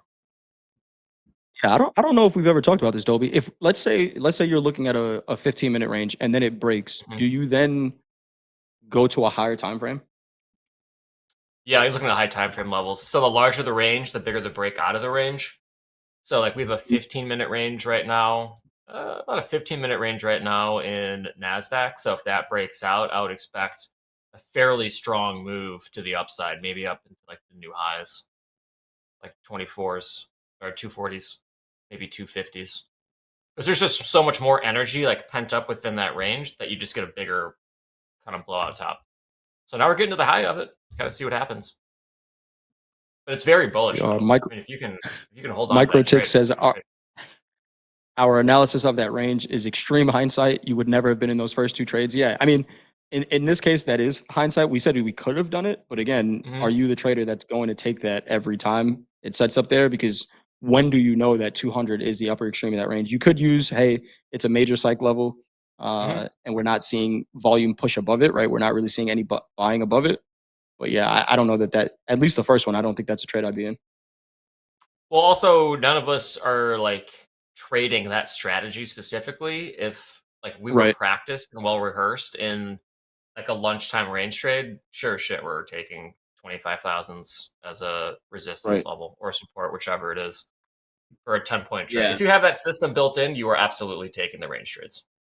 We're Yeah, I just mean, I not know, without like our- for me personally, I mean, I would have definitely taken that long had it touched the 21 EMA, and then I would have moved my stop up 10 points. So, I mean, that it just depends on what's in your system, like Dolby said. But there aren't many people that would be constantly taking that reversal. There's immediately. You have to be If you're out there, ready let us for know. it. We want you on Topstep TV.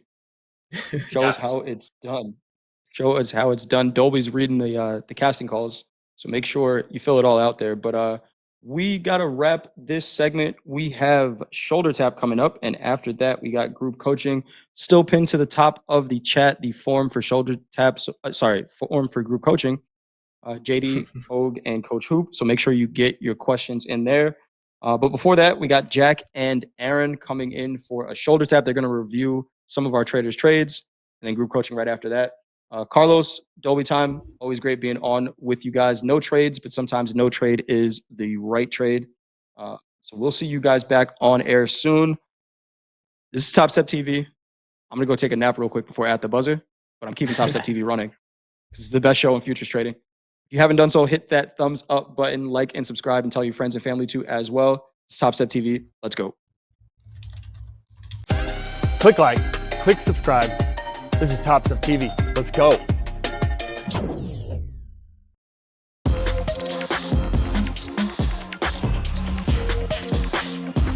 Topstep TV. Let's go.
Hello, everybody. It's Monday. It's time to tap some shoulders. I am Jack, and I'm joined by Aaron.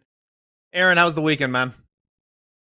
It was great, cooling off a little bit in Colorado, so got to enjoy some fall weather and some changing of leaves. It was very relaxing. Very much so. My weekend was anything but that. I had a high school reunion and my 4-year-old's birthday party, and I'm actually feeling like joyous to be here on Topstep TV today. This is relaxing. So, with that, how are traders doing today? They are faring pretty well, given the range-bound action that we're seeing in the markets. We have got a couple leaders that we can feature. There's, let's see, roughly 5 up above $10,000 worth of profit at the moment. But we'll show you the top 3 here on this card. So Abin, Kang Wei, and Samuel all having some pretty killer days. We're able to take advantage of the sell-off that we saw in NASDAQ this morning. Got a couple other great trades that were taken in the gold contracts by a few other traders. So overall, our traders are seeing a nice start to their weeks. Awesome. Well, talking about the markets really quick before we flip back and do our shoulder tap today. The ES has kind of found a range up here around right where we opened before the sell-off. Bond yields pushing 4.16%. That's the top of that range. Looking at the Mag 7, Nvidia still down 0.2%. Meta down slightly. Everyone's pretty much recovered. Tesla's up 4.4%. And the Russie leading the way. Well, no, NASDAQ's up 0.84. Russie up 0.77. S&P up a third. Now that that's out of the way, Aaron, let's talk about our special trader for this Monday. Let's do it. So we can pull up the trading card for Jose C. He is trading with us from Puerto Rico. Looking at some of the metrics, he's primarily a micro NASDAQ trader anymore. He's been in the account for a very long time. I know last week I featured a trader that was up around the 100-day mark. Jose has eclipsed that, so he's been in the account for 103 trading days. The average daily P&L of just about $30. So the longevity in the account, I think, has been sustained by a higher starting account balance when he got into that live account, and then taking these base hits, little bites of the pie each day. A risk to reward ratio of about 2.3 to 1. He's holding on to winners longer than he is his losers. But what I want to really focus on with Jose's trade report, as you're pulling that up possibly in the background, Jack, he's using a personal daily loss limit. He's got pretty tight risk parameters from what I've gathered, taking about a trade per day anymore in this account. He's got a very low account balance, and I think that is a result of originally in the account swinging for the fences to a certain extent, trying to beef up that account balance, get a little bit of a cushion, take some of those payouts, which he has taken 5 of. So kudos to Jose for doing that. However, I think looking at the trade report, what I would suggest for Jose, it looks like we're trading mostly the micro NASDAQ, as I'd mentioned, but going for, the full clip size of 4 contracts every time we're hopping into a trade and then cutting that off at about a $200 loss. Things can move quickly, even in micro contracts in the NASDAQ, as we all, I'm sure, know on this segment. But looking at trying to hold on to those winners even a little bit longer still, and then sizing down to make sure that those personal daily loss limits don't get touched too quickly in a session. I like that he's locking it up after that one trade, but we're getting pretty dangerously close to losing this account. So as far as suggestions go, I think taking the size of the positions that we're entering would be advisable for Jose. What are you gleaning off this trade report here, Jack? Yeah, there's some stuff here that I like and some stuff that could use improvements. I think, if someone's in danger of losing the account, I'm glad it's because they've been taking payouts. It's a bit unfortunate because we don't often see people with an average daily P&L that's in the positive over 103 days and your account balance is on the ropes. But as I would say in the day, Jose has won the account, I think taking like 12 grand in payouts along the way. There are some similarities between the what I showed last week with the histogram. In fact, let's throw a histogram that I sent today up there right now to show what's happening. You can see when they really clamp down. This is very different. Okay, let me give my kudos first. I threw this in the old spreadsheet. 103 days. Only hit the DLL is a 50K account of $1,000 2 times, and they were both early. And you can see from those 2 big spikes in the middle, at some point along the way, they started kind of doing the same trade. And this is where I can give some kudos, but also some suggestions. All right. It's very clear from their trading, looking at the card right now, that at some point what Jose started doing was that he has 1 trade a day of, I think he's going in with 2 MNQs because it looks like 1 trade because he's hitting his self-imposed stop or whatever. And what he's doing is putting on that trade every day and either losing 200 or making 400. Okay. That's a good start. We talk about that. That is a strategy. But you can see from here, the reason he's kind of pushing water is because when you just do that over a long enough time period, if you throw on any random trade at a constant risk reward for the same amount of money, you're probably going to revert to the mean. And you can see how, okay, he's going for a 2-to-1 trade, and he has about twice as many 200 down days as he does 400 up days. So kind of treading water. So here's what I would suggest is we can go back to the card. It's kind of like the person we talked about last week, except he hasn't been going to the DLL as much.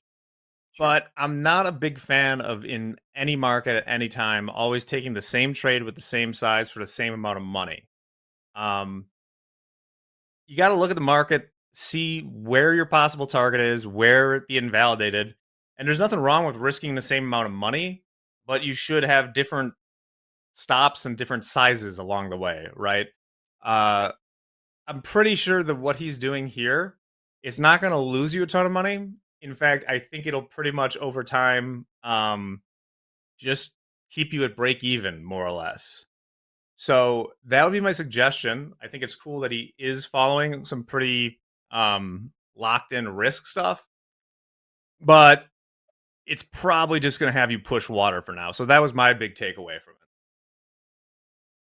Yeah, I would completely agree with that, Jack. I think looking at his trading strategy as of the last few weeks, DLL streak over the last 5-10 days.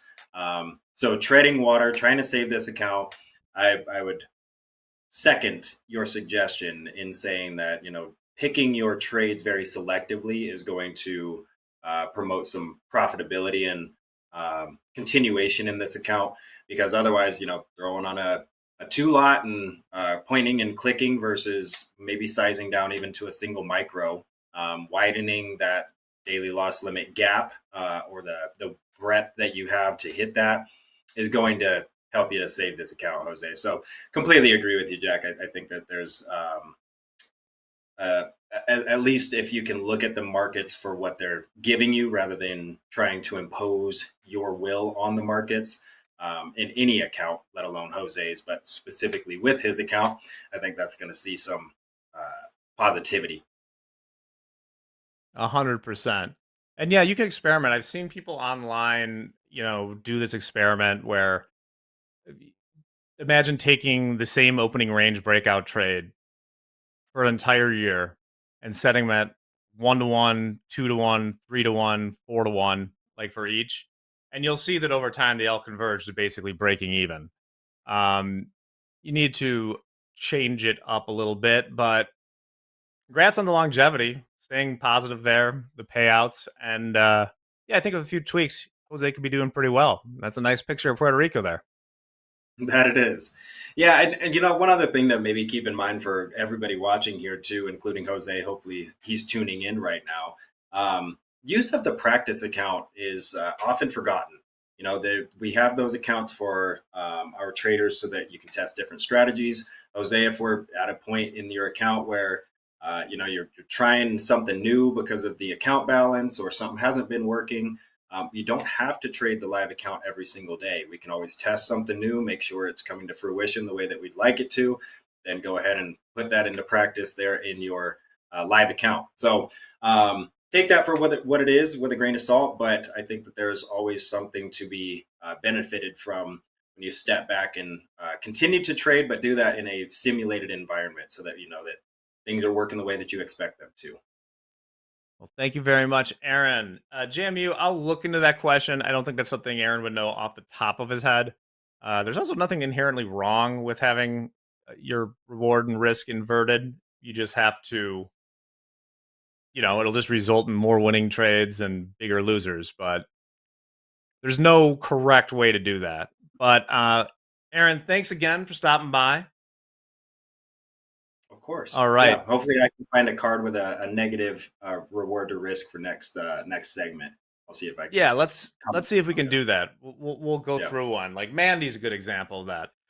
With that though, we're gonna take a quick break right now. We're coming back with group coaching. We got Hoop, Hoag, JD here. They're gonna trade. They're gonna take your questions. It's gonna be a big old Top Step jamboree. Won't want to miss that. So we'll be back right after this.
Welcome back, friends and traders. This is TopstepTV. You know it. It's just past 12:15 Central Time. It's 12:17 p.m. Central Time, so that means you know what time it is, right? It's time for group coaching. It's that time of day where we take your questions from the chat and we answer them live right here on TopstepTV in real time for you right here. In the middle here, I'm JD. You know Hoag, John the Goat Hoagland sitting in the middle, and you know Coach Hoop over there on the right, the other group coaching bookend. That's his new. It's going to be his new tag, right? Bookend. Yeah. The finger point. All right, we got some great questions. Actually, we missed a good one from Friday that we wanted to get to, and we didn't really have a chance. So we're going to do a quick check-in on the markets, and then we're going to talk some seasonalities. Just want to take a look at the tilt real quick, see what's moving, see what's not. We got flat 50-50 in the ES right now. NQ 53% long. Crude oil 56% short, and gold 57% long. Pretty flat across the board. We're starting to take, I won't say we're taking heat on this crude oil trade, but we've been in it since the opening range. In crude oil, 8 o'clock a.m. Central Time, we've been riding this trade for just over 4 hours now, and we're about a scratch on it. We're just above our entry price. So that's crude oil for you. Our buddy in the chat, JD's F-Bomb, had a question, what's your preferred exclamation of frustration? And it is crude oil. That is my preferred. Crude. Crude. That is it. All right. Let's roll right into it. Seasonalities, Hoop.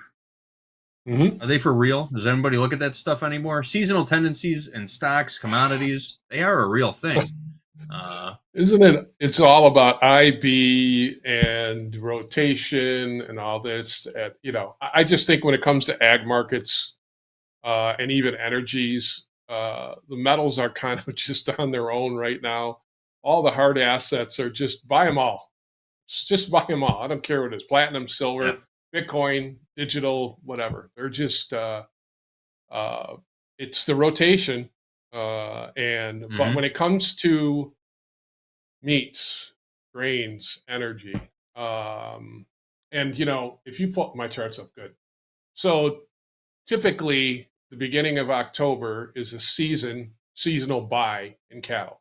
Starts right about the first week and it goes through all the way to October. And once again, it's kind of like, what people talk about edge full. It's a stat, which means it's back tested for 15 years. And, Hoag, you're very familiar with Moore, and they do a lot of testing. And once again, this is not financial advice. It's just, once again, I guess we all look at statistics a lot in our trading. And these guys were doing it way before Hoag, me and you were worrying about looking at a point and figure chart and whatever. They were back testing seasonalities back 30 years ago. So these have some legs to them. And it's funny, once again, if you look at my cattle chart today, cattle's kind of been moving sideways, and then we kick in here today, and the feeder cattle have kind of led the way, but cattle is kind of back on the move. If you look at it on a daily, we broke through. We kind of been range bound here for about a week. And now we're kind of tipping back towards the end. Once again, that supply issue hasn't been fixed. So we rotate, could we be rotating back higher? Now the seasonality is on our side. So maybe that gives us a little more credence to it. And there's ones on like gas and believe it or not, there's one that's been in place. The seasonality took out being short the yen. And if anybody watched anybody pull up a yen chart today, you didn't talk about that at all on opening call, did you today? The yen? No, we didn't. Yeah. So if anybody, and once again, I know there's probably not a lot of, once again, there used to be a lot of yen traders, but that's just ugly daily chart today. Gap opened up lower. And obviously the Nikkei is flying, but this is also, once again, you could say, well, yeah, this happened, but seasonally there's something going on. So seasonalities are for real. digging in on them and finding out, when they take place, when they start, when they end. Like we all talk about Santa Claus rally, in equities. That's been going on for like 6 months now, right? I mean, so All of a rally going into the Christmas season, that's for sure. Yeah. So I don't know, what's your feeling on seasonalities? You know what I'm talking about from some of the things that used to be kind of handed around through lumber and all that stuff too. Oh, well, yeah. I mean, seasonality and price pressures created by seasonality are the reason that futures were actually created. I mean, you think about it. Right. If in the Midwest everybody is harvesting the grain at the same time and bringing it to market at the same time, the price is going to drop. It's going to go through the floor. There were stories in the 1800s of people, dragging a bunch of grain down to the city of Chicago and then dumping it in the river because they couldn't sell it. And then you think of the other side of that in 6 months when all of that grain has been used and, the users of that are looking for a product and it's all gone. Imagine how price goes then. And it's still the same now. Seasonality affects certainly tangible commodities, grains, meats, lumber, the building season here in the U.S., of course. I mean, that's going to affect things. Even, copper, copper, I mean, building season can affect that. You've got coffee, you've got cotton, Cocoa. you've got all these different Cocoa's things that another are one too. Chocolate. cocoa. Yeah, Yep.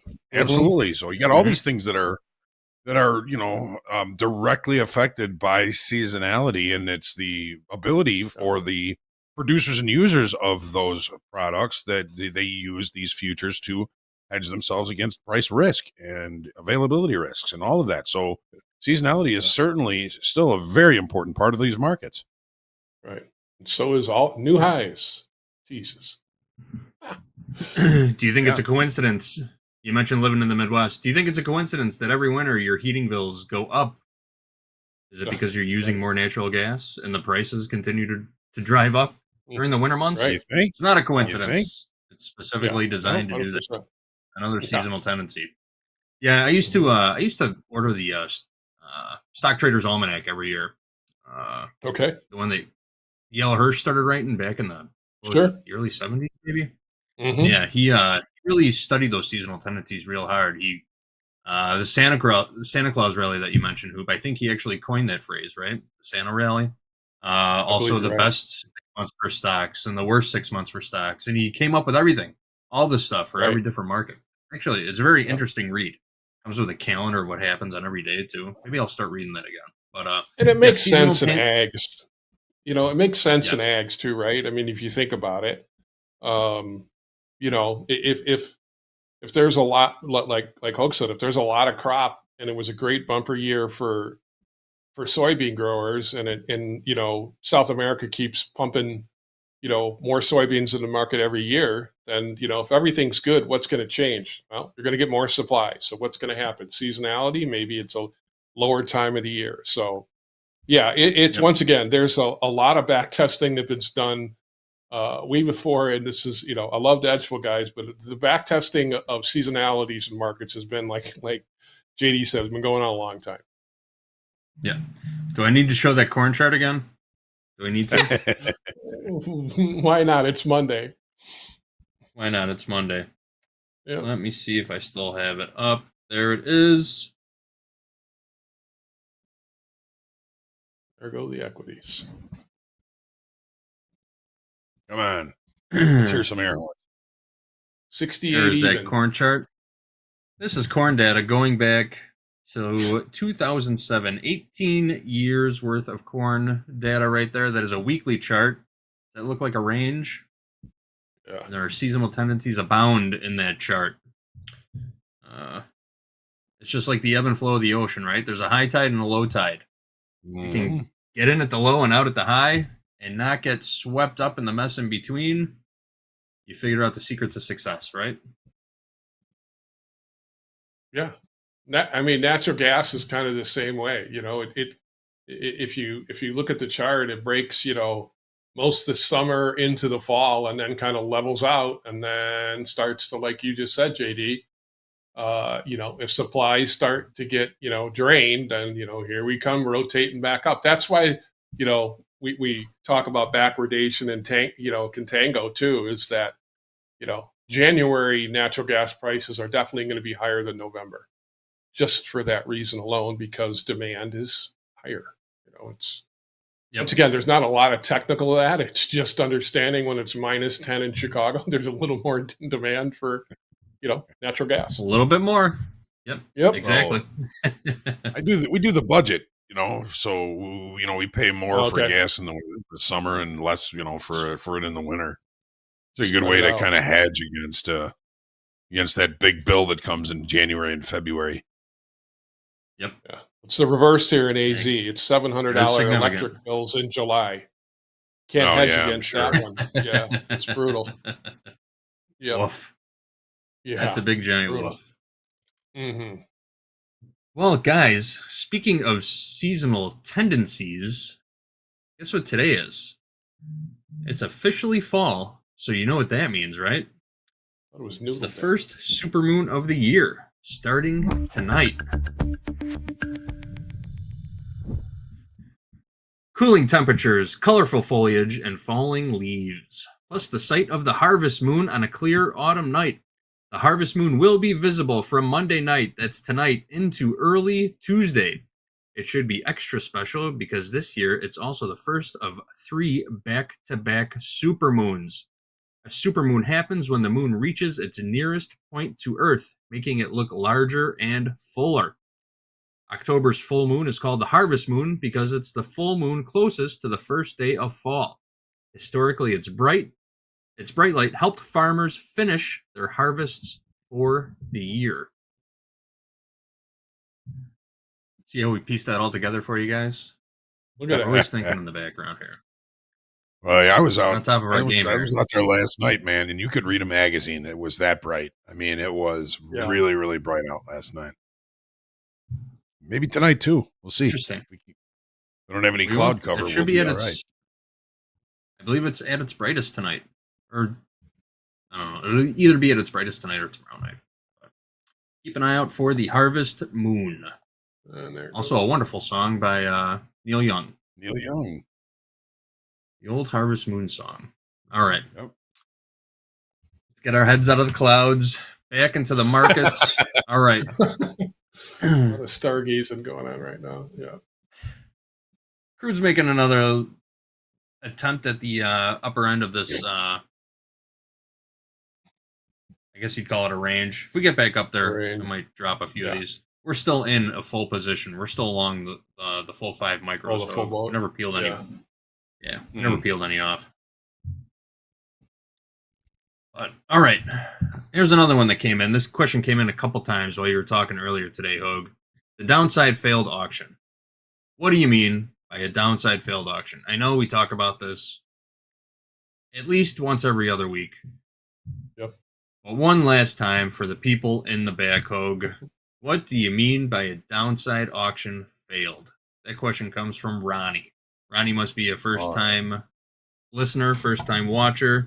Ronnie, hope you're paying attention. We'll answer one more time before this segment starts becoming extremely redundant. What's a downside auction? That's all right. That's all right. Ronnie, welcome. We're glad you're here. If you can get on my charts for a minute here, real quick. We've got a couple of failed auctions on both sides in the NASDAQ, and we've got a failed downside auction in crude oil, actually both sides. So when we talk about a failed downside auction, we're looking for a possible reversal or an excursion, a price excursion that fails to continue and then turns the other direction. We look at failed downside auctions, failed upside auctions based off of the initial balance. The initial balance is the first hour of the trading session in the NASDAQ. That's 8:30 to 9:30 a.m. Central. So the market opens and establishes the initial balance. In the third half an hour, the market extends below the initial balance low, 25,116 in the orders, and then fails to close below that on the 30-minute time frame. Closes back above it. that creates a buying tail where it would appear that price got too low. Sellers wouldn't sell it anymore. Buyers quickly brought price back inside the initial balance, creating a buying tail. So this is exactly what happened earlier. We were calling it out. You got to be pretty quick if you're gonna catch it, and if you do wait for confirmation, which is on the close of that 30-minute bar, it's probably going to cost you in trade location. Sometimes that's going to end up being okay. The target for a failed downside auction would be the other extreme of the initial balance, which we finally got to here in the NASDAQ, and now we're showing a potential upside failure as well. We would call this more of an auction fade, but it's still looking like a little bit of a selling tail above the initial balance high. We closed back down below it, so the rotation of range-bound trade is highly probable because we've looked below and above the initial balance high. The same situation we've got going here in crude oil. This is the initial balance, which is the first hour of trade, and then crude oil, that is 8 o'clock to 9 o'clock a.m. Central Time. The market opened, set the initial balance low. The opening range was the dead low. Set the initial balance high. Market came all the way back, looked below the initial balance, and again, sellers backed off. Buyers pushed price quickly back inside of that range, creating the failed downside auction with the target of the initial balance high. Very rarely do we see two failed auctions play out as perfectly as these two have. But it took an hour and a half for price to get to the target for the failed downside auction in crude oil, and now we've got an auction fade. So now what we're looking at is a market that is very likely going to remain range bound all day long. That is the failed upside auction, failed downside auction. It is just a reference level that is extended and then fails to continue. You could also say that we had a successful auction in gold. Here is the initial balance high, 39.6470. The initial balance low, 39.50. Once this 30-minute bar closed above the initial balance high, the initial balance high becomes support. If we get down to it, this lets you limit risk, but you can see what's happened since then. We closed this 30-minute bar above the initial balance high. Possible continuation of the upside auction is created by then, and as long as we hold above the initial balance high, the move is to the upside, and we've put in another new all-time high in gold several times today, including last night. And now we're finally kind of settling in for a harvest moon little nap here, it seems like, in gold. But that's the gist of the failed upside and failed downside auction and possible auction continuation based off of the position of the initial balance high or low. Hopefully that helps. Yes, and I saw the comment in the chat. Why don't you guys just clip this and post the link anytime somebody asks? And you are 100% correct. We will do that. I timestamped at 12:31. We started talking about failed downside auctions. We will never answer that question again during group coaching. That's all right. That's all right. Next up, we got a question from Anon. Question in two parts. You see that, Hoag? Line 307 and line 314. I'm going to combine these two together because this is a good one. So first, Anon came in at 10:47 Central Time and said, I can read the market, but not make money from it. I just can't help myself from being impulsive. Then he came in 45 minutes later at about 11:20 or so and said, okay, here's what happened to me today. I blew and reset one XFA account. I passed a combine and blew two more combines. It's frustrating because I can read the market, but I'm too impulsive to let a level, such as an overnight ES gap, get filled and then go back towards highs. Instead, I'm shorting into the low and getting stopped on the reversal. They're getting stopped out by 10 longs in a row as it moves higher. Anon seems like he's got the right idea, but he just can't stay out of the market long enough to get in on the right side. Does that make sense? Who wants to take this one first? All right. I mean, timing is everything. We talk about this almost every single day. You can have a bias, you can have opinion, you can have excellent strategies. Never discount timing, though. Timing is a crucial factor for any trade setup. It'll make or break you, no doubt about it. But twisting yourself up, Yeah. how do you say this? You know, you have your bias, you have your direction, you know where the market's going. You try and make a play counter that just because you're trying to pick up a couple ticks here and there. Next thing you know, you're spinning yourself in circles. You're doubling up on your size, trying to get back those couple ticks you just lost. You lose a couple more, you're doubling down again, you're doubling down again. Next thing you know, you're spun out and you're clicking the reset button. And you're so twisted up, who you wants can't to make a go? decision after that. Exactly. You're not even Hoop, thinking rationally anymore. Hoop, why don't you Who go wants to ahead? start? You know, I think 30 plus years of being around it, and especially since being on the screens, one thing over probably the last, I don't know. Once again, I was a guy who traded a lot. So I think what I would say to you is just demand great trade location. Instead of trading to trade to be in the market where I spent a good chunk of my career, just I think the more I've tried to be patient and wait, and if I'm wrong, so be it. But you know, getting in and then whatever, getting stopped out, but then just rotating back in and not waiting for good trade location. I mean that'll just wreck a day. And once again, I've had this conversation with Og. I'm a fader. Fading in the right situation and waiting for confirmation is good, but just fading because the freaking market's making all-time highs or whatever your setup is that great trade location? Well, it seems like it because shit can't go any higher, right? Or it can't go any lower. I just think one thing that I have just really tried to do is whatever my strategy, whatever I'm looking for, is if I wait for the location, for me mentally also is that I waited for it. I didn't just jump in to jump in. I just believe you have to wait for good trade location and not just get in that spin cycle of, well, I missed it, or I'm going to miss this side of it, or I'm frustrated. I just think, the fact of waiting for really good trade location in your setups, and if that means you take the half amount of the trades you're used to, then so be it. That's that's kind of my feeling on it. Yeah. You do have a Hoop, say I so. was- Where are you getting to the market at? Go ahead, Hoag. 100%. Absolutely. No, I was Hoop. I mean, you basically said it. It's all about trade location. I mean, if you're looking for longs lower, and so you're going to want to try and participate on that move to the downside. Okay, I get that, but where is the risk?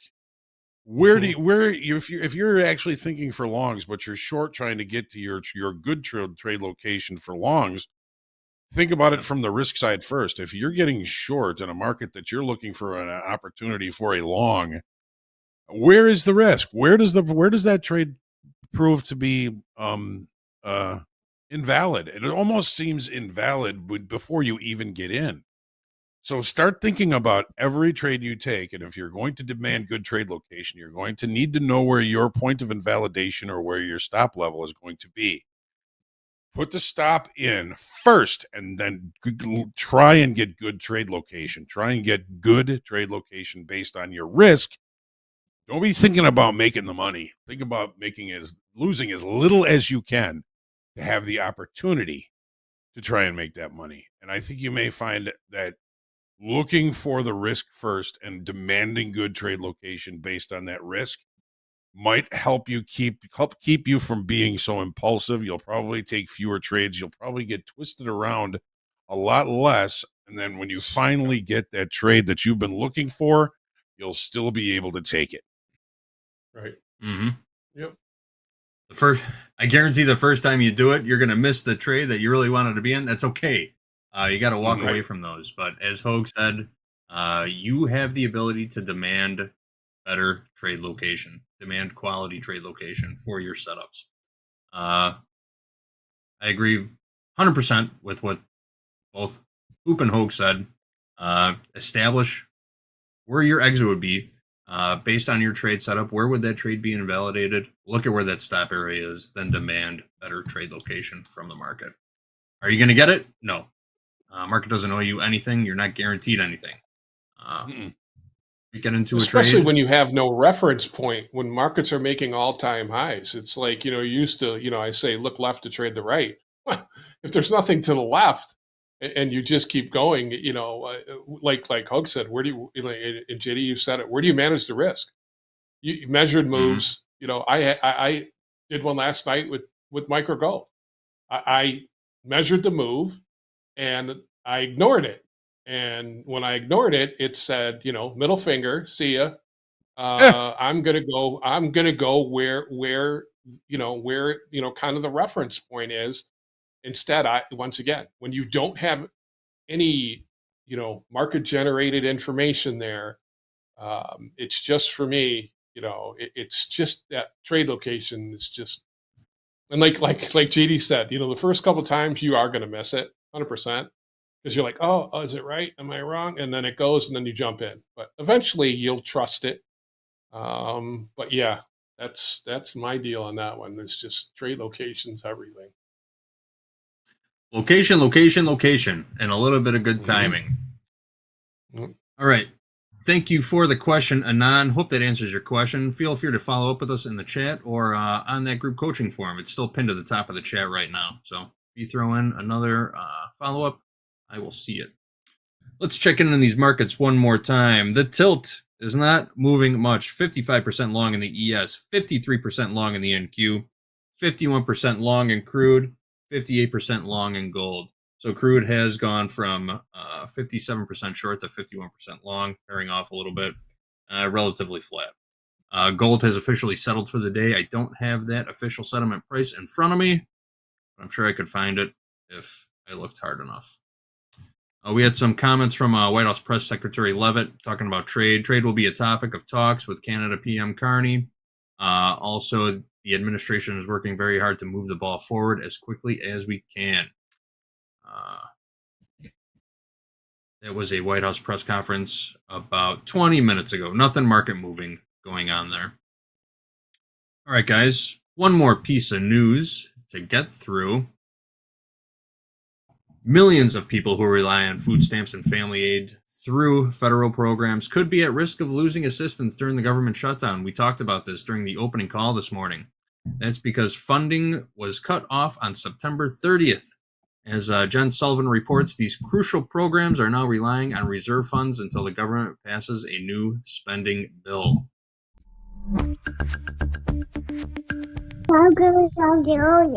This is baby Zave. He's now 1.5 and thriving.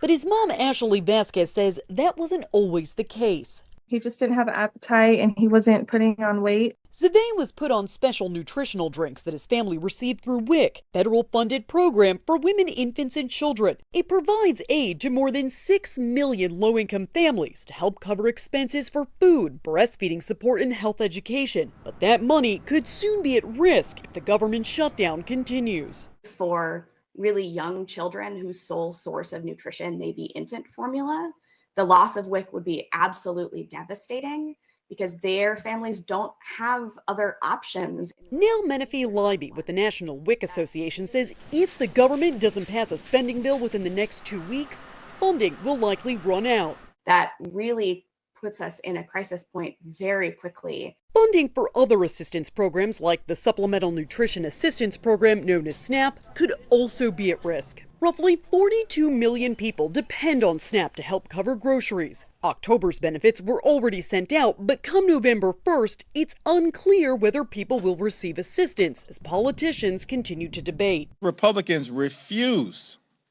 to extend the Affordable Care Act tax credit. This is not about health care. This is about Democrats wanting to show their progressive left base that they are fighting against Donald Trump. Meanwhile, it leaves vulnerable parents like Ashley Vasquez unsure how they're going to pay for their families. I'm Jen Sullivan reporting.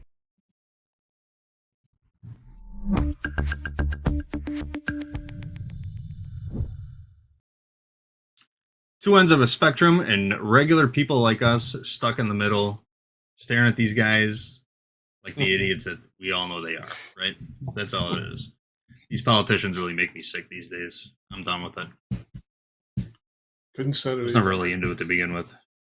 All right. Let's get into some more. I know, right? I think it's gross. Discussing what these guys are doing to Americans every day. Normal people. All right. I'm done. All right. LaShawn wants to know, hey, coaches, can you explain how the futures markets are impacted by present day stock prices, please? Well, as we all know, the futures markets and option markets are derivatives of cash markets, which means that the markets we trade, price action, is directly related to the prices of the underlying cash market products. But what's a little different between the cash product or the spot market and the futures market is we are taking sort of a guess, an educated guess on what the price of these certain baskets of stocks or commodities will be at a future date. But who wants to start this one? Hoag, why don't you start us off on this one? How do the prices of the underlying products affect the derivatives markets? What does the cash market, what does the spot market in corn have to do with the future prices of corn? All right.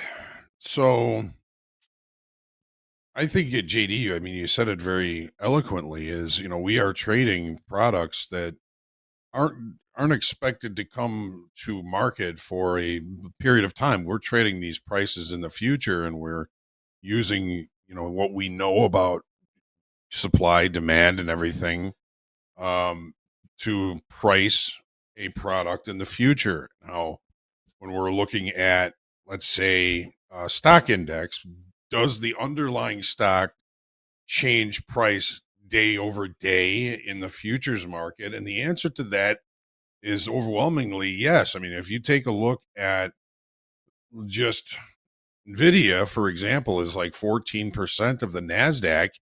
And as NVIDIA does, the NASDAQ does, you know?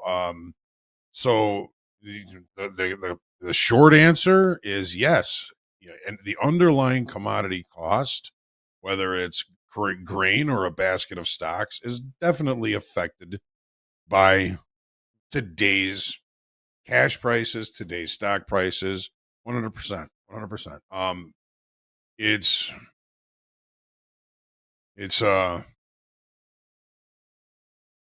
but again, you know, we're these are futures markets, so we're looking at the cost of these products or baskets of stocks at some point in the future. That's really the best way that we can say, you know. But in short answer, LaShawn, yes, they are affected.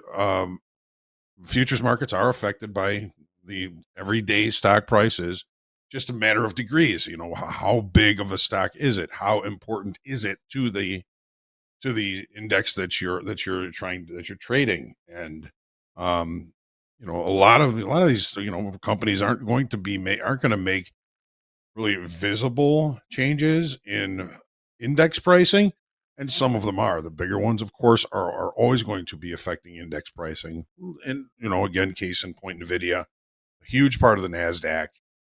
So when NVIDIA is moving, the NASDAQ is going to be moving as well. It's a good question, LaShawn. I hope it was clear with that answer. Maybe somebody else can add to that. Mm-hmm. Hoop, what's your take? You spent quite a lot of time trading commodities. When you see spot prices moving, yeah, go ahead. Yeah, I think the biggest thing you look at when you talk about a cash market or a spot index, especially when you talk about you know, just markets outside the indices. You know, we've watched, Hoag, over the years what comprises the Dow.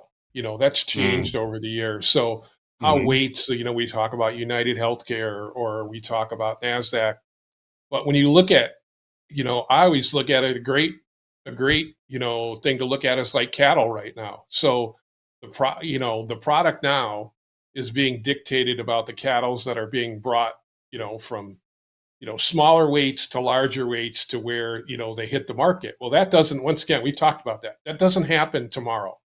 So the cash market could be weak now, but if for some reason there's a kink in that supply, it's like the same thing like I say, is knowing what new crop and old crop is. And I kind of go over that sometimes in Discord as people go, so I don't get the difference. Well, the stuff that is coming out of the ground right now was new crop, is now soon to going to be, as it gets harvested, is old crop. So the product that starts to go in the ground here in the States, come next spring, it's like, oh, so we don't have to worry about that today. Well, the other side of the world, while we're harvesting, they're getting ready to plant. So that wheel in, grains and in meats is kind of always moving, right? Yes, companies like Walgreens go out of, the market, the Dow and stuff like that, and other ones replace it like Sherwin-Williams. But in agricultural markets, it's always moving. That wheel's just kind of like negative crude, right? Like somebody would actually say it's negative 25, whatever got to negative $30 or whatever. So that supply and demand thing and what's going on in the cash market will always, kind of have some type of bearing in what's going on. And, that's what makes spreads big, right, Hoag? I mean, that's why companies hedge their gas, 4 or 5 years out, because they want to lock in price. So it's, knowing what those underlyings are doing is to me, from, being an ag trader and just being a commodity trader, was always a huge thing for me. Yep. Fundamentals are a major factor into what moves markets. Never discount the fundamentals. The technical purists out there will say that fundamentals don't matter at all if you know how to read a chart well enough. But sometimes knowing those fundamentals, seasonalities, as we were talking about earlier, can be a huge benefit to your trading. Yep. All right, we got time for one more quick one. We're going to do a rapid fire answer here. This question comes from JB. JB says, hi, what are your thoughts on using more than one strategy to adapt to changing market conditions? Is it best to stick to one strategy or diversify and master multiples as you progress and become more efficient with your current system? Well, JB, my opinion is I think you should have at least 2 strategies. One strategy for trading breakouts and one strategy for trading ranges. They will keep you sort of in the market or watching the market or on the right side of the market in any type of market condition. Markets only trend 20 to 25% of the time, which means they're ranging 75 to 80% of the time. So keep that in mind. You should have a strategy, in my opinion, my humble opinion, you should have a strategy for ranges and breakouts. Oop. How many strategies should a new trader be working on? I think, that JD could have said it better, because the market's really kind of doing one or the other, right? I think range is brutally hard for me because it tests my patience, and I seem like I'm always the guy that the market goes a little bit above the range and wicks out and then goes the other way. So I think being able to adapt and trading in both, because you're going to get times like during rollover, if you want to adapt and you want to trade that market, you better get used to trading the range. So I think a skilled trader, Hoag and I said this, is, adapts to the market state. If it's ranging, I've got a game plan. If it's directional, I got a game plan. And just identify when you walk in the day is, or the time frame, what am I walking into? Like I'm looking at gold right now between, basically the last 2 hours, it's been bouncing between 83 and 75. So that's ranging. It's not directional. Could it break out? Sure. Just be ready if it does. That's kind of, I think you said it best, JD. Thank you, Hoop. Well said. Hoag, take us home. What's your take? How many strategies should a new trader be investing time in? Well, at least 2, and you guys are absolutely right. There's your range bound strategy, and then there's your breakout or trending strategy. And what you really want to work on is not only that strategy, is being able to accurately assess the context or what state of market you are in. When you can accurately assess a range bound market, you've got your strategy. When you can accurately assess a potential breakout or continuation or trend, you've got your strategy. And then there's always more things that you can learn. But once you kind of get the idea that there's 2 basic market states and you have strategies to trade them both, you're well on your way. Great question. Very good. Great, and a great answer. Thank you, Hoag. Thank you, Hoop. All right, with that, we are fresh out of time for group coaching. Thank you all for joining us for this this excellent hour of Q&A with some great trading coaches, Mr. Hoagland and Coach Hoop. All right, folks, we are going to step aside. We got Trade with Topstep coming up next. Andre and Jack are going to be joined by Arshad. They're going to be trading up, and then we're closing out the Dayton Power Hour with Andre, Ofek and Dolby Time. Plenty more tradertainment coming your way, folks.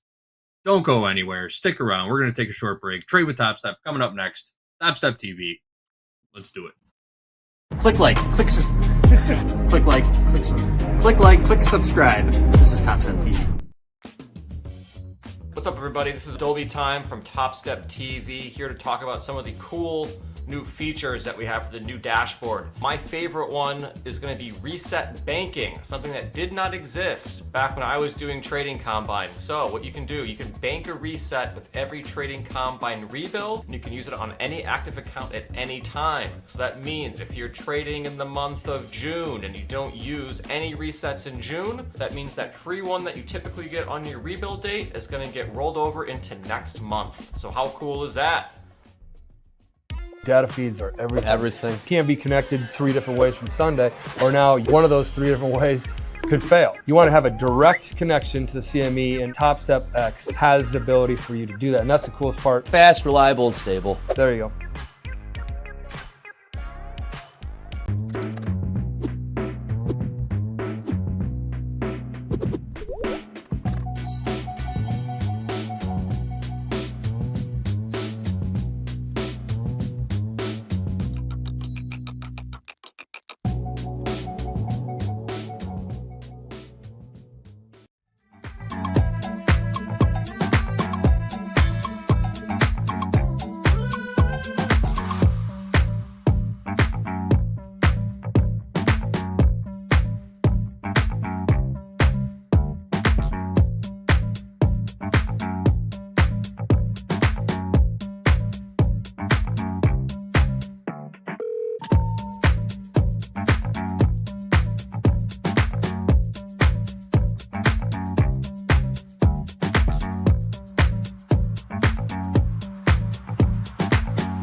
Welcome back. Trade with Topstep. You know the guy on the left. You know the guy on the right.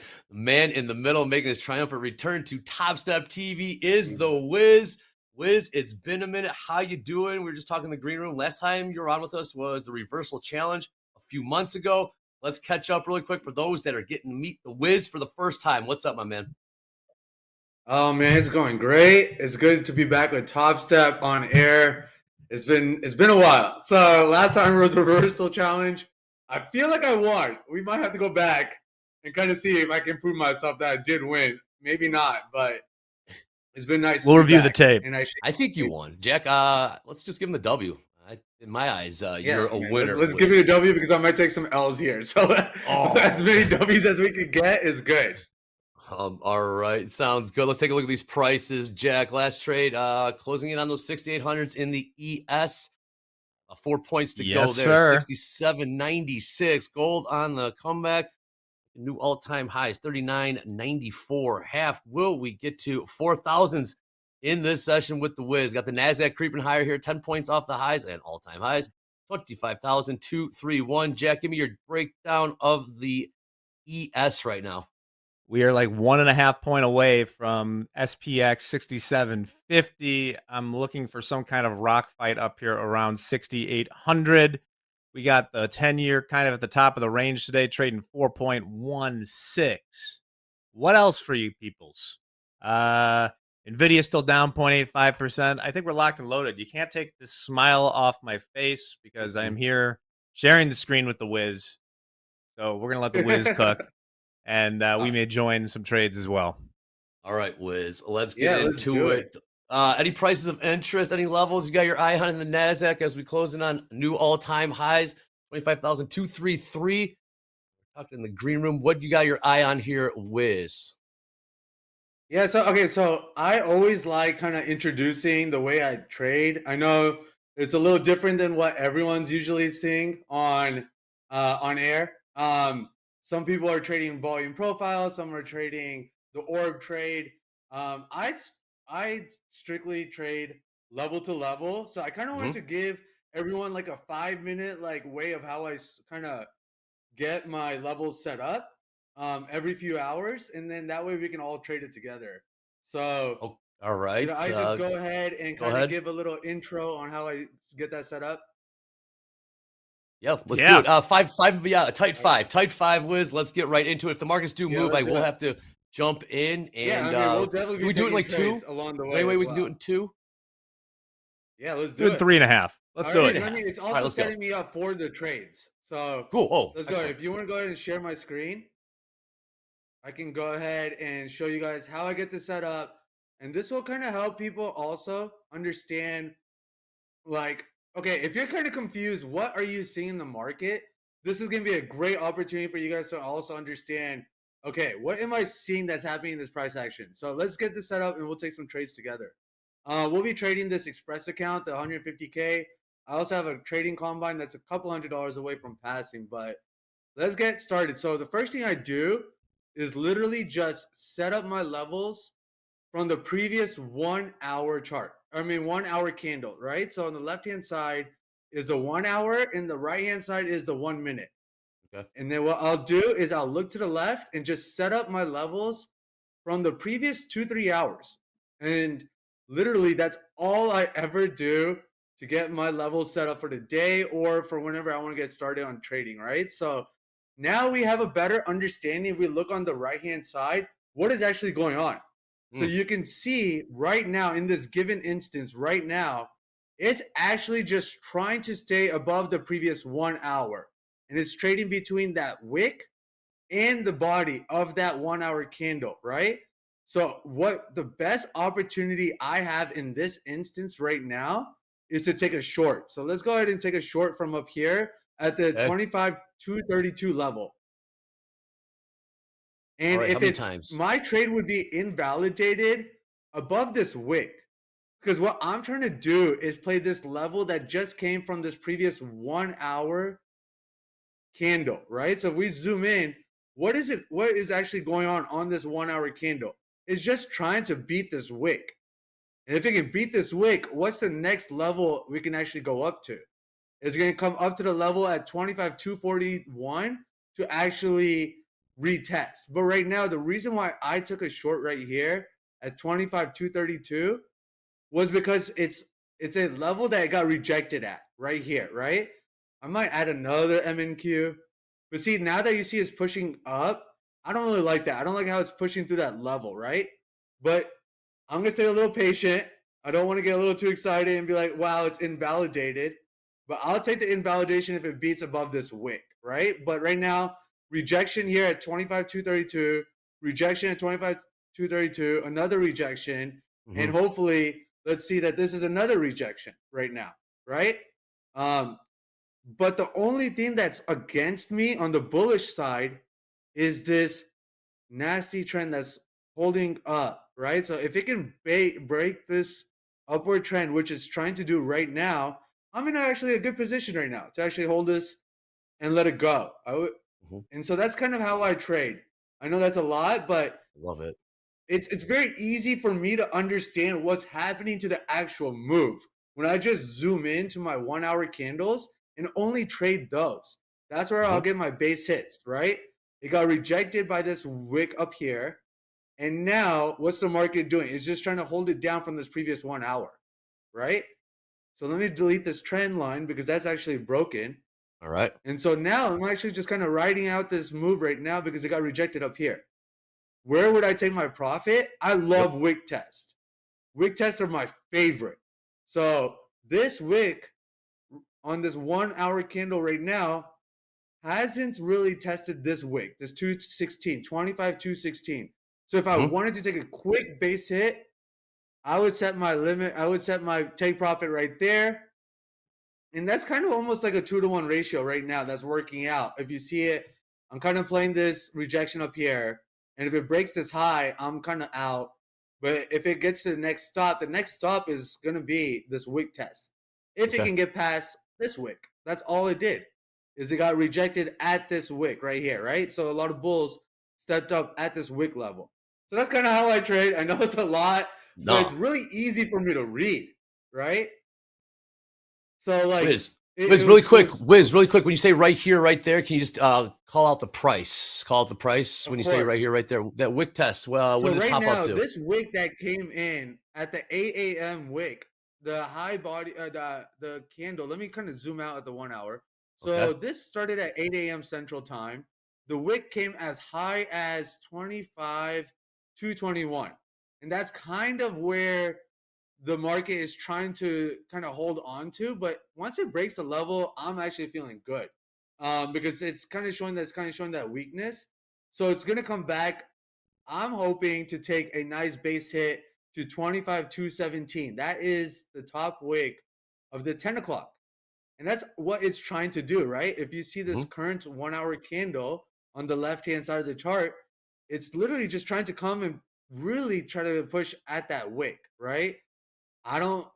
Again, markets are a little wonky up in the air, so there's not that much volume. So anything can kind of throw this little canoe around. But right now, I would really try to hope that it can kind of at least hit this base hit. Right now, I'm just trying to show you guys base hits rather than like letting the play fully run out, right? I mean, if I wanted to let it run out, I would just like kind of put one here.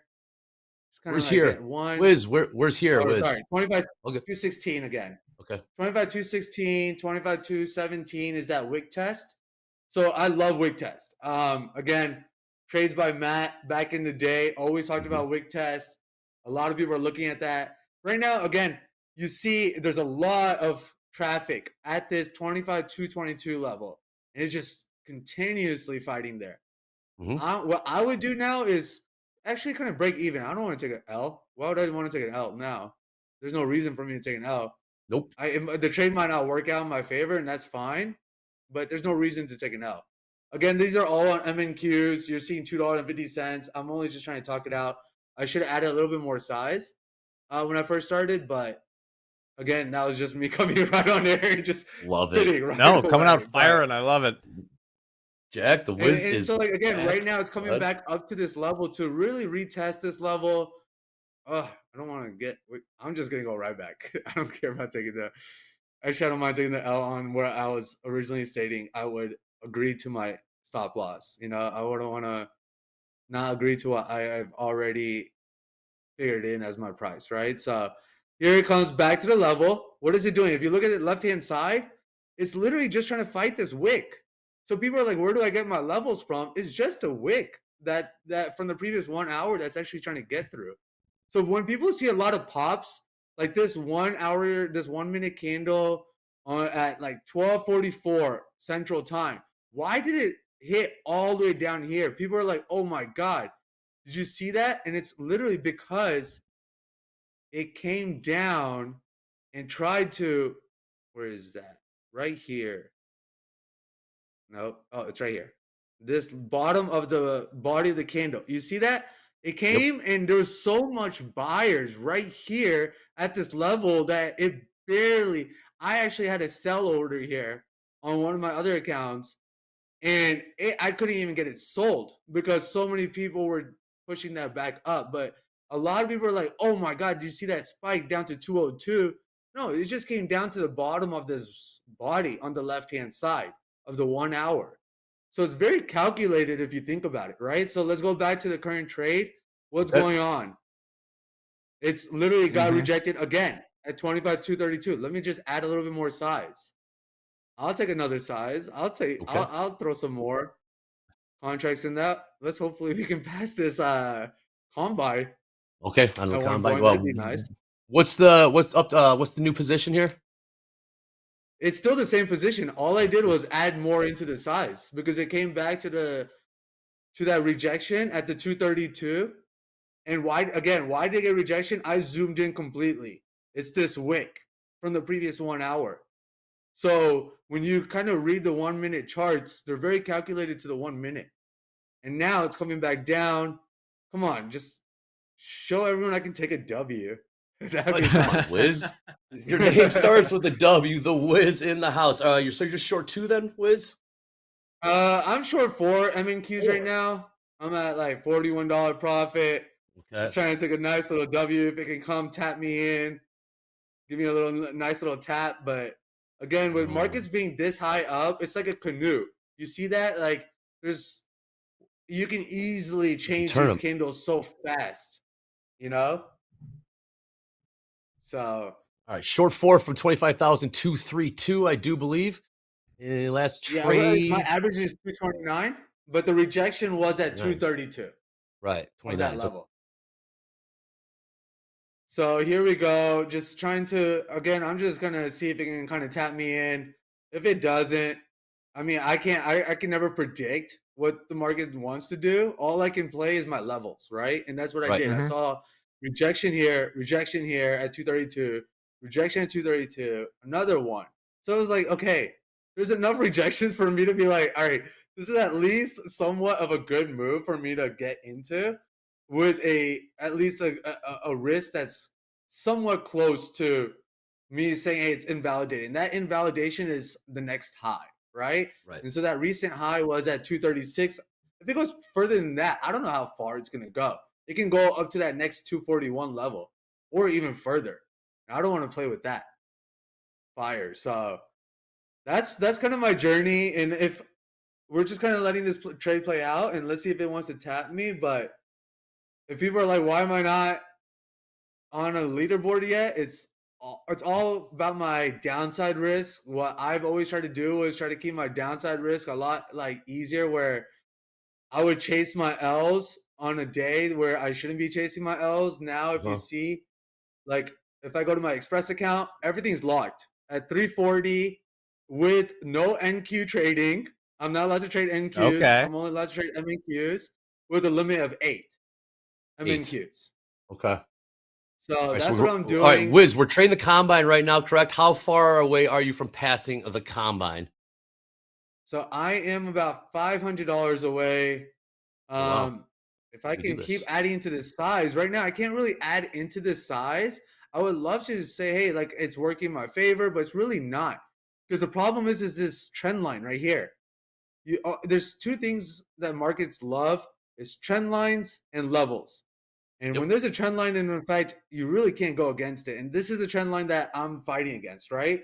The best move I could have gotten was at that trend line for my take profit if it couldn't break that trend line now, right? So you just have to be a little careful about trend lines. Even though I'm a level to level trader, I always have the trend lines in the back of my mind and say, okay, what am I up against? And you can see I'm against this trend line. Once if it breaks this trend line, I'll add more size to the downside. But if it keeps holding this trend line, there's no reason. I'm fighting the trend. I was just trying to see if I can take a nice quick base hit, you know? So again, it's back at 232. Right. I'm gonna start taking out some size here. I don't like that there's no reason for me to keep a lot of size when it's fighting like this, but if I just took one off, and that's why it shows a lot of trades on my P&L or on my calendar, like trading journal, because I scale in and out like this. This is kind of the way I scale in and out. But yeah, another rejection at 232. That's nice. I would love for it to break this trend. And then we got a nice move to the downside. We can just roll over on the other side of this trend. But again, what's the best profit taking I can take? It's going to be this trend line, right? So if it comes to this trend line, I can take profit right there. But bulls are still in control. Are you still working the 16s? You got your eyes on 25,216 to the downside, Wiz? Well, that would be a nice base hit. Yep. It would be great to take a base hit right there. And the only reason that's considered a base hit is another wick test. And you can see on the left-hand side where I have now shifted over my so it's coming. Yeah, see, I'm going to take another one off. If it goes against me, why not just scale a little out? Let's see what happens at this 232 level. Right back to entry. Let's take a look at some of these price. NAS or ES trading 67.94. We're gonna get up to 67.97 quarter. We got crude rolling over a little bit, 61.63. House account is still long 5. Micro crude only from back in opening call, price of 61.44, about 20 cents in the money there. Gold, new all-time high. Will we see $4,000 in gold? We got about 18 bucks to go. Got up to 39.94. Wiz, can you update how many contracts are you short right now, Wiz? 4 right now. So I 4. I scaled out for a second, and then I added another one as soon as it touched that level, saying I just might get into a better entry to kind of shift up my entry a little, because I knew that it's gonna kind of come back. And there it goes, another rejection at 232, right? Yep. So right now, what is it trying to do? It's literally, if everyone looks to the left, it's only just trying to fight this candle. It's just trying to hold above this candle, and it's going back and forth between the body and the wick. That's literally what it's doing right now. So your best opportunity is always just trying to I never try to predict what's going to happen at the level. I'll just trade the level. So if it comes up to a level, I always try to short it, no matter what. Unless it's really ripping through, then obviously Always short, Wiz. Wiz, always looking for the entry from the short side. Well, if it's coming from the bottom, right? So right now it came up to 232, right? So if it came up to a level, I'll short it. Now, if it comes down all the way to the level of 202, I might go buy at that 202 level when it comes down there, if it gives me the opportunity, because it comes from the top side, right? But again, another rejection. We're just kind of and you can see it's getting even tighter, right? The bulls are trying to really push through this 232 level, and the bears are saying no, that's enough, right? But it's just getting tighter. The algos are getting tighter, the moves are getting tighter, and it's getting to this consolidated area, right? So the slope is even getting higher too, right? So we add another line right there, the slope is even getting higher. So that means it's really coming to an inflection point. Who knows what's going to happen? I don't know. I'm not that's not my job. My job is Wiz just don't to know. play the I love this. Yeah, man. The Wiz is back. The Wiz is back. Short 4 MNQ from 25,000 to 29 or so. Got a 100 lot here in the NQ offer 25,000, 232 half.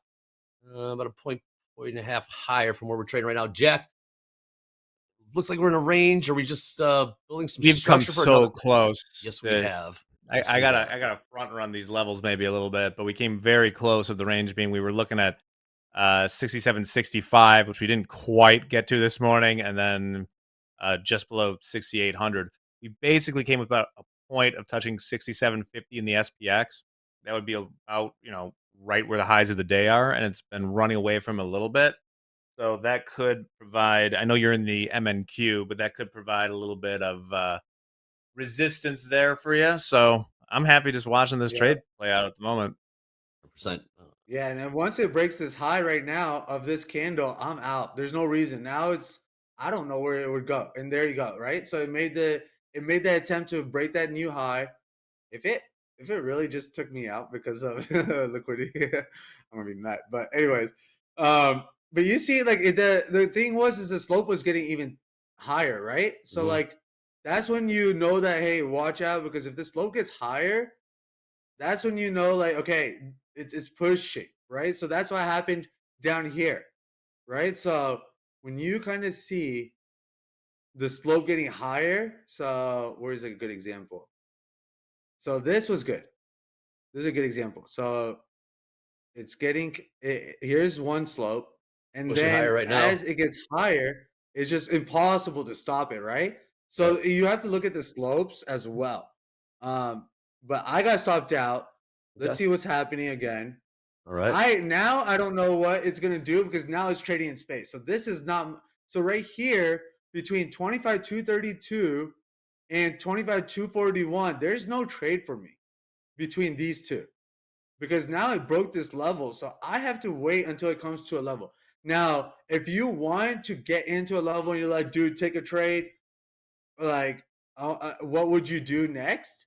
Now, if it comes down to 232 from the top side, you could have a trade.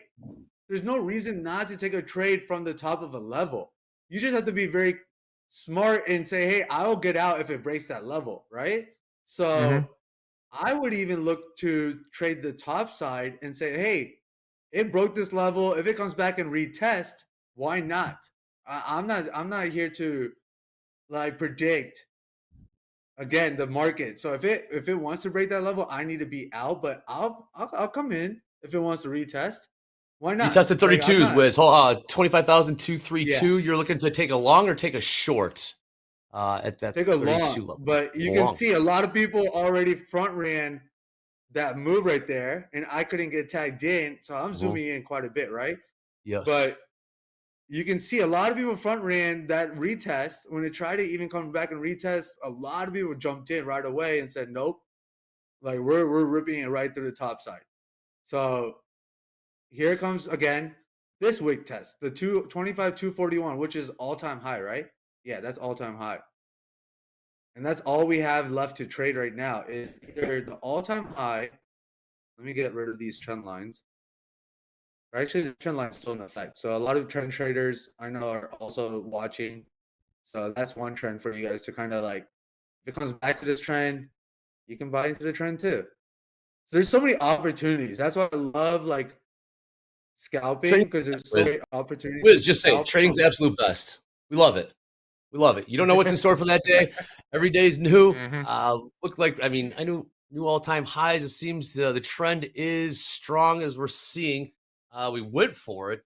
Got close to 25,002, I don't know, 38s or so.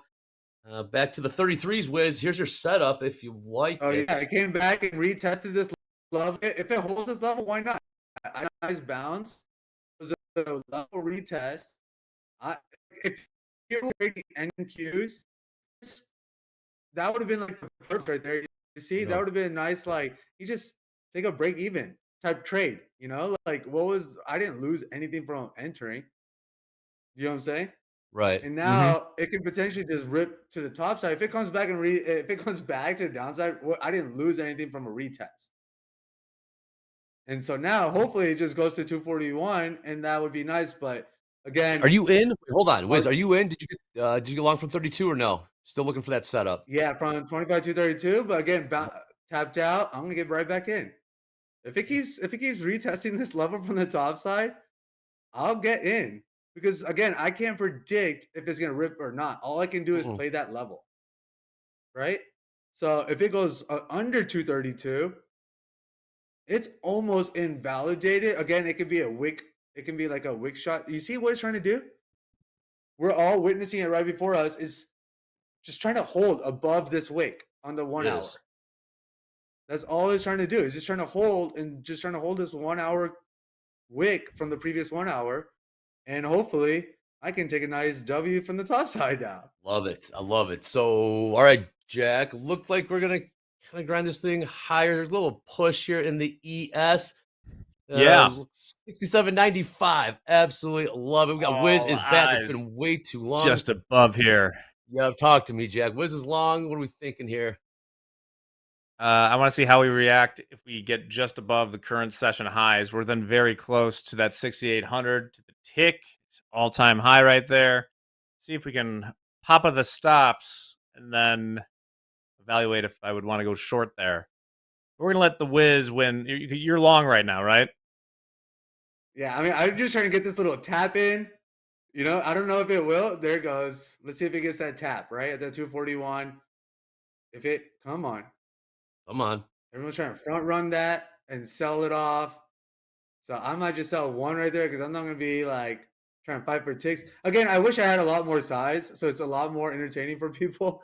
But I just kind of trying to show my strategy at the same time. I got tapped out right there. Obviously, we're not really taking much big W's. Hey, Yeah, W's a W, really Wiz. nothing. Come on. One loser, one winning trade right now. Well done. Yeah, They're so gonna right try now you can front. short it from the top Go ahead. side, right? So Okay. like, what's to if you miss that bounce on the retest of that level, what's for you to say, hey, why can't I short it? Like, again, you're just trying to play the levels for base hits, so that could have been a perfect short right there, and that would have been a great short because markets got so close to this all-time high, and they kind of said nope. And that's good that I got tapped out and then it went the other way, right? Because there's a lot of That, people yep. saying, nope, I'll sell it too. And I just like how I sold it, other people were selling it as well. All right, we came into the bottom of the hour here. We got Wiz in the house. It's been way too long. Chopping it up here on a trade with Great. Topstep.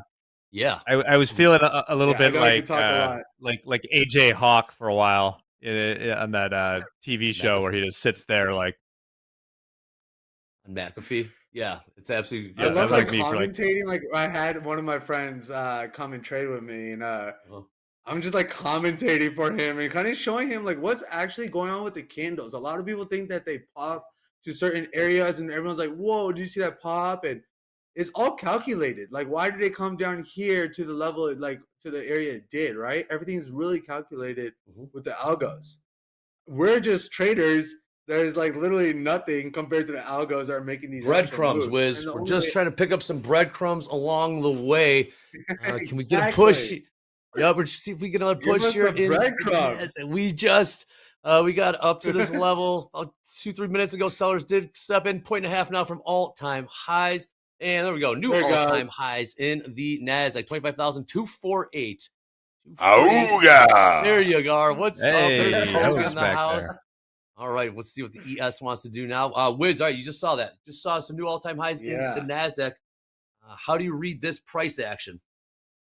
I wish I never came on air with all-time highs because after this, you're pretty much trading in space, right? Like you either go with the market or you just kind of sit out. Like fighting the market here is just kind of like a pure gamble, right? I mean, is it not? And like if you just might as well just go with the market and say, okay, I'll play a very tight stop. Like again, this is a combine, so I'll play a little bit loose, and I'm in queue, so it's better just to go with it. If it wants to like knock me down, sure, but I would rather not go against this nice move to the top side. A lot of people like putting little stops, so little stop buys right here, and so that's why I can also pop. Once it popped at 25.41, a lot of people had stop buys saying, hey, if it pushes to this level, take me with the train. And that's what people did. and that's why it even pushes up much higher as well, right? So I'm just gonna ride this little train with everyone. Just Let's add some go. size. It's again, no one knows where this is going, but it's better to go with the market than fight the market. And I will put like a really tight stop loss. Again, there's no reason for me to take these trades anyways. Wait, hold Kind on. of just kind of let it simmer out, right? Making new all-time highs here was in the NASDAQ. Looks like the ES about a ES tick getting away. Tick close. away. Yep, here we go. Not from all-time highs, 6,800. So we got a few That's points left to go. Right. Did Bitcoin make any highs? Yeah, it's been on tear. Yep. It's kind of holding back a Bitcoin little. did. We got up to 125, 900 and something in the spot market. Wiz, it's good to have you back. We missed you. Your energy is contagious, infectious, to say the least. It's like you're saying. But It's see, like now, what you so- could do now is give you an opportunity to come back and retest this level, right? So if you really wanted to get into a buy, I would buy at the 25.4 241. And again, if it breaks to that level, there's no reason to hold on to it any longer. But just like how we bought that, just like how we bought this retest at the 25.232 a few minutes ago, that could have been the same thing that's happening here at 242 now, right? But if it's not going to come down to that level and it's trading in space, then everyone's kind of just having their own conviction of where the price can go next. That's right. Wiz, that's not your government name. Why are you called the Wiz? I think I said on my first one, on my first stream, I think it's just self-proclaimed. Wizard. No one gave it to best. me, which I wish it was. Handed down like a sir or a knight, like get knighted, but I wasn't. I Mr. knighted Wiz. myself. That's some Kevin Durant energy here. You know about that, right, Dre? What It's is like it? back in the day? People were calling him the Slim Reaper, which is an awesome name, but he didn't like it. He wanted to be called the Servant. That's I knew awesome. Slim Reaper. I didn't know. Just made up his. Yeah, I know, right? Self-proclaimed nicknames are the absolute best. Wiz, you are the man. Yeah. Waiting for see what the ES wants to do. Again, Everything else it's is kind of trading sideways. Yeah, and I mean, it helps a lot of people. What I like calling this, it's not even about level to level. It's also just giving me guardrails, right? Like, where can price go, right? So when it came up here, when it at 12:43, we'll talk about 12:44. That 1 minute candle that shot all the way down for that retest. You have a parameter of where that can actually go back and give you a take profit. And I had these levels before it actually shot up there. I know that some people might say in hindsight, but that level was already there from a previous 1 hour candle. So because it got shot up at 12:26, so it went back and retested it at 12:50. So if you were waiting at the 203 level, you could have kind of front ran it like a lot of people and just had an actual guardrail to move up to that take profit. So that's what I love about drawing these levels every time I come in. And I don't know if there's new people that tuned in, but again, what I draw my levels from is just the wicks in the candles of the 1 hour, nothing else. All I do is trade the 1 hour candles, and then I use the 1 minute to kind of give me a little bit more insight on what's happening to that 1 hour candle. That's all. Well, what's happening to that 1 hour candle is continue to go higher here. Was ES a little bit more stubborn? Can't exactly get near the high of the day. It is. Got within a tick. Let's Got go to within a tick. ES. Seen some offers stacking up here on the ladder. In the ES, I got 400 up at 6,800, and that although that's all time highs. Yeah, There's got to be some stops. they just want to get out at the all-time high. 400 lots, ready to the tick. Yep, ready to take that. Okay, here we go. Come on. So if we did MES, I'm going to draw the levels for MES and kind All right, of let's see go. like what opportunities are there. Okay. So again, same thing. Look to the left. I like how Oop said it. I don't want to butcher it. He just said in the last segment, he said like look to the left to trade the right. And I love that line. what is it doing? I look to the left. I drew my levels to the left. And so the next level to the left for MES is 67.98, and that's what it's trying to approach right now. Again, when it gets this close and it approaches a level, it can either do a quick wick test, or I mean a quick like test at that level just by shooting up some contracts, or it can rip right through. So you have to be very careful as it's slowly grinding up to that level. Now, Well, here's my what I dilemma, also would Andre. draw- Yes, Jack, please. In the ES, is that 98 level right where it is the 6750 SPX call wall. However, the all-time high is only 2 points above that from Friday. So I would find it difficult for it to break these highs of the day right now and not at least take a run at the 6800. I'm thinking there's got to be some stops up there. Yeah, I like that, blending the two together. Makes you want to go Yeah, long. that's perfect because if it rips through, just like Jack was saying, it just can just like, yeah, because of that insight, it can rip through and take all those stops that you were just mentioning. Short, Jack, did take the short, would it be a quick one? Or would it be, push lower? What would be the target? What would be the target Oh, at this point in the day? Yeah. I mean, well, we got like an hour and 20 minutes left, right? I mean, I would probably trail it. I mean, realistically, I'd probably take it off somewhere down. Say I got 6,800, probably take it for 10 points, but we'd see how it was working. No, it makes sense. So what I was just Go saying, ahead. someone was Please. asking, is that there's a pretty big size call level at 6750 in the SPX that we ran away from it a little bit. It's actually right. You can't do it exactly, the transfer, but if we were on my screen, just like right in the area where the high of the day is, I don't think that that's coincidental. That's the high of the day so far. But the problem with shorting right there is just 2 points above it where that 400 lot is. That's the all-time high. So do I really want to play around with trying to short near the high here, knowing that this is a real juicy target with maybe some stops above it? The ideal thing that would happen from my point of view is that we went and took the 6800s and had like a quick stop flush and then took the short. But just like buying it this morning, we may not get the opportunity. It's selling away from it a little bit right now. Yes, it is. Nice read, Jack. Yep, 67.94 half last trade. You look at the NASDAQ, 25,233. What was that last level? 232, Wiz, or did that move higher for a long? Oh man, potential I was long? just looking at MES and Oh, shoot, my NQ is bad. making a nice move. Look at that. Some rejection All up there. right, so Okay. it came down to that again to that level at the 232. It's ripping through that and the trend line, right? So if you're a trend line trader, you can see that trend line has now broken. So I would not count on the trend and only now work off of the levels. It came down and let's see. I mean, I was so sidetracked on the MES because that was actually getting to my attention. Oh, but look, this is such a great move right here.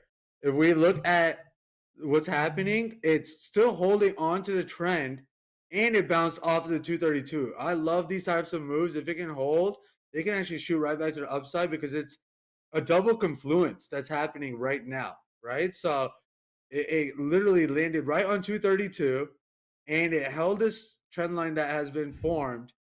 And it Let's came pull up down to that Wiz's level. charts if we can. A double. What was the first one? What's the second one?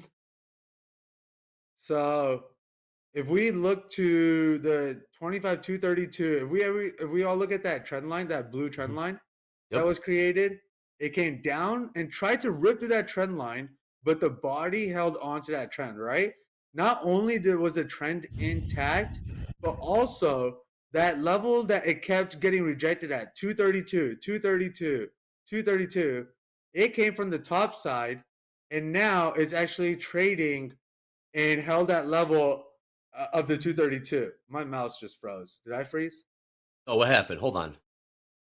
Oh, Oh, no, you're never good. mind. I'm good. I'm good. You're good. Let's roll. So now, if you see the levels, it literally came back from the top side, came back to retest that 232 level, held the trend line. That would have been a great opportunity right there to buy that for a base hit, right? That would have been a nice 10-point base hit for anyone that loves base hits. It went from the 232 level all the way and then bounced up to 241, and now it's getting rejected there, right? Because now that's a retest from the bottom side, right? It's all about break and retest all the time. That's what's happening all the time, because that's how levels are, validated or not, right? You need to come back and kind of retest the level and see if it's actually a validated level, right? So what happened at 241? Bears were like, nope, that's not gonna work out for us. And now the Bulls are kind of saying, nope, 232 is what something that we have kind of like pushed through, and we're gonna hold, right? So coming back to this trend line, you saw that rejection. You could have took a short at that 241. You could have took a long at the 232. Those are all base hits, right? Level to level. That's all I say is level to level trading. Here it comes back to this trend line, and let's see what it wants to do. And it's, again, getting bought up, right? So now you're kind of trading. If you're kind of like saying, okay, what's the next move? You either play 241 short or a 232 buy. But anything in between, you're really just playing with space. This is trading in space now. Yeah, you'd be getting chopped up in between those two prices. Upside 41s, downside of 32. Like Wiz just said, last trade 25,000, 236. Yes, trading 67.94. Take a look at gold really quick. 39.82 last trade. Crude trading $61.65. Dow been very, very quiet for the last few hours. Last trade in the Dow, I'll pull that up, is 46,968. All right, love a good comeback story. I know Wiz does as well. Wiz is back on TopstepTV. But for more folks making their comeback, let's bring in Gabe for a little jab, Wiz. Check this out. Let's do it. All right. Good afternoon, everybody. We got some jabs. Here are a few traders we want to give some shout outs to. Once again, this is not everybody, of course, just a few that we've seen, but thank you to everybody coming back day after day, consistently showing up and taking a stab at the markets. So here we got SFPS Brendan just passed my last $4.50 combine. I'm going to miss those. Man, shout out to Brendan. He's been there since Topstep X released. It's been a great year with Topstep X, and I'm sure that he's gonna be very sad to miss those promotional prices that were unbeatable. We got Unbroken Moves up 519 in the day, out till slow markets with Coach Dakota. Let's go. Everybody lock in green. Great work. We got Leaders Only. No trades for me today.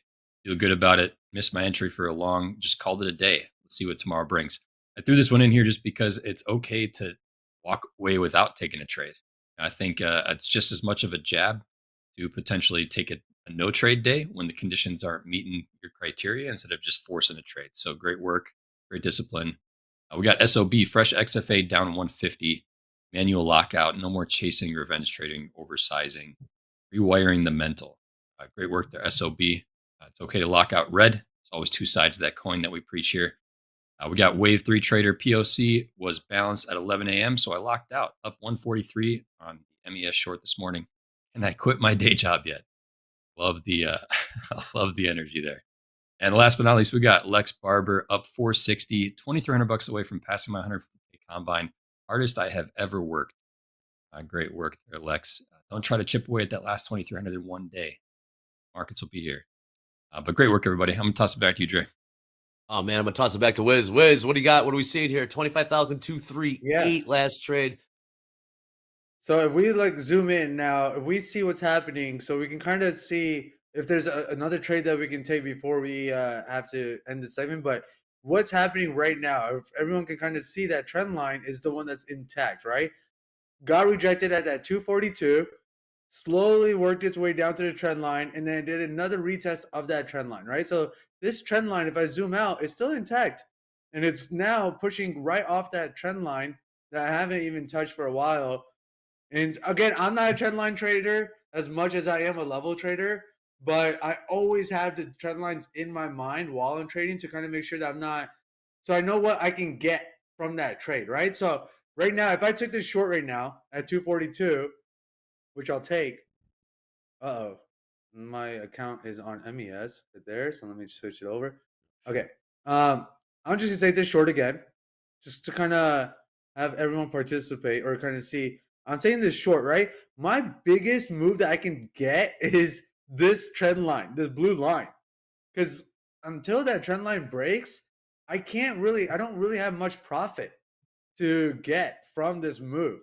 So yeah, I have a nice trade location of shorting at this level right here where I am.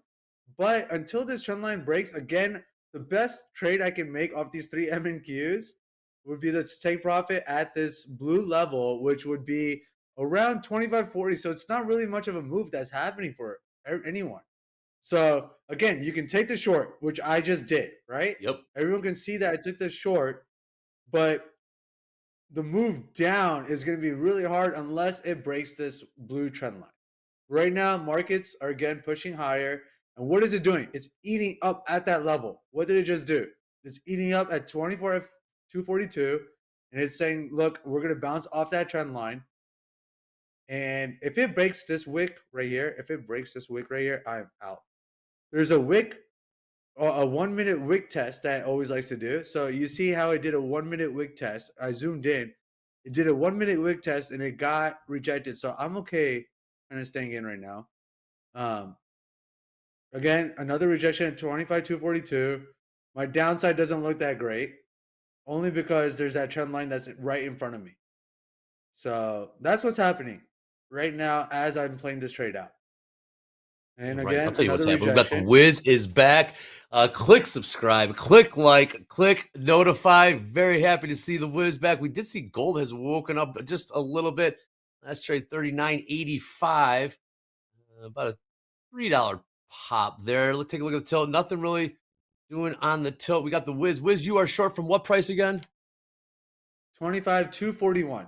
And that 241. price came from the wick of the 7 a.m. candle. That was the market high at 7 a.m.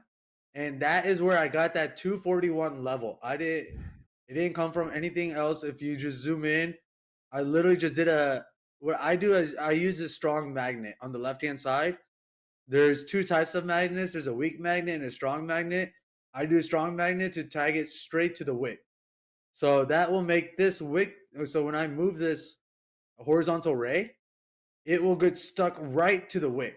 And that's what the strong magnet is considered. Now, if I did weak, I can kind of place it anywhere and it won't get strongly attached, like strongly connected to that wick. It'll just kind of like lay wherever I put it. So again, look what's happening. It's breaking through that level. I don't really like this play because it's breaking through the level. So my trade is not looking that great right now. Because again, I'm fighting this upward trend. I'm only playing this level, but it's eating through that level. So what am I even like? Now I'm just on hope and prayer, right? Like That's not good though. If you like, a lot of people are gonna be like, "What do you? When is it invalidated?" Hey, Wiz, Wiz, really quick. The people have questions for you, Wiz. The people want to know how many trades on average do you take a day? How many trades on average do you take a day? Wiz? It can be like something where I'm not getting the move because I'm trying to play the downside and it's not giving me a downside move. So it all depends, right? So if I got into a move right here, sometimes I just let it run and I'll just take some profit here and then let the rest of the move run. If I'm not getting any trades, so right here, I'm not getting any trades in front of you guys, right? I keep trying to short it. Market's still playing with the levels. I might be scaling in and out quite a bit. My trades might go up to 80, 90, but it's MNQs, right? So every time I'm scaling in and out of 1 to 3 MNQs, it looks like a lot, but it's probably like 15 to 20 trades just because I'm trying to find a good location. Sure. You know? I'm just trying to get into the perfect location I can. And if I can't, then I'll just get out of the trade. Right now, bad location, broke to the level. What am I still doing here? I'm just talking to you guys. Love it, man. Absolutely incredible. It is. It's tricky. Scaling in and out. What constitutes a full trade, full round turn? I hear you. So you are pretty active in the market. So we got a couple more minutes again. We got Power Hour coming up after this with Dolby and Ovak and myself. We'll see what the rest of the markets have in store. Again, we cannot get to can't get above those. We're 6 to stuck. 7. We're ranging Yeah, the we ES are. right now. We really are. And Yeah, it has tricky. no Wiz, idea. what's your risk on this trade? You're short from 41, pretty much trading 44s right now in the NASDAQ. You keep tight stops, correct? So my usual stops are already set in my accounts on the risk. So I have 340 to lose, right? So it's on me on when I want to get out, in and out, because I can't trade anymore once that account has already hit the 340, right? So right now, if I was in an XFA, I'm mentally thinking I only have 340 to lose. Do I really want to be in this trade or not? You know? Like right now, Right. I'd be like, no way. I'm in such a bad location now, you know? So I wouldn't even take this trade knowing that I have 340 on the daily. So right now, yeah, it's again, I had already told you guys it was invalidated after this level break. I would have never been wholly on, other than if I was really hoping and praying, which I'm really doing right now. I'm literally just hoping and praying. There's Come on, Hey, Wiz. keep hoping and Wiz, praying. That's not the trading plan, Wiz. Hope and praying is not in the trading plan, is it? Exactly. Come back. I would Power of not prayer. have been in this trade. Look at that. God is, look at those prayers coming through. I mean, hope and praying is not in the No, trading No, plan. guys.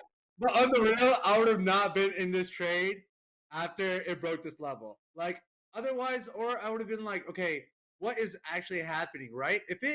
My ultimate stop would have been literally right here, above the all-time high. I would have been like, okay, there's no reason to chase where it can go next. If I really wanted to put a stop loss and say, hey, you know what? I know I have my risk management already in place through these lockout settings right here. But if I really wanted to take every trade with that stop, this is where I would mentally have it, at that new high. There's no reason. Unless it's a liquidity sweep, I don't care. It wants to sweep me out and then take me out and then come back down, that's fine. But it can also shoot up another 50 points. Sure can. You know?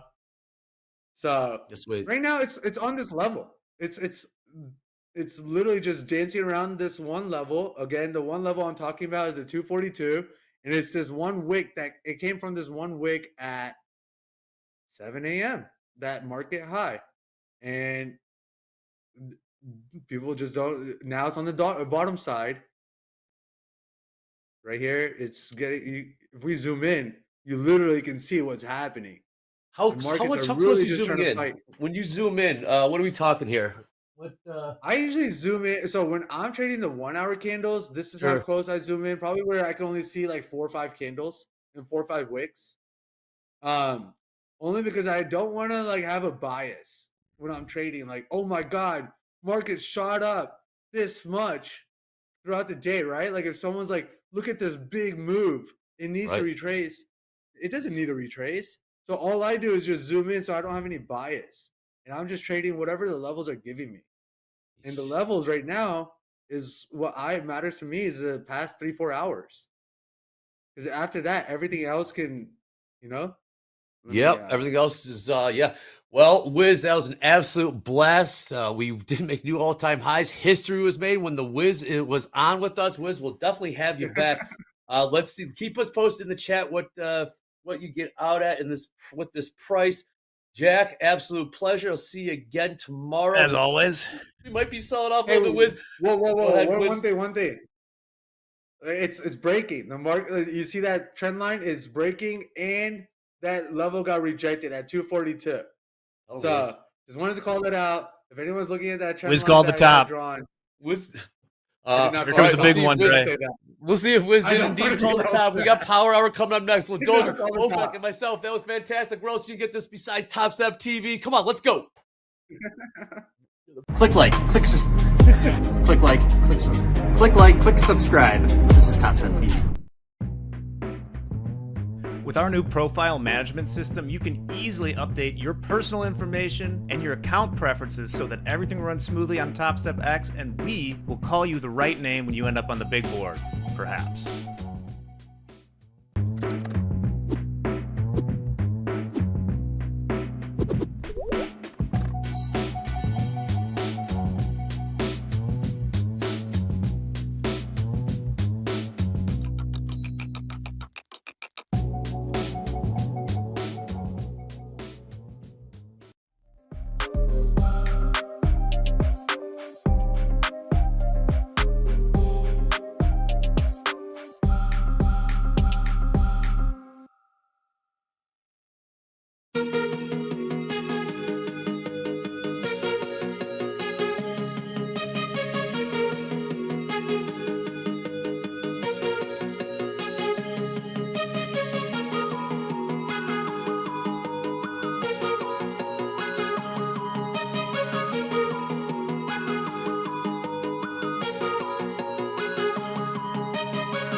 is Monday. It's Power Hour. Dolby on the right. So, and we got OFEC in the middle. OFEC, let's get right into it. How are you doing, my friend? Happy Monday. How have the markets been treating you so far today?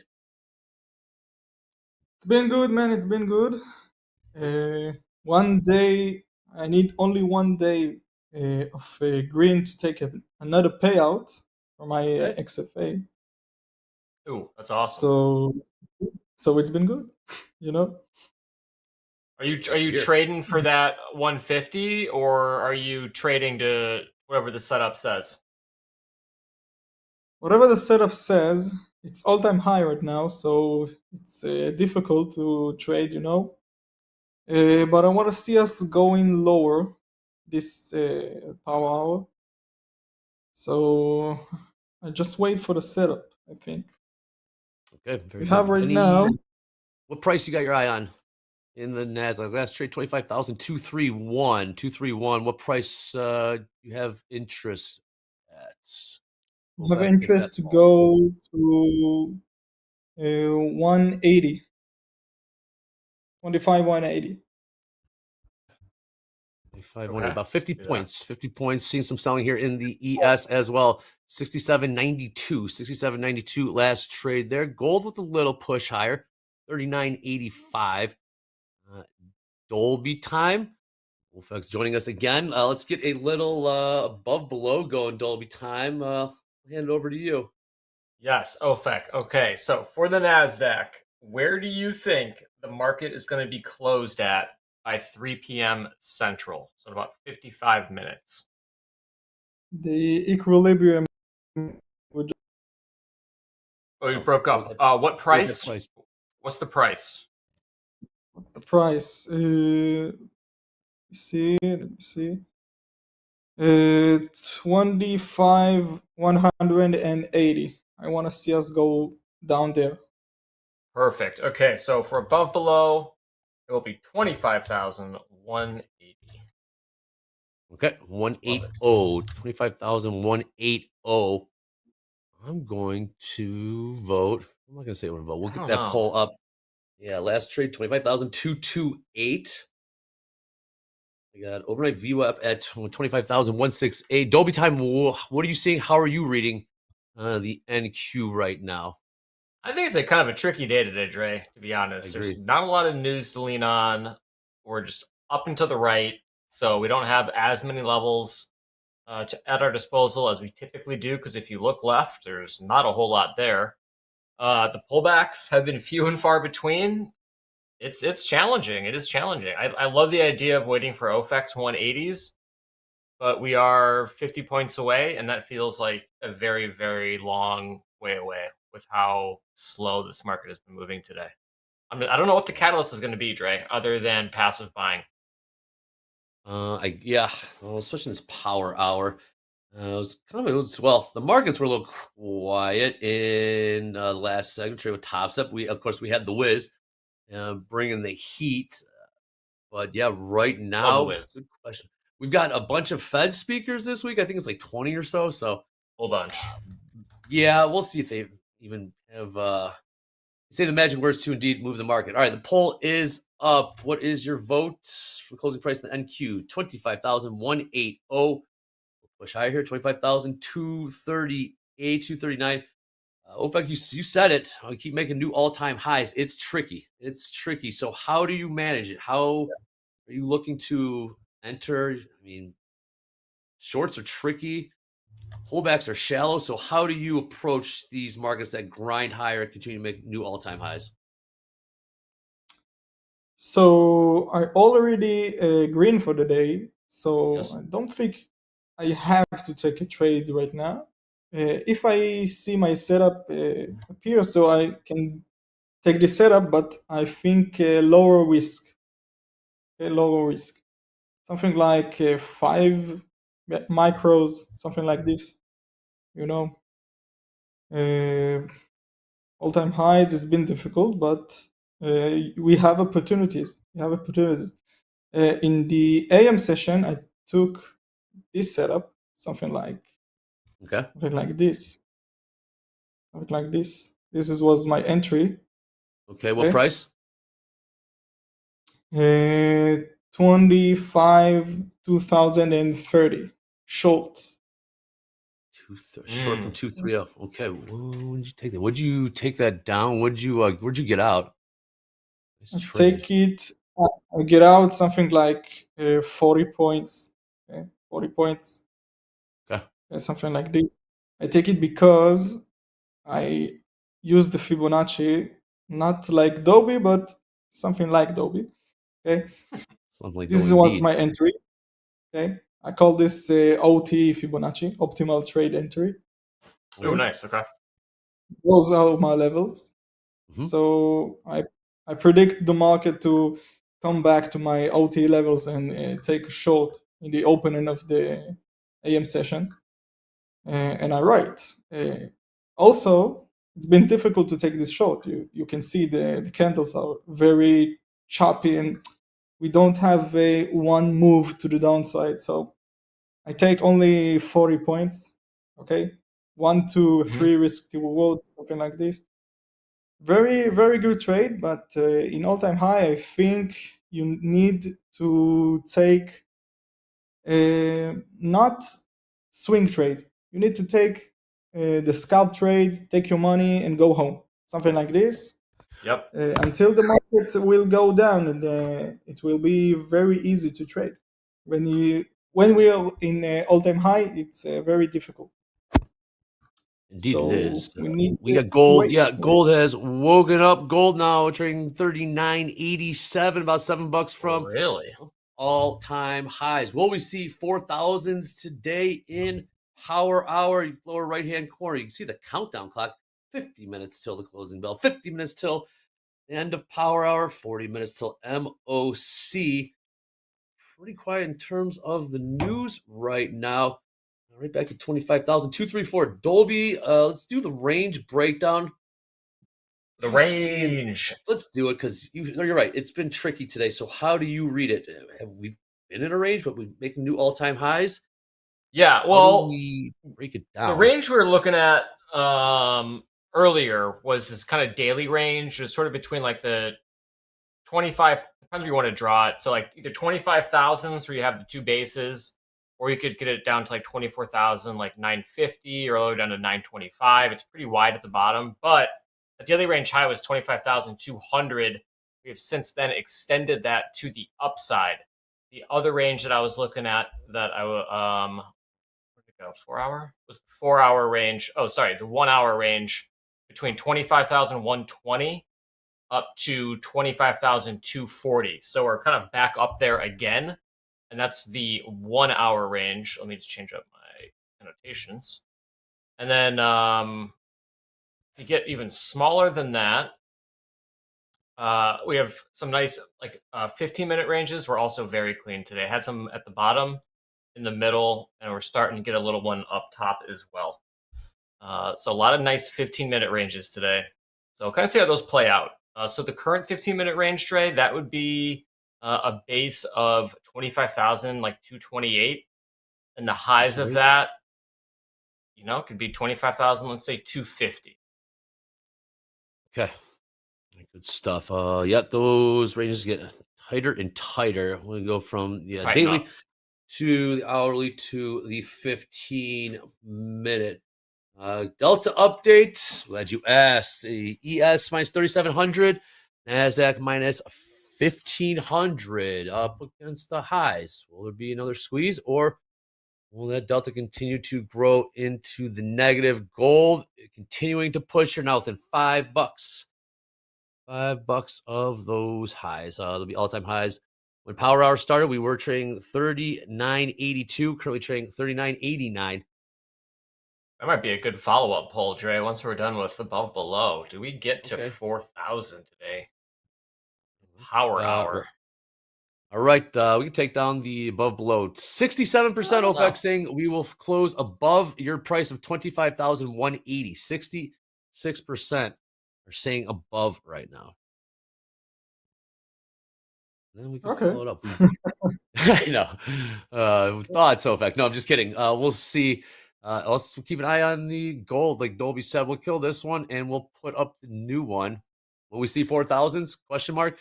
Yes or no? It'll be a hell of a move, Dre. We've seen crazier things, though. Yes, we have. We've seen $50, $60 moves in gold. Obviously, today is not like that, but we are just grinding higher. So Dolby got to 228 to the lower side and 250 to the upside in the NASDAQ. Yeah, the ranges, they just keep moving to the upside here. I mean, we're kind of talking about it with Jay and Carlos yesterday. It's just getting short just feels extraordinarily difficult. And like OFEC said, and like we were talking about earlier, it's like if you're going short, you have to base hit as best you can. I think maybe you had probably a larger, wider stop OFAC for your 40 points, but that's like that's a pretty big target for a short in this market. But that was an overnight trade, right? No, this is in the AM session. Oh, it was an AM. My Oh, last nice. Great short. AM.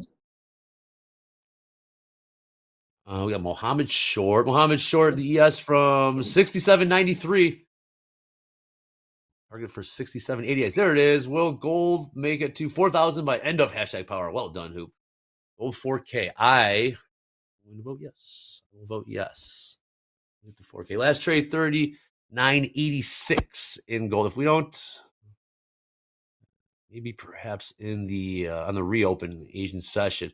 OVEC, the markets are just chilling right now.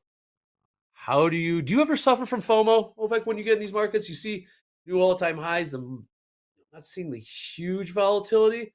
You do see there is movement. Do you ever feel FOMO as if like, oh man, I could have had that trade instead of profits, or you just disciplined, stay, deliberate in your approach? No, I have trading only on the AM session. So I trade AM session all day, Monday, Thursday, Wednesday, all the days only AM session. So discipline is the answer. I don't have any FOMO. Right now, what we can see is the market's very choppy.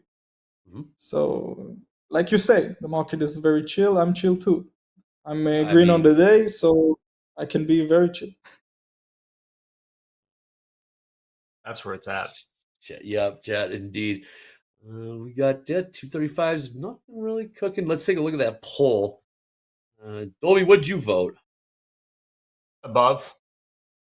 OFEC, did you vote? Are you looking at? Did you vote? Will we see 4,000s in gold? No. Today. I said no. You said no? Okay. I said yes. I hope. I'd love to be wrong, though. I'd love to be wrong. It's gonna be below, Dobby. Okay, there you go. Below. Well, it's currently below us for right now. Let's take a look at the ladder. Wiggle here in the NASDAQ. NASDAQ's starting to move a little bit. 228s. Looking at the 15 minute. Yep, we're getting right to the base of the 15-minute range.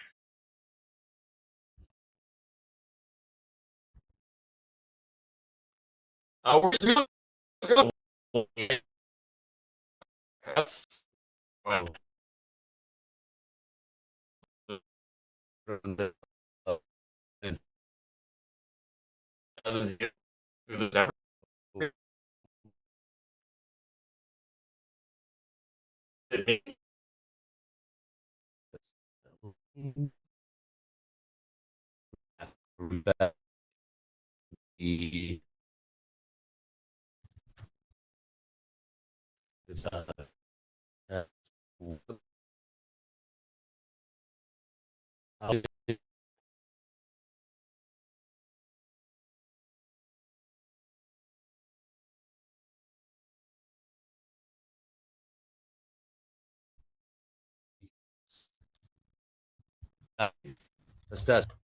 Test.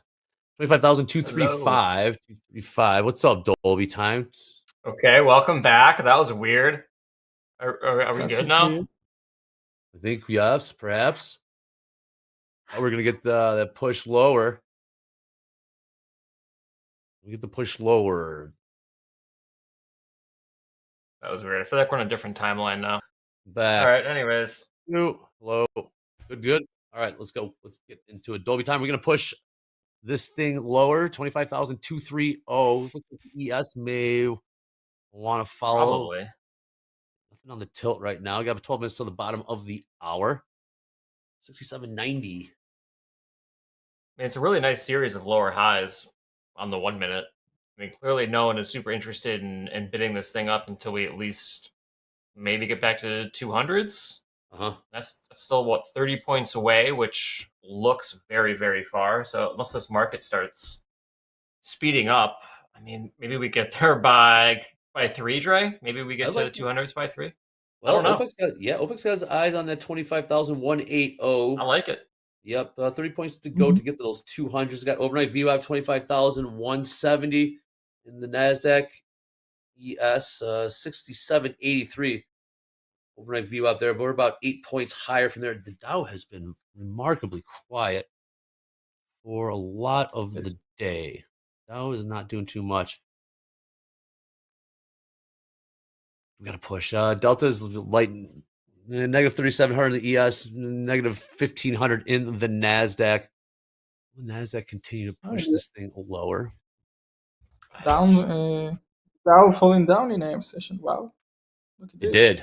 It did. And then it's pretty much in the back in the middle of the range. And it's just been pretty tight range for most of the afternoon session here. Just going to watch this. I mean, you could almost trade an E-mini, Dre, with this type of volatility. Sounds good to me. Sounds good. We can kill that poll. Will gold make it to 4,000 by end of power hour? 62% saying no. So Maybe we could get some bids in. I mean, I'd be intrigued on getting long. It's just like where like start at 05s and go to 25s. Start at 10s and go to 30s. Yeah, well, let's talk about it. Do you wait for like the full pullback to get like a middle of the range, which would be around OFX, like say 180s, maybe the 200s? You could do 200 to 180. 200, 180, yeah. See if this that makes sense. Big fat round number, 25,200. Down to 80s, but the middle of the range. I think that's a good plan. Okay. All right, not in the NASDAQ. I feel only to get these lows. I want to see the price taking these lows. If I was on the chart earlier, I think I will take this short, but I wasn't. So you like we to just watch. You like it to the short side, OFAC? And not now. I think I missed the move. So I can't take trade. But I want to see this low and this low be taken. What prices are those? You say this low and this low? What I said? I said 25,183. Oh, okay, 183. Okay, you want to see that low taken? Very good. ES riding a little lower, 67.89. Jack, how about that? Nice read, Mo, indeed. That's a nice short by Mo. I know he was nibbling on shorts, so he's probably in the green a little bit. He's targeting 88s, I believe, to the downside. 88s in the ES. Yeah. Right. I believe in Mo.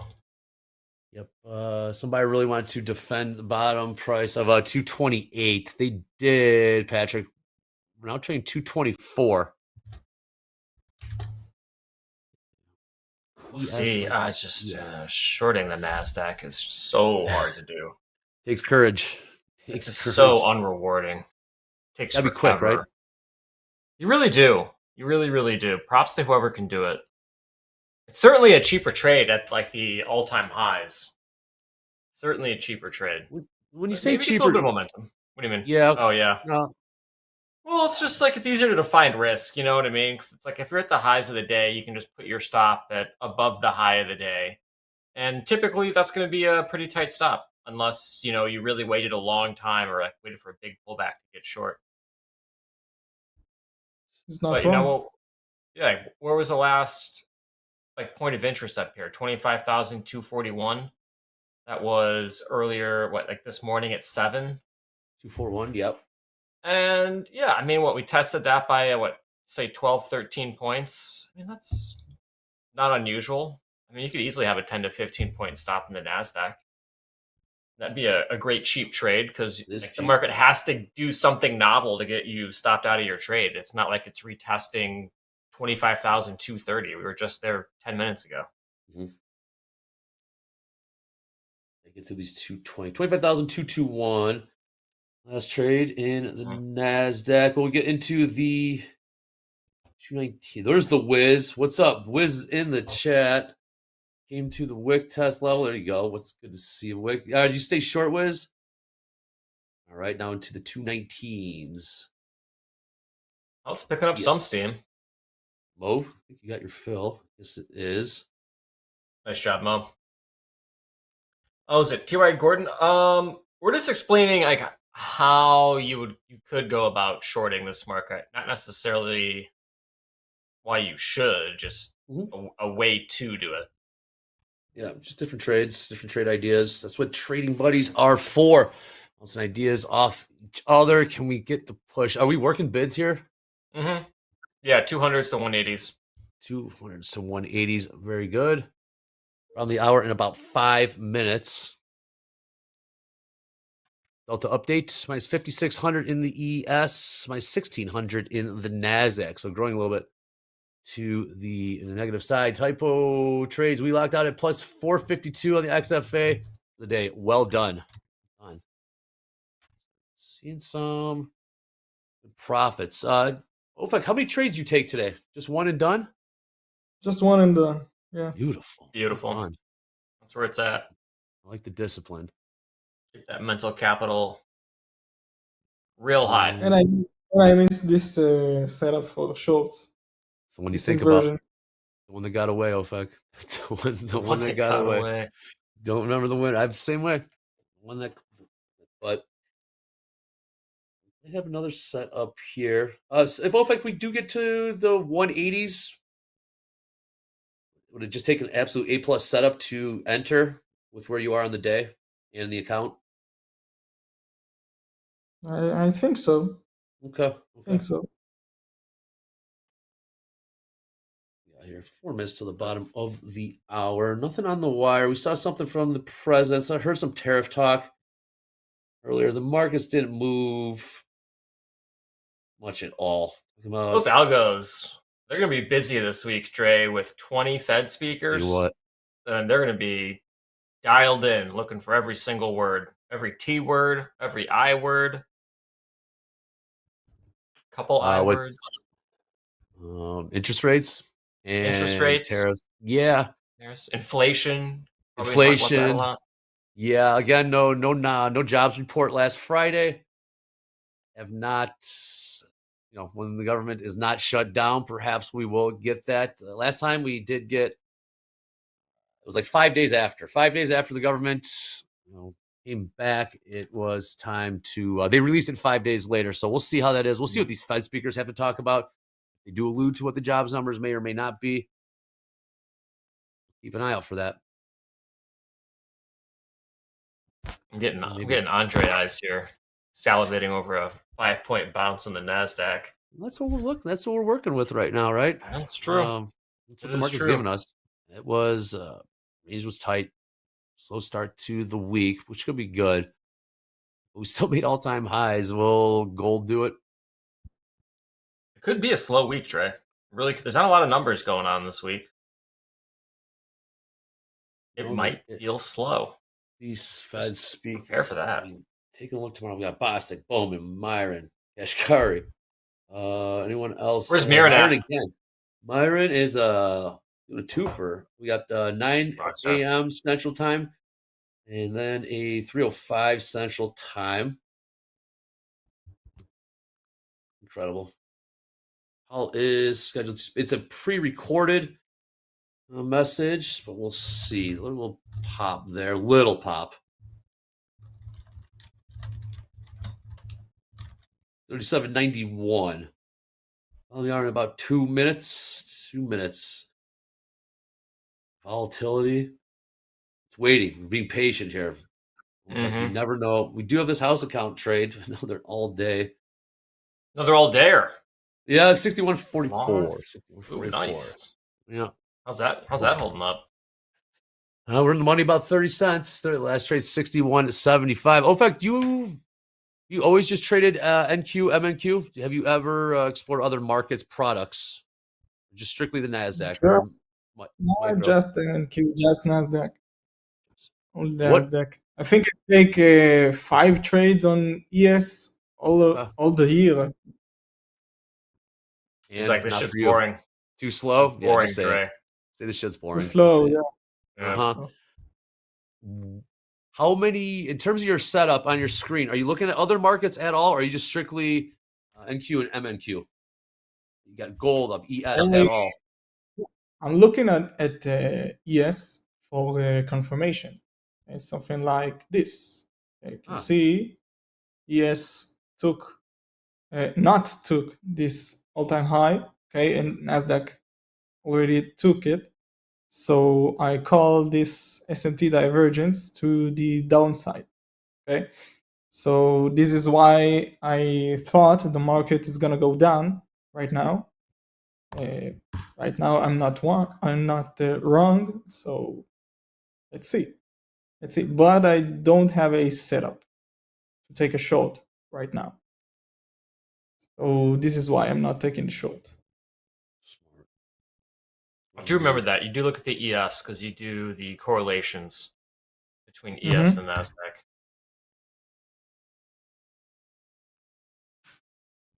Sometimes it holds, sometimes it doesn't. It can change minute to minute, It's always hour to interesting, though, hour. Dre. It's always Yeah, interesting yeah. seeing like the ES shoot higher and the NASDAQ is just like not interested.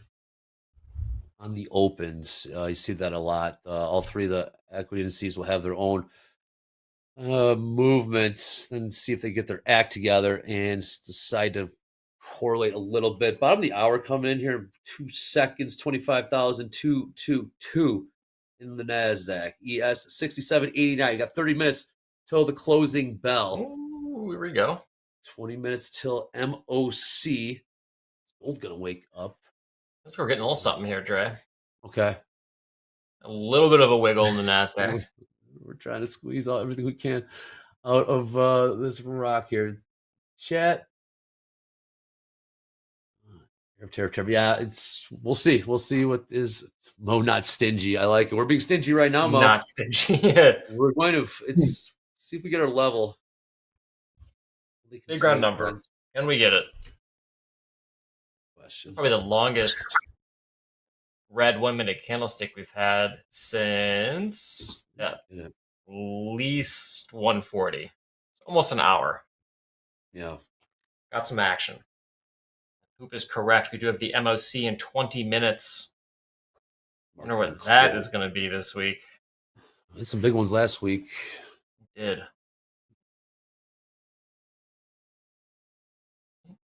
$217. Yes, continue to find some support right around 67.88. Crude? How's is AMD still I don't know. It was up right now? I don't know. We'll take a look. It was up 35% though this morning. It's up 25% right now. Uh-oh. It's up $41. Wow. 25% is an incredible year. And they did in a day. Wow. Yep. 25% indeed. So you see you see the divergence. When you see the divergence, OFAC, is it just hands off, no trade, or you just kind of discount and you say, all right, yes, you stay to the side there, but you always keep one eye on it in terms of watching. Do they play off of one another? I Interested to take hear. ES only for confirmation, not all the time, but confirmation to take a short. I need this divergence to my setup, Mm-hmm. Right now, if I take a trade, this is not my setup. You see, my setup, I wanted to take a short up here, but I missed the move. So right now I can't do nothing. I only watch the chart. That's all How right. And, much Topstep to go ahead, Dolby. I gotta follow. how much time is there typically between your entries? Say like, so you missed this entry. How long typically does it take for your next entry to set up if you missed this one? I think it's. I don't know in PM session. I know in AM session. In AM session, I have between 9:30 and 10 a.m. I have my setups all the time. Today it's only 9:30. Okay. In 10 a.m. I don't think we have a setup today. Okay. In PM session, I think it's gonna be on right now. Okay, we can have another setup right now. But because we in all-time high and we don't create a new lows in the market, so NASDAQ is just really choppy, and we need to wait. We need to wait Absolutely. for NASDAQ to create lows. What do you do normally while you wait? Do you have like a hobby or something, or do you just like trade off your phone? I'm trade, like I said, only in AM session. Okay? Only in AM session. In AM session, you have all the time. You have a setup to take. Yeah. I think all day. Okay, so because we have a lot of volatility. In PM session, I usually not trade. Okay, in my country, it's very late. Okay, very late. So my hobby, I have a girlfriend. I play basketball. Oh, I nice. do a lot Okay, of there we stuff. go. What's the girlfriend think about you? Your trading? Does she understand it? Do you talk trading to her about it? Does she understand? Does she like it? Does she want to try it? Does she trade? He doesn't. She doesn't care about the trading. She doesn't care. Right there with you. He cares. He cares only He doesn't if care I either. make. He cares only if it's make me feel good and make my money. She doesn't care about the market and all this thing, and not teaching her this thing. She hasn't. She has his own hobbies, not trading. Enough. Yeah. Sounds healthy. That's Sounds what healthy. our that's what our little I want to call it a cult. That's what we're here for, right? I got no one to talk to about trading. Got my trading buddies, got TopstepTV. But it's good to get that balance, right? I want to talk trading around those. But then when you're out of the markets, no one wants to hear. No one wants to hear it. They don't know what we're talking about. And basketball, basketball. Play basketball is good. You watch NBA? Who's your favorite? Who's your favorite player in the NBA? LeBron. Favorite player? LeBron? Nah. I think today's player, Luka Doncic. Man. They're teammates though. Not bad. Wait, they're teammates now? Yeah, Luka and LeBron are teammates. It's wild. Wait, what? Really? Yeah, last year, Dolby. Last year. Get Chat's out. gonna light you up. Chat's gonna light you up on this one, That's Dolby. so dumb. Chat's gonna Dude, light you NBA up. is so stupid. Over here, W. I don't watch basketball, dude. Chicago Bulls. You think anyone's watching that? It's straight garbage. Straight garbage. Oh boy. Chicago was a basketball city when we had Derrick Rose, Michael Jordan. We got the statue. Great. We have the statue at the United Center. Crude continued to grind higher. $61.79 last trade. You're right, Trey. I'm getting lit up in chat. I'm sorry. Yeah. I should have known that, chat. I should have known that. That's all good. All good. They're being kind. Chat was fired up. Oh, earlier, speaking of chat being fired up, earlier we had a trader on with us. Simply takes one trade at a specific time, looking for the setup. One and done. And I think today we've seen a lot of different approaches. You saw the Wiz with a different approach. We saw Carlos on with us. All three different approaches. And OFAC as well. It's kind of the beauty of trading that there's a lot of ways to do this thing, and everyone's got their own setups and own reads. Dolby, like the way you read the market is different from the way I read the market. And at the end of the day, what was Better your? that way. Yeah, I agree. It was. Well, he's not the only one. We've had. It's like I think there's 4 traders we've had on who are one and dones. I think Zamco was one. I think Joss Wheel might have been one. Jacob, who was on, and then Chike. Yep. OFAC one and done. One trade today. I have a question. Yeah, go ahead. How much time you spend on the charts a day? Dolby, Andrew, how much time? Yeah. If I am like trading 2 hours. Trading, yeah. Two Trading, hours trading. max. 2 hours max, and then mental capital goes to 0. That's about is what I could put in. Came from a different. how many- it was hours, 10, 12 hours a day. It's obviously came down a little bit, obviously, but yeah, when we first started, it was hours, 36, 24-hour sessions. As a clerk, right? You're just watching screen time. It was different markets. It was trading interest rates, so different markets. It was also during the financial crisis, so my head was spinning, and I didn't know what was going on. So, and also, our bosses were very, very strict, if you will. So, yeah. How about you, OFAC? I mean, everyone's got different approach. You gotta look for patterns, right? You just want to see patterns.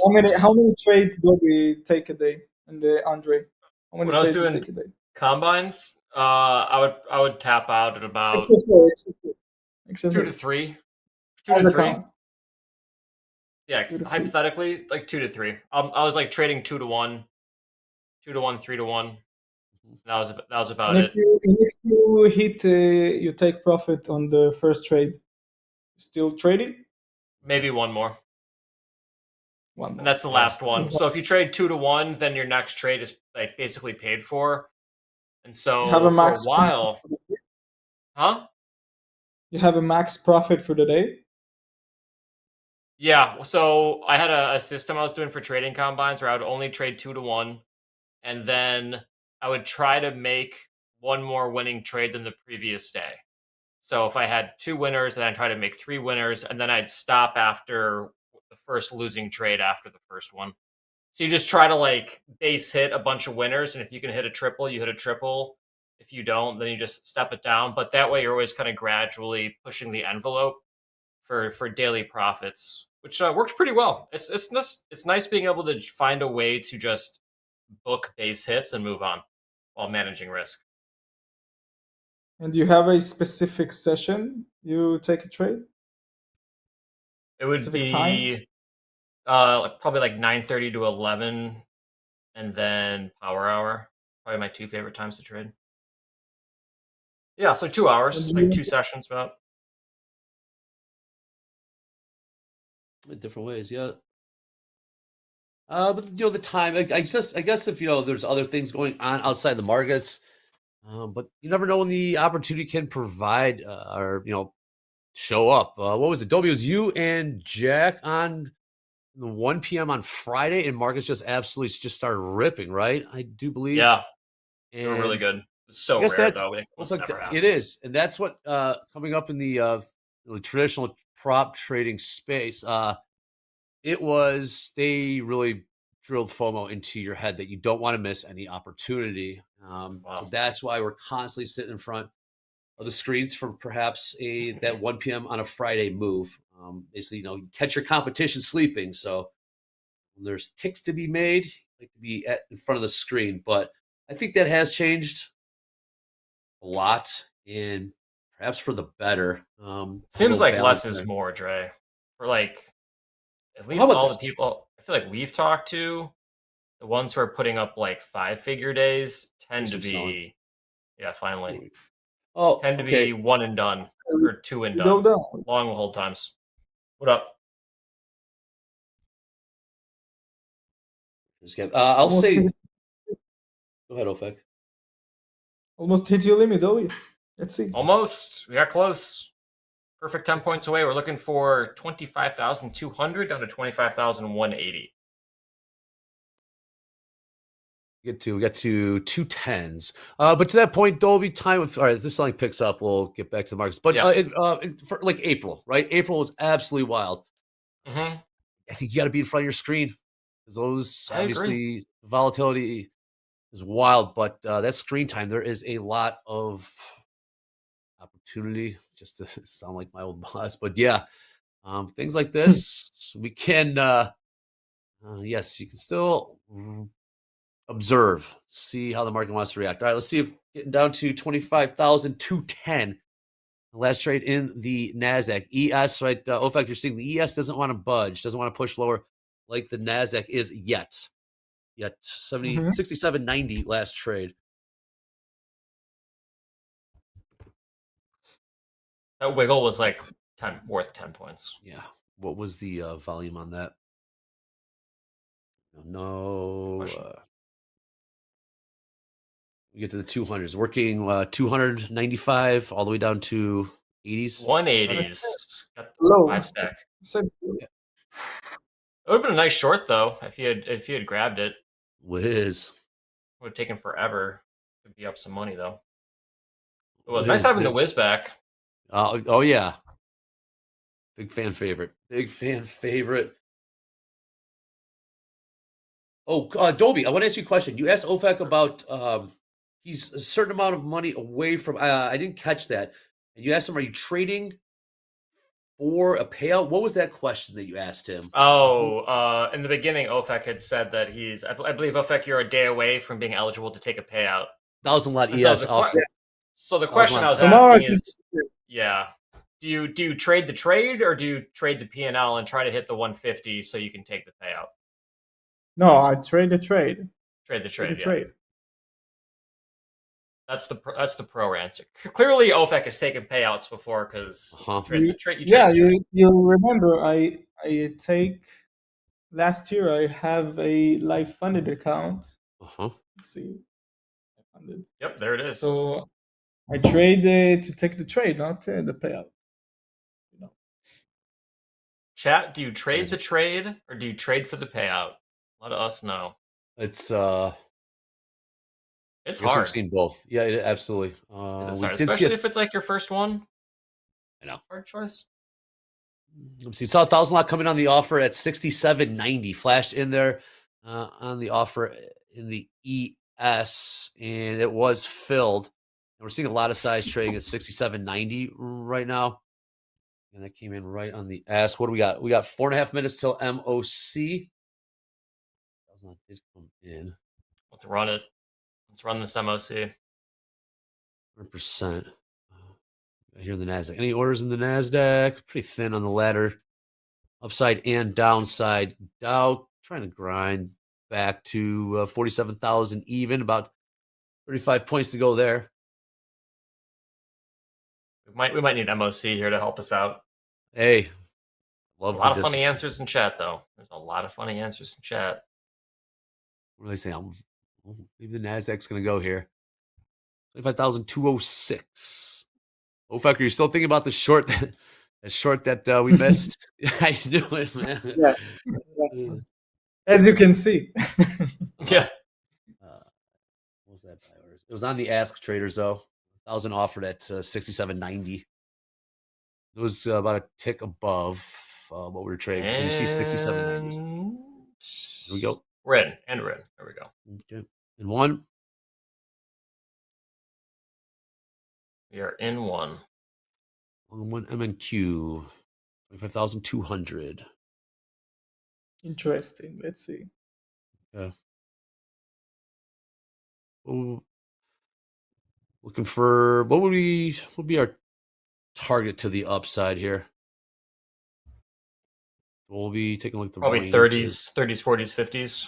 Very good. Long two. Long two. 97.5. Can you explain this trade, Dobby? 180s. So there's a midpoint at around 180, and the big round number is at 2,000. So between the 180 midpoint and the 2,000, I think buyers will come in and support. So it's about like a 50% retracement off the highs with the big round number. Mm-hmm. See the ES just not following yet. Straight 67.89. Now grinding higher here. We got MOC in 2 minutes. 2 minutes. Long 3. Roger that. 195. For upside 230. F11. I saw that news. All right, market on close. It 50 after the hour. It's going to go ES, then the NASDAQ, then the YM.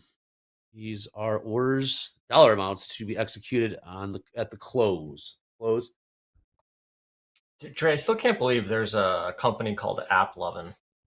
They're in trouble. Their stocks get hurt. Their stocks. That's what I'm saying in chat. They're in trouble. All right, long 3 from 195. Long 3 from 195. Looking for a push higher here. Into the 230s. Yep. Ovek, yes, he's middle of the range.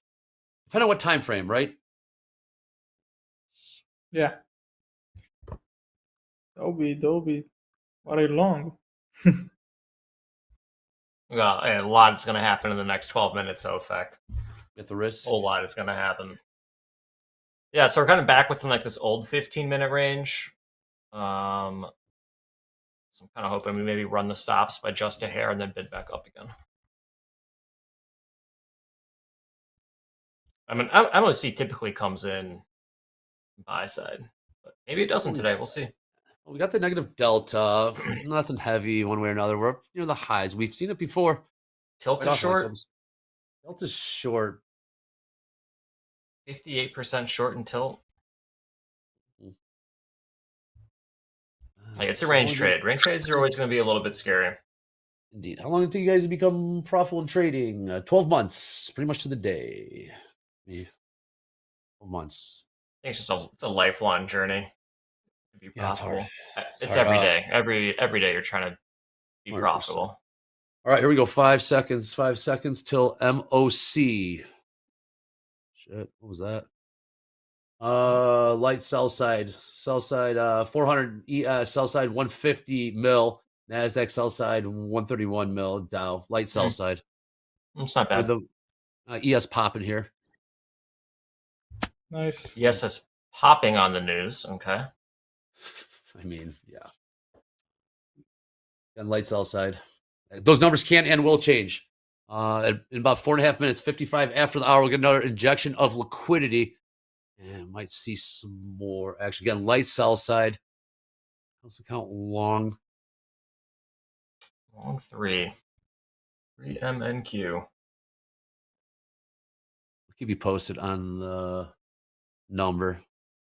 Oh, fuck you. Okay, so you see the ES trying to push higher here and the NASDAQ trying to catch up. NASDAQ sold off, ES didn't go. How do you read that? Is that a divergence to you, or just is this just chop going in the last 9 minutes of the trading day? Just chop. I think you're right. Just chop. Right now. Mm-hmm. We work in offers. Is the house working offers, Dolby? Yep. 30s, 40s, and 50s. Yep. JD or a Hoag, keep me posted on the Crude trade. Open range Crude trade. Again, house account long from 61.44. About 30 cents in the money. Day trailing says, let's get to 1K likes. I agree. Please click like, subscribe, and click notify if you'd be so kind.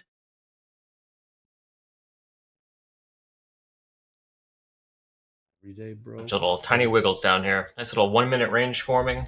Yep. See how that shapes up. Just trying to go. Still sell side. NASDAQ's pretty much going to neutral. See if we'll flip a buy side. Markets just slow roll into the week here. Delta's neutral? No, I'm saying, MOC. It's right around 0. Oh, MOC's neutral. That's fine. All right. Looks like the Crude trade going into auto liquidator. Good hold time on that. Yeah, great hold time. Getting way better at doing that. Ooh, Tesla. Wow, Tesla has been very strong to the upside here. Whoa. Okay. Well, let's see if NASDAQ follows. 57% short in the NASDAQ tilt. 52 in the ES. Delta growing a little bit to the negative in the NASDAQ. Let's see if they might get squeezed here. Take a look at the 67.93 last trade. Gold. Don't they always get squeezed, Trey? No, they do not. Sometimes they reload. Sometimes they Oh, reload. really? Yeah, sometimes they'll reload. And yeah, that hurts. If you're playing for the squeeze, it happened a couple weeks ago. I think the squeeze was going to happen. And I thought they were going to keep reloading. And they won, to say the least. All right. Nvidia strong going up. What's new there? Again, update on the MOC. Still light sell side. Minus 400 mil S&Ps. Minus 73 mil NASDAQ. Minus 200 mil. When I say minus, that means sell side.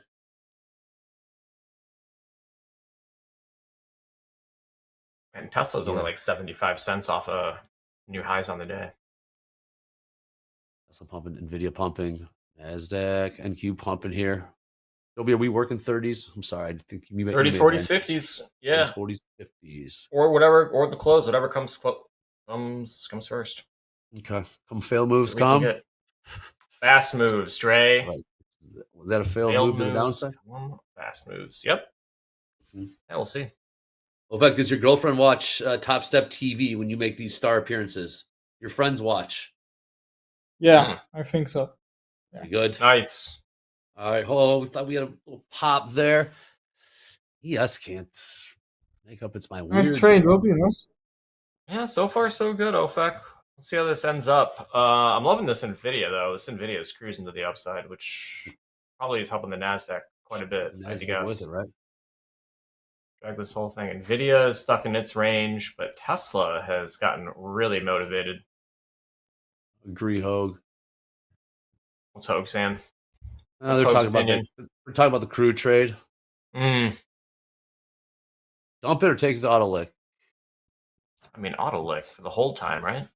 Yeah, it doesn't look like we're gonna get to 4,000s in the. Here we go, 5 minutes. Wow, just market is just all right. House Account is offering 5 MNQ micro crude at what is it, 75s, 61.75, I do believe. We are the offer. We are the offer. Okay. It is a difficult day.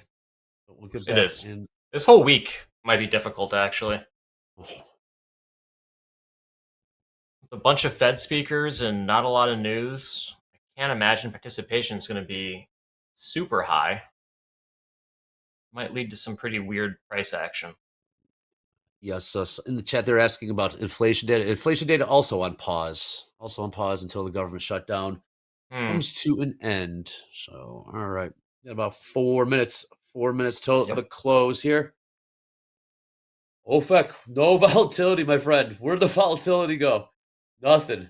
You do have the above below 25,180. We're about 12 points away from that. Oh, OFAC might win the above below here of 180s. Yep. Yeah, I still want to see this low get taken. Let's see. Still have our bids in. Still have the bids in. That's right. Yes, just we just 187 last trade. Let's see here, yo. Yep, exactly. NASDAQ flip buy side lights both. Everything's light. Buy side 113 mil. Well, shorts increased on that in the tilt trade. Tilt's now at 63% short in the NASDAQ. Taking prof. Well, basically what you're asking, we're going to close on the highs. We've seen it before, right? Also, keep an eye out. It was interesting to see. Will gold hit 4,000s on the reopen the Asian session? Yeah, it's gotta be the overnight, right? We do see a lot of that heavy lifting done then. Yes. We're gonna pull our floating 2 bids and just roll with the 3 contracts. It's looking good, Robbie. I think. Yeah, this might be one of those trades where I wish we had take it into the overnight or something. I think it's a good entry. But we'll see. We got 3 minutes left. Actually, not even 2:15. Yep. Risking about $1.50 to see if we can make 250. Sounds good. Yes, just staying big, staying NVIDIA strong. Dow is continue to testing grow. lows though. Yep. But Tesla is pushing highs. Let's see. That might not be too great for this trade. Hey, See you, shout out though. to Bob Axe in the chat. Well done. And Dobie, one of the hardest things to do. Bob Axe, from down to call it $1,000 to down $180 on the day. I'm done for the day. Fantastic. Exhausting. He's got to be exhausted. That is a hell of a comeback. Dobie, one of the hardest things to do when you stop trading is when you're down like $180, right? Just calling it a day. By far, the hardest thing in trading is losing a little bit of money. Yep. Just one trade away from zero, seeing on a scratch on the day. Well, so well done. Yep. Great discipline, Bob Axe. That's a great way to start the week. What's up, Wiz? Great move to that, Wiz. Nice trade there. I don't know where the short squeeze is. We might have seen it. We're going to see. We got, all right, 60 seconds here. 60 seconds. House account long 3 from 25,195. House account in Crude is flat. Are we going to pump 20 points in less than a minute? I mean, I don't know. Are we going to – is this thing going to wake? I think so.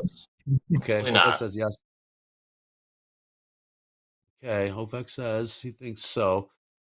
Again, a lot of Fed speakers. A lot of Fed speakers. What was my number? I said below. Well, you said Ofeg, 180s. You said 180, Ofeg. You forgot? You forgot your number already. 180s above below. 183. 183. 183. Yeah, here we go. 15 seconds. You might Take it land right this. now. You might land 15 this. seconds. Yup, here we go. Last trade, 25,187. Take a look at ES. And here's the- Wow.